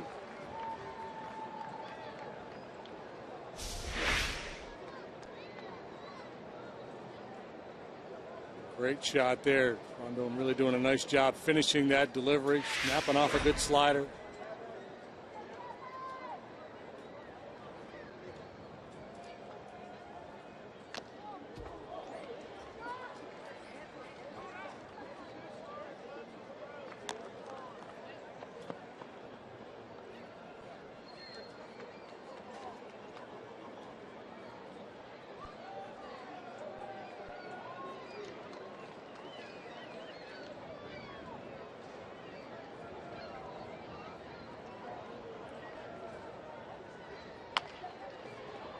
Ground ball to Cody Ransom, who just came into the game. 1 out. Always find the new guy.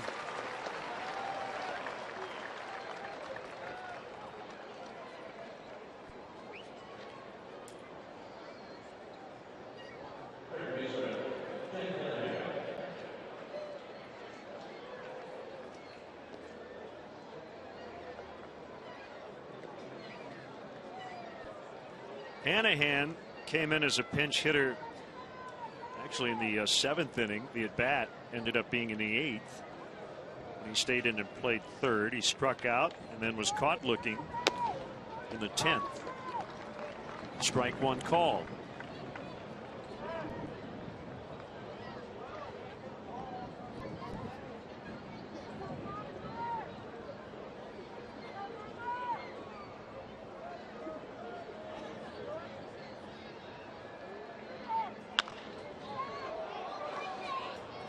Not saying it's been a long day at the ballpark, but game 2 of the Stanley Cup Final starts in 10 minutes. Yeah, the East Coast night games are getting ready to crank up.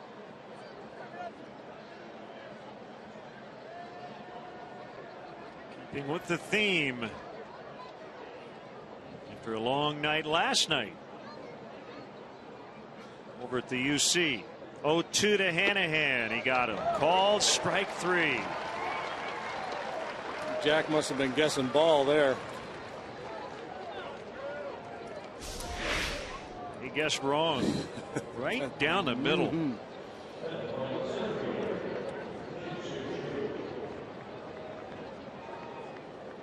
Rondon looking sharp.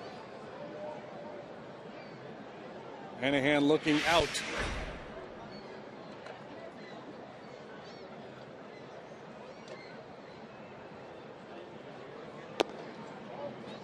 Low on Chu for ball one. His team has stranded 11 men.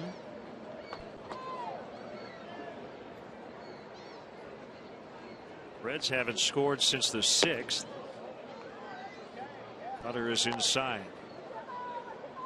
If this were college football by now, we'd start the inning with a man on second base.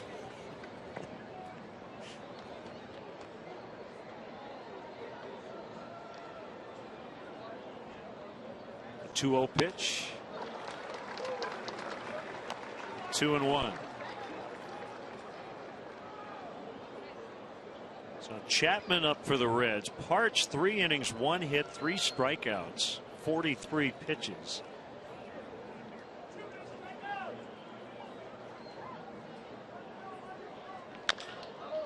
On 2 bounces right to Barney. Inning over. Home half of the 13th. 5-5.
Been here since 1 o'clock.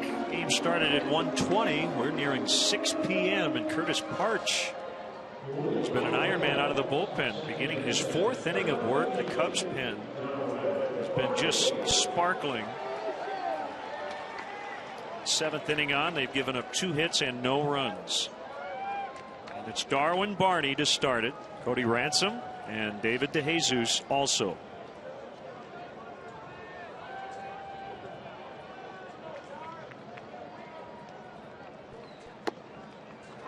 Called strike. Funny how teams expect Barney to bunt. Hanahan in, even with a bag at third. Votto was in on the first pitch, but Darwin doesn't bunt a lot for hits. Swing and a miss. 0-2. He fits the profile of a guy who would. Yeah, but when you look at, when you watch him play.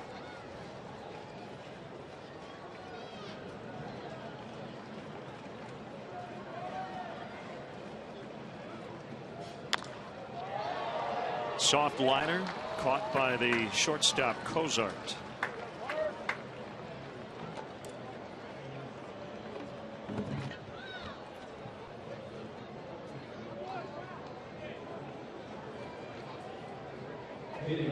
Well, if you want the game to end on one swing, not a bad idea to have Cody Ransom at the plate, considering what he's done lately in the power department. Although not a good home run day for a right-handed hitter. We've seen one long ball that was DeJesus, but he hit it to right back in the 5th inning. He's been on a nice roll of late. Of course, most of his damage comes against left-handed pitching, as this home run did. 4 homers in his last 6 games.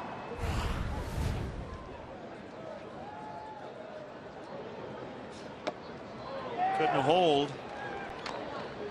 Well, you hit it right on the head. Parch's breaking ball has just gotten better and better. With it more of a willingness on the part of Mesoraco to call it.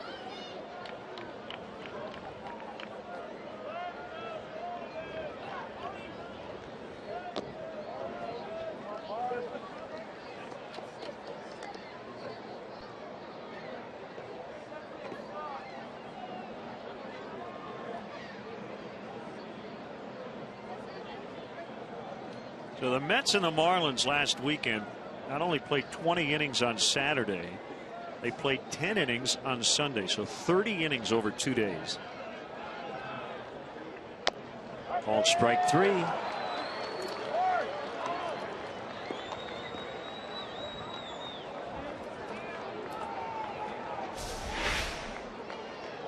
And comes back to the slider and drops it right on that outside corner. Pretty pitch.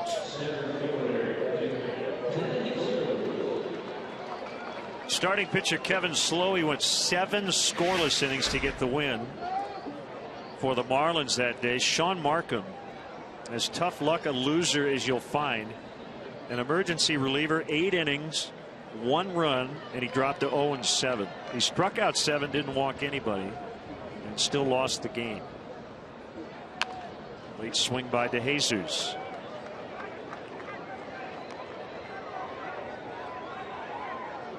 In that game, the Mets went 0 for 19 with runners in scoring position and stranded 22 on base. The Marlins had just 4 at-bats officially with runners in scoring position in 20 innings. They went 15 for 69 as a team and won the game. The Mets went 13 for 71.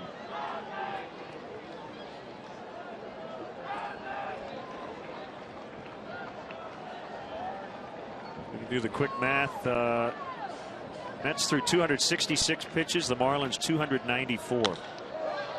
On a hop, knocked down by Phillips.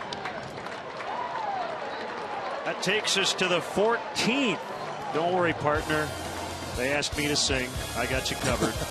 I'll provide backup. 5-5.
Carney tied the game in the 8th inning.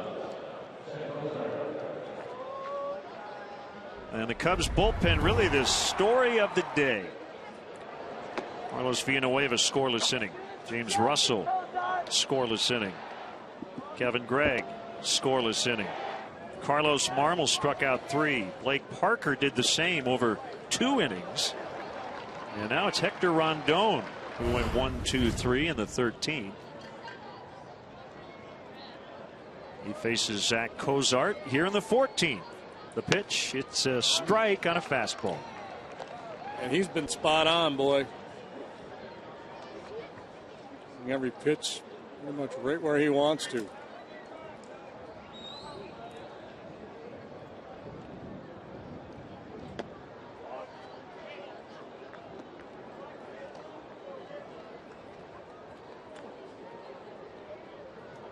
Look who's up in the Reds bullpen. We'll look here in a second after the pitch. If there was an ailment for Jonathan Broxton, the game has gone so long that he's recovered. This is really peculiar.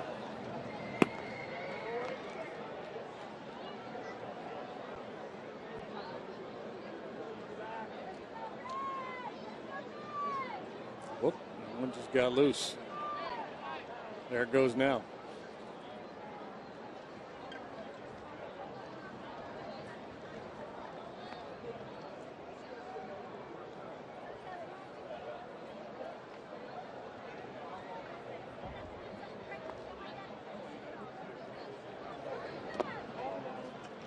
Two balls, two strikes.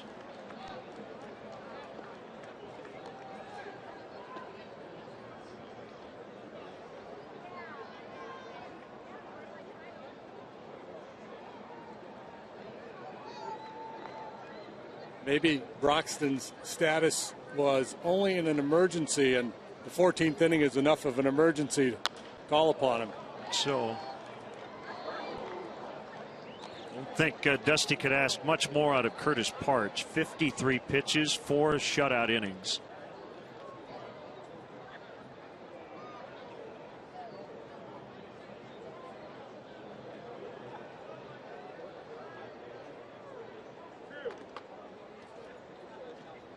Have to ask more out of him, and couldn't be more impressed. He was really good.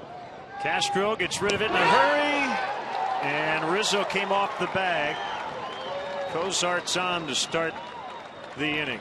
That's an error on Castro. Second one of the ball game had a bobble earlier that cost him. This was a tough play from the hole. He unloaded in a hurry. And Rizzo just came off the bag. Looked like the throw was going to beat him.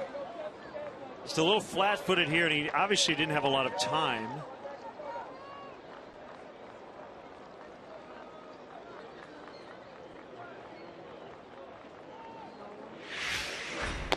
Inside on Votto.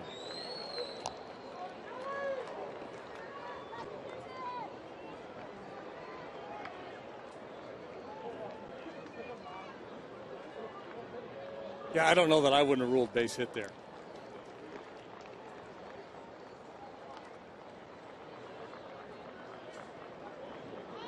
Certainly was not a routine play. Votto got a piece.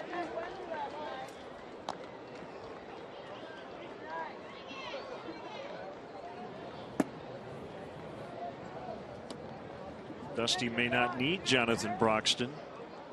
He's hoping they get a run here and he can go to Chapman instead.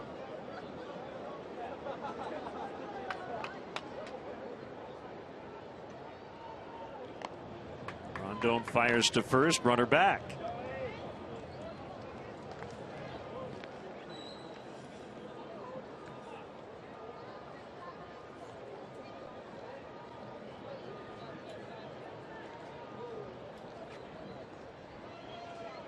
Rondon ready. Here is the 423rd pitch of the day. Scalded foul.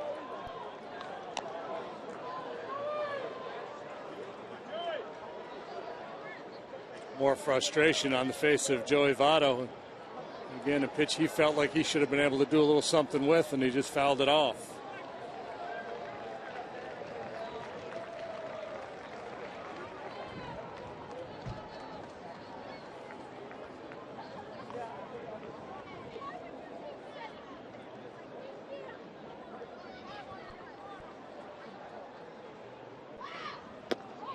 Swung on and missed. Strike 3. He was frustrated with the foul off. He's got to be really upset with the punch out. He choked up on the bat a little bit, but offered at that outside fastball, 95 miles an hour. Lunging Votto will head back to the dugout.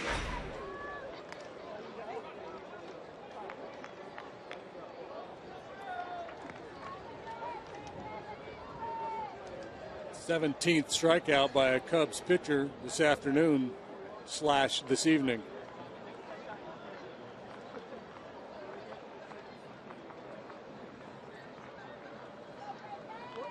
Cozart at first, 1 away. Here's a pitch to Phillips. It's a strike.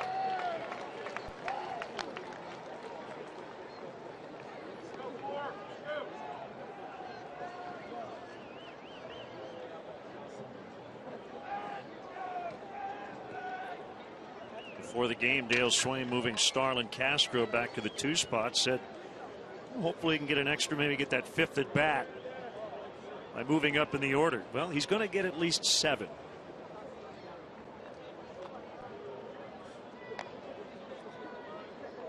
It's kind of a day like when you were a kid and you just went to the park with your buddies and played all day long. Now somebody be trying to call you home for supper.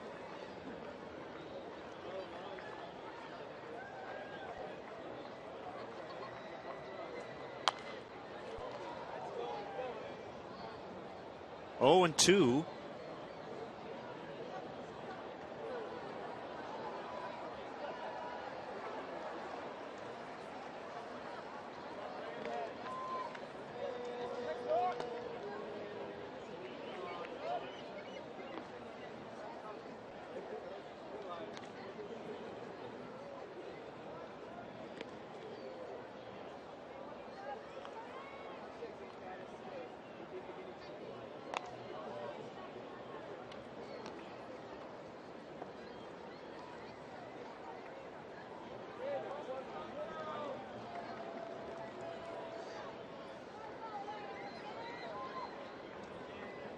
Tough for the position players who've been out there all day to maintain their concentration. That's why a lot of these games linger on and on. The fatigue factor physically and mentally becomes a real issue, whereas the pitchers, most of those guys are coming out of that pen for an inning or 2 at a time with a lot on the line, so their intensity level is sky high.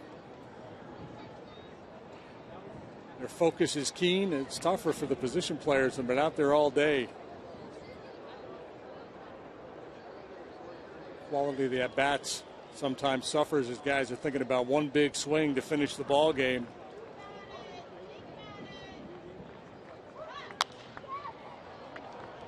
I envision Duncan Keith sitting at home watching this game going, tired?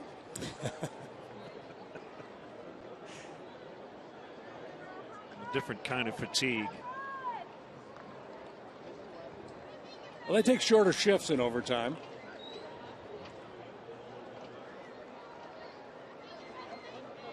Concentration level pitch to pitch, and we mentioned over 400 pitches have been thrown in this game.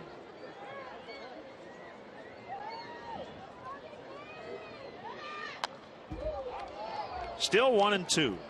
Castillo and Mazzaraco have been back there all day long for their respective clubs. And while Hannigan's available, Deoner Navarro pinch hit back in the 8th inning.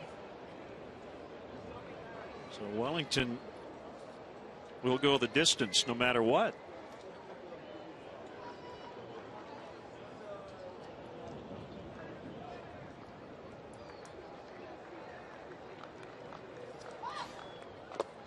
And strike 3 on the swing. Third punch out for Rondon. 2 down. It'll bring up Jay Bruce.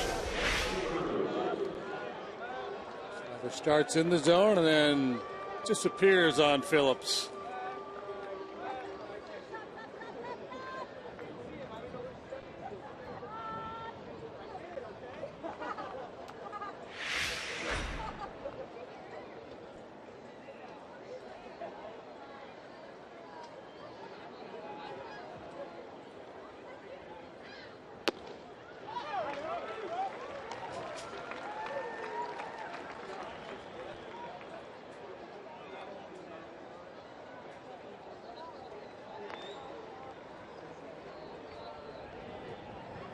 Cozart reached down an error to start the inning. Now there are 2 gone. Stay away from this guy's power.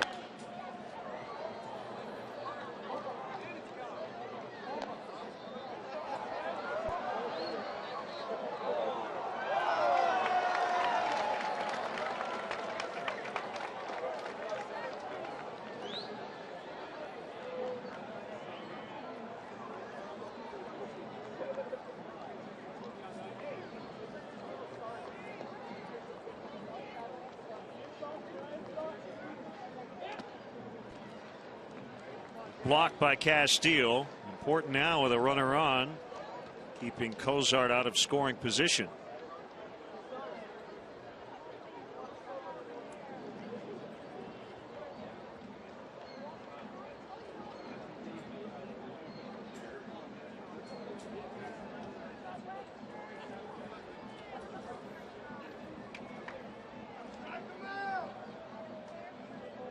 There it is. Fouled off to the left. Good pitch. Pretty safe going down and away there. You might punch it into left field for a single, but it's a mistake. The inner half of the plate that you're trying to avoid with a guy like Bruce up here in this situation.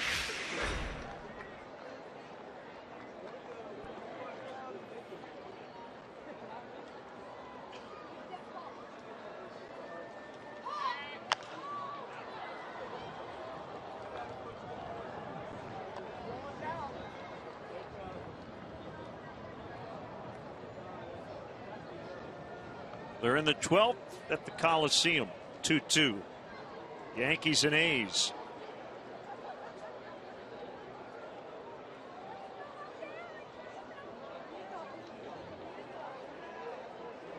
Here it's 5-5 in the 14th.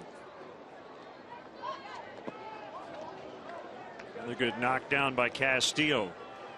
It's 2-2. If you're going to sing after this half inning, shouldn't you be up interviewing yourself right now? I suppose so. Your new book coming out? No book's coming out.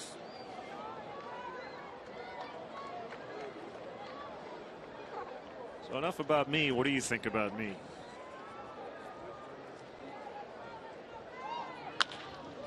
That's going to get into right.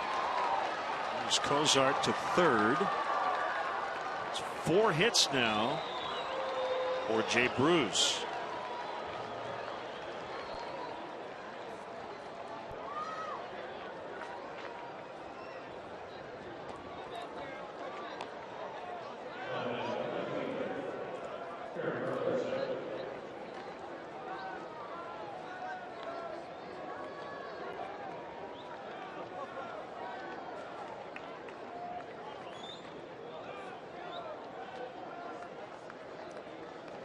Key for Cozart to get to third, because Robinson now can at least think about a bunt. First and second, you wouldn't think about that with 2 outs. Ransom way in it on the grass at third. Rizzo in as well at first. Swinging away, however, and fouling.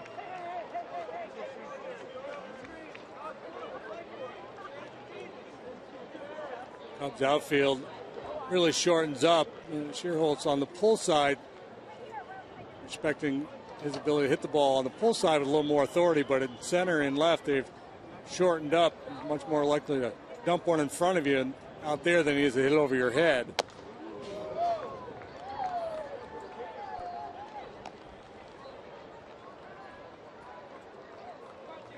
Ball and a strike on Robinson.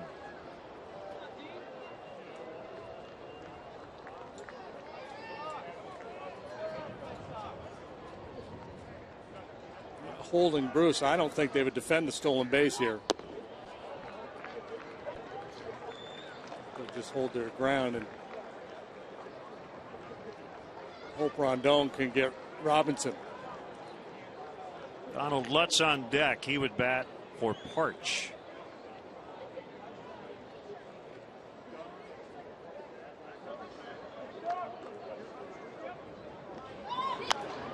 Late swing. to make it 2-2. Well, it is getaway day. The Cubs are flying to New York tonight, but the good news is, partner, New York restaurants stay open really late. Rumor has it that that city never sleeps. Always get a late night sandwich or an omelet in New York.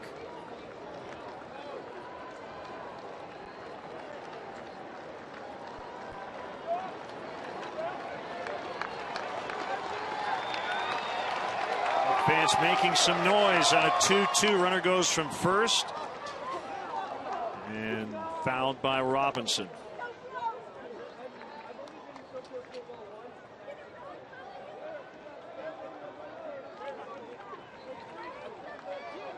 No middle infielders breaking to cover second base there. They're going to cede that base to Bruce, hold their positions.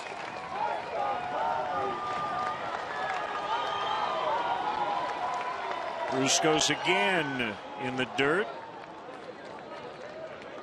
Nice job by Wellington, sliding out to block and contain that ball in the dirt. And especially at this stage of the game, he's been back there a long time. He's been in that crouch position for quite a long while this afternoon. A lot of pitches, still fresh enough to slide over and block that one. 3-2 pitch. Fly ball left field. Wind pushing. Nice attempt by Soriano.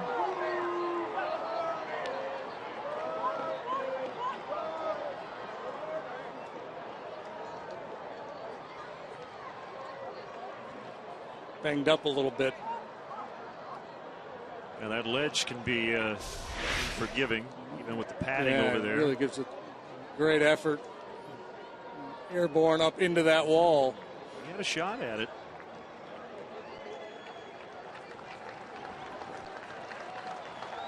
And a young Soriano fan also trying to make the grab. Another 3-2 tapped foul.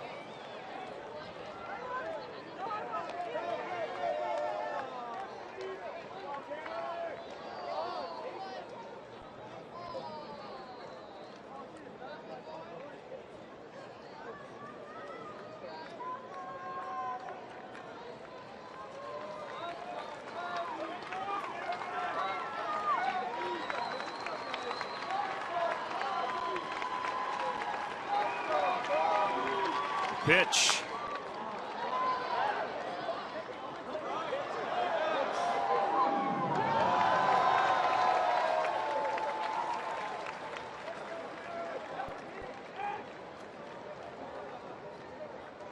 At 8 pitches so far in this plate appearance? I think it's been at least 9. Miss at bat.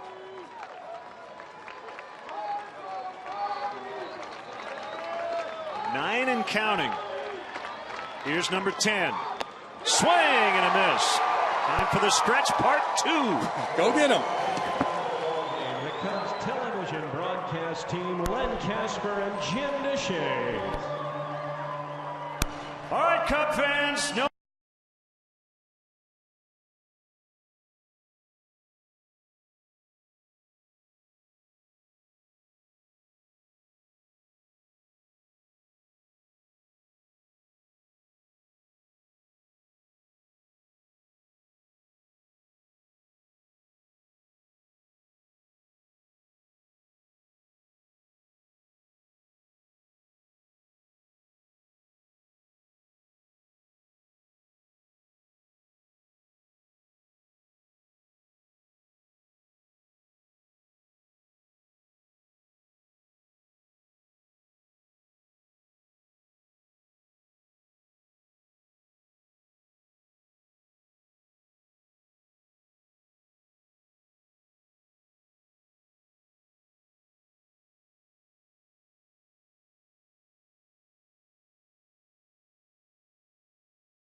Little did you know you were singing.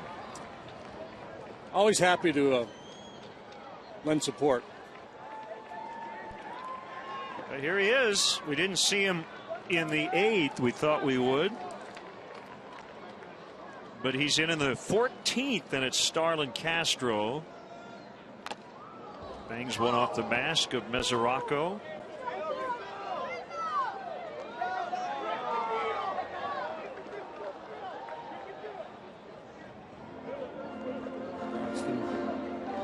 About his body language makes me feel like he doesn't really want to be out there. If it's something in his arm that's barking a little bit.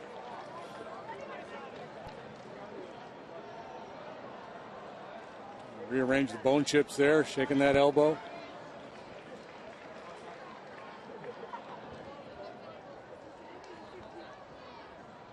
Kick the 0-1. 1-1.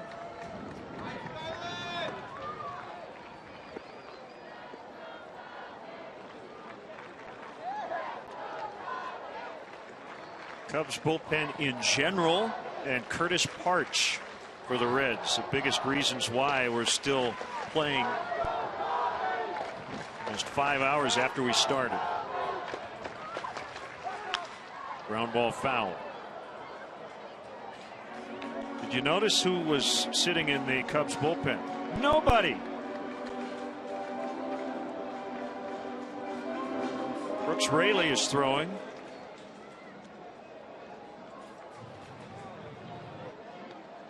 Remember what I said earlier? We could be looking at Ransom and his Turris at some point. Not quite there yet.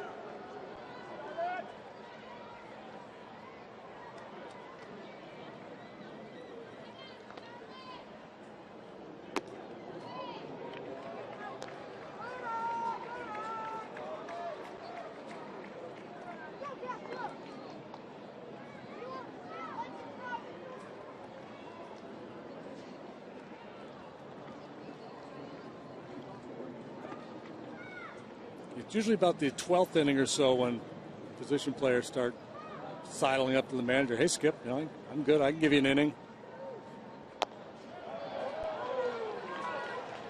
He held 3-2.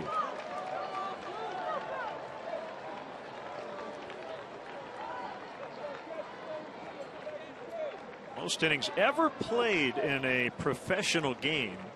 Majors minors, 33 innings. 1981, Pawtucket Red Sox and the Rochester Red Wings. The Orioles AAA affiliate. Wade Boggs, Cal Ripken Jr. participated. There's a ball smacked back through the box into center for a base hit. Good day for Castro. It's his 3rd hit.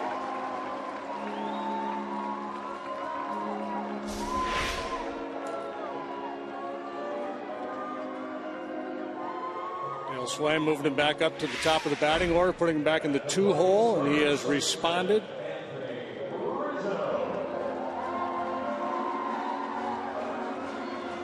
Yeah, great book about that. That's kind of based around that game. Bottom of the 33rd, came out maybe 3 years ago or so. Great read. 8 hours, 25 minutes. First 32 innings were played on April 18th. At least it started on the 18th. The final inning was played a couple of months later. Pawtucket won 3-2. Ball 1 to Rizzo. They actually had some stadium lights issues, so the game started about 30 minutes late.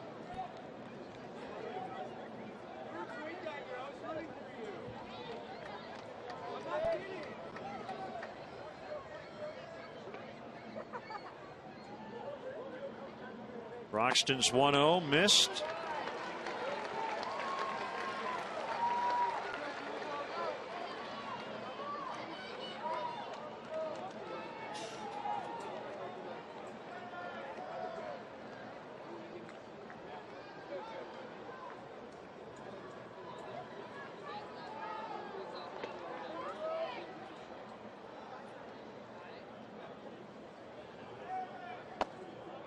3-0.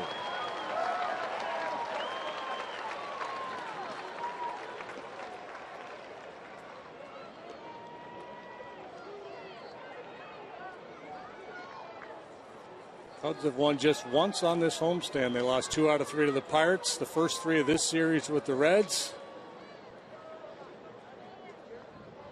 Getaway day W here. That would be a mood changer. Well, I said earlier that the fact that Broxton didn't even get up in regulation. Dusty Baker would be asked about whether or not there's an injury, but I think it's even more intriguing now the fact that he has been used here in the 14th.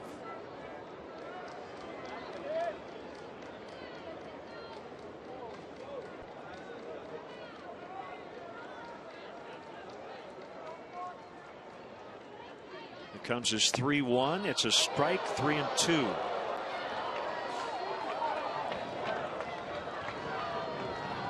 Broxton finding the bottom of the zone with that 3-1 fastball at 91 miles an hour. When Broxton first came to the big leagues with the Dodgers, he was the guy that would quite frequently sit right around 97 miles an hour with that fastball.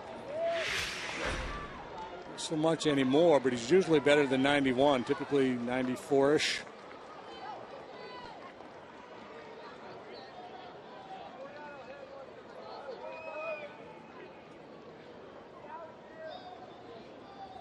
There goes Castro, and a foul. The longest game in Major League history was actually a tie back in 1920. The Braves and Dodgers, that's Boston and Brooklyn, went 26 innings at Braves Field. The game started at 3. The 26 innings took just 3 hours and 50 minutes to complete. Game called due to darkness at around 7 o'clock. I'm going to say game called due to indifference. Castro goes again on the 3-2. Yet another foul. The longest game ever in the American League. 25 innings here in Chicago. That was at Comiskey Park in 1984. The White Sox beat the Brewers 7-6. That game was suspended after 17 innings. American League had a curfew rule. Can't start an inning after 12:59 a.m. So they played again the following evening. Harold Baines won it with a home run.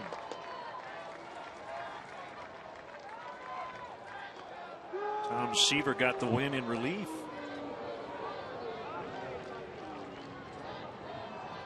8 hours, 6 minutes when you added up the game times for those 2 days.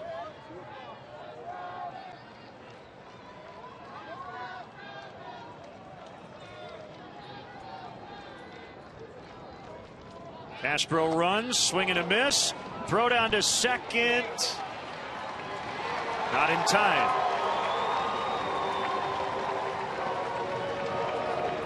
Stolen the base, the second stolen base of the day for Starlin Castro. So swings and misses. Mesoraco's throw a little short hop. It's a matter of whether Castro can maintain contact with the bag or not. Good look at it right here. Hang on.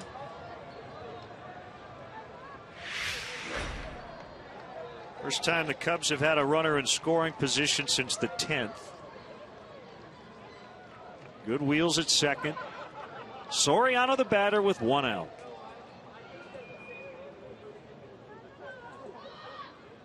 So while this has been a long game, consider if we compare this to the Brewers White Sox, we'd have to play 11 more innings in over 3 hours. It doesn't seem possible you could get there with what's left of these pitching staffs. 1-0. Right. Well, you get into your starting rotation. Yep. Soriano 1 out of 11 in his career. That's the bad news against Broxton. The good news is the one was a home run.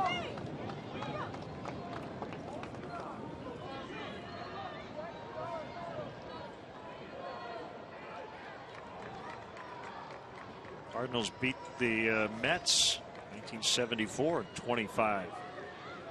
7 hours, 4 minutes. 1-1 off the outside corner.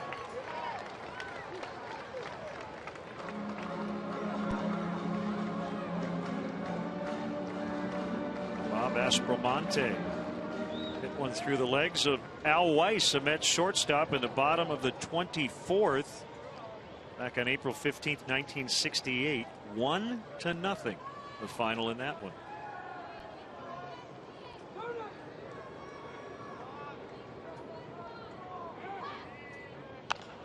Cue shot off the end of the bat on the ground to Votto. Broxton covers first. Castro now 90 feet away with 2 outs.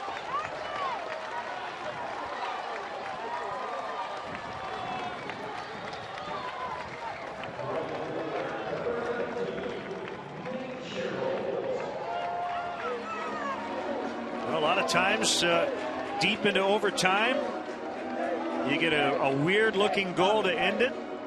How about a wild pitch? A little slider in the dirt. That would work. Julio Borbon is the last man available on the Cubs bench. He's on deck.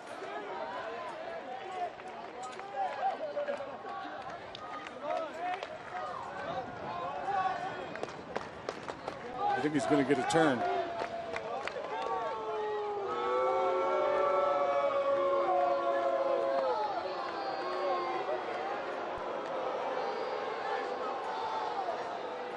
Sherholtz will be intentionally walked.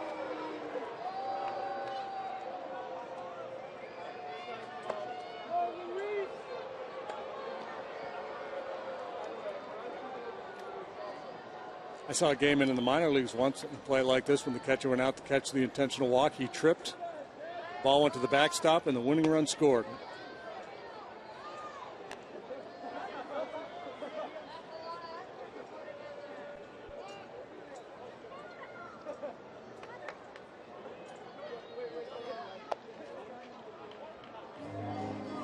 What is it about the Astros in postseason extra innings? 2005, 18 innings, Braves and Astros. Chris Burke with the game-winning home run. Game 4, the division series. You are with the 86 team that went 12 innings in Game 5, 16 innings in Game 6. Brian Price out to talk it over. 12-inning game, Fred Brocklander blew a call first base. Otherwise, the Astros would have won that game. 14 innings. Game 3 of the 05 series. Jeff Blum, right? Big home run for the White Sox. Jeff Blum, former Astro.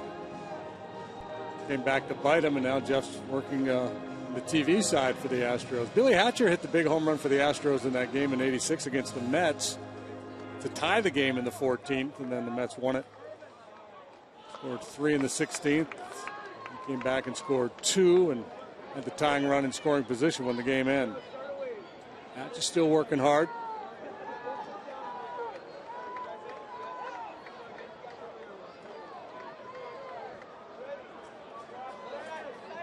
The guy that's been in the dugout all day long with the chance to be the hero.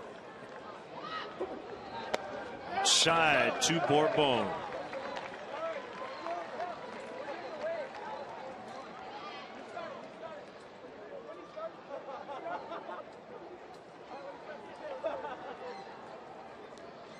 This is where the inside cage that the Cubs don't have would really pay off.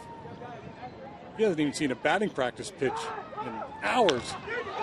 Cubs win! Julio Bourbon knocks in Starlin Castro, and they win it in the 14th. Let the scrum begin. Julio Bordone was a spectator for the first, 5 hours and 10 minutes of this ball game. Steps up and delivers the game winner. So they avoid the sweep. They snap a 12-game home losing streak to the Reds.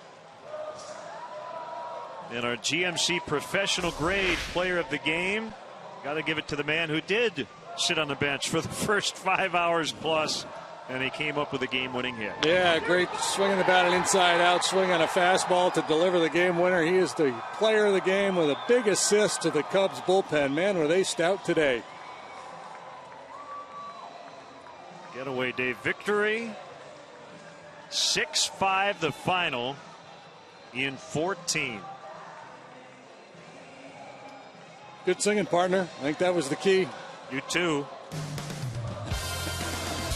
So, for JD and our entire crew, Glenn Casper saying so long from Wrigley. The final in 14 innings. The Cubs 6, the Reds 5. We're back with you tomorrow on CSN 5:30 for the pregame coverage from New York. Cubs and the Mets. We're not done yet. Blue Cross Blue Shield Cubs post-game live is coming up.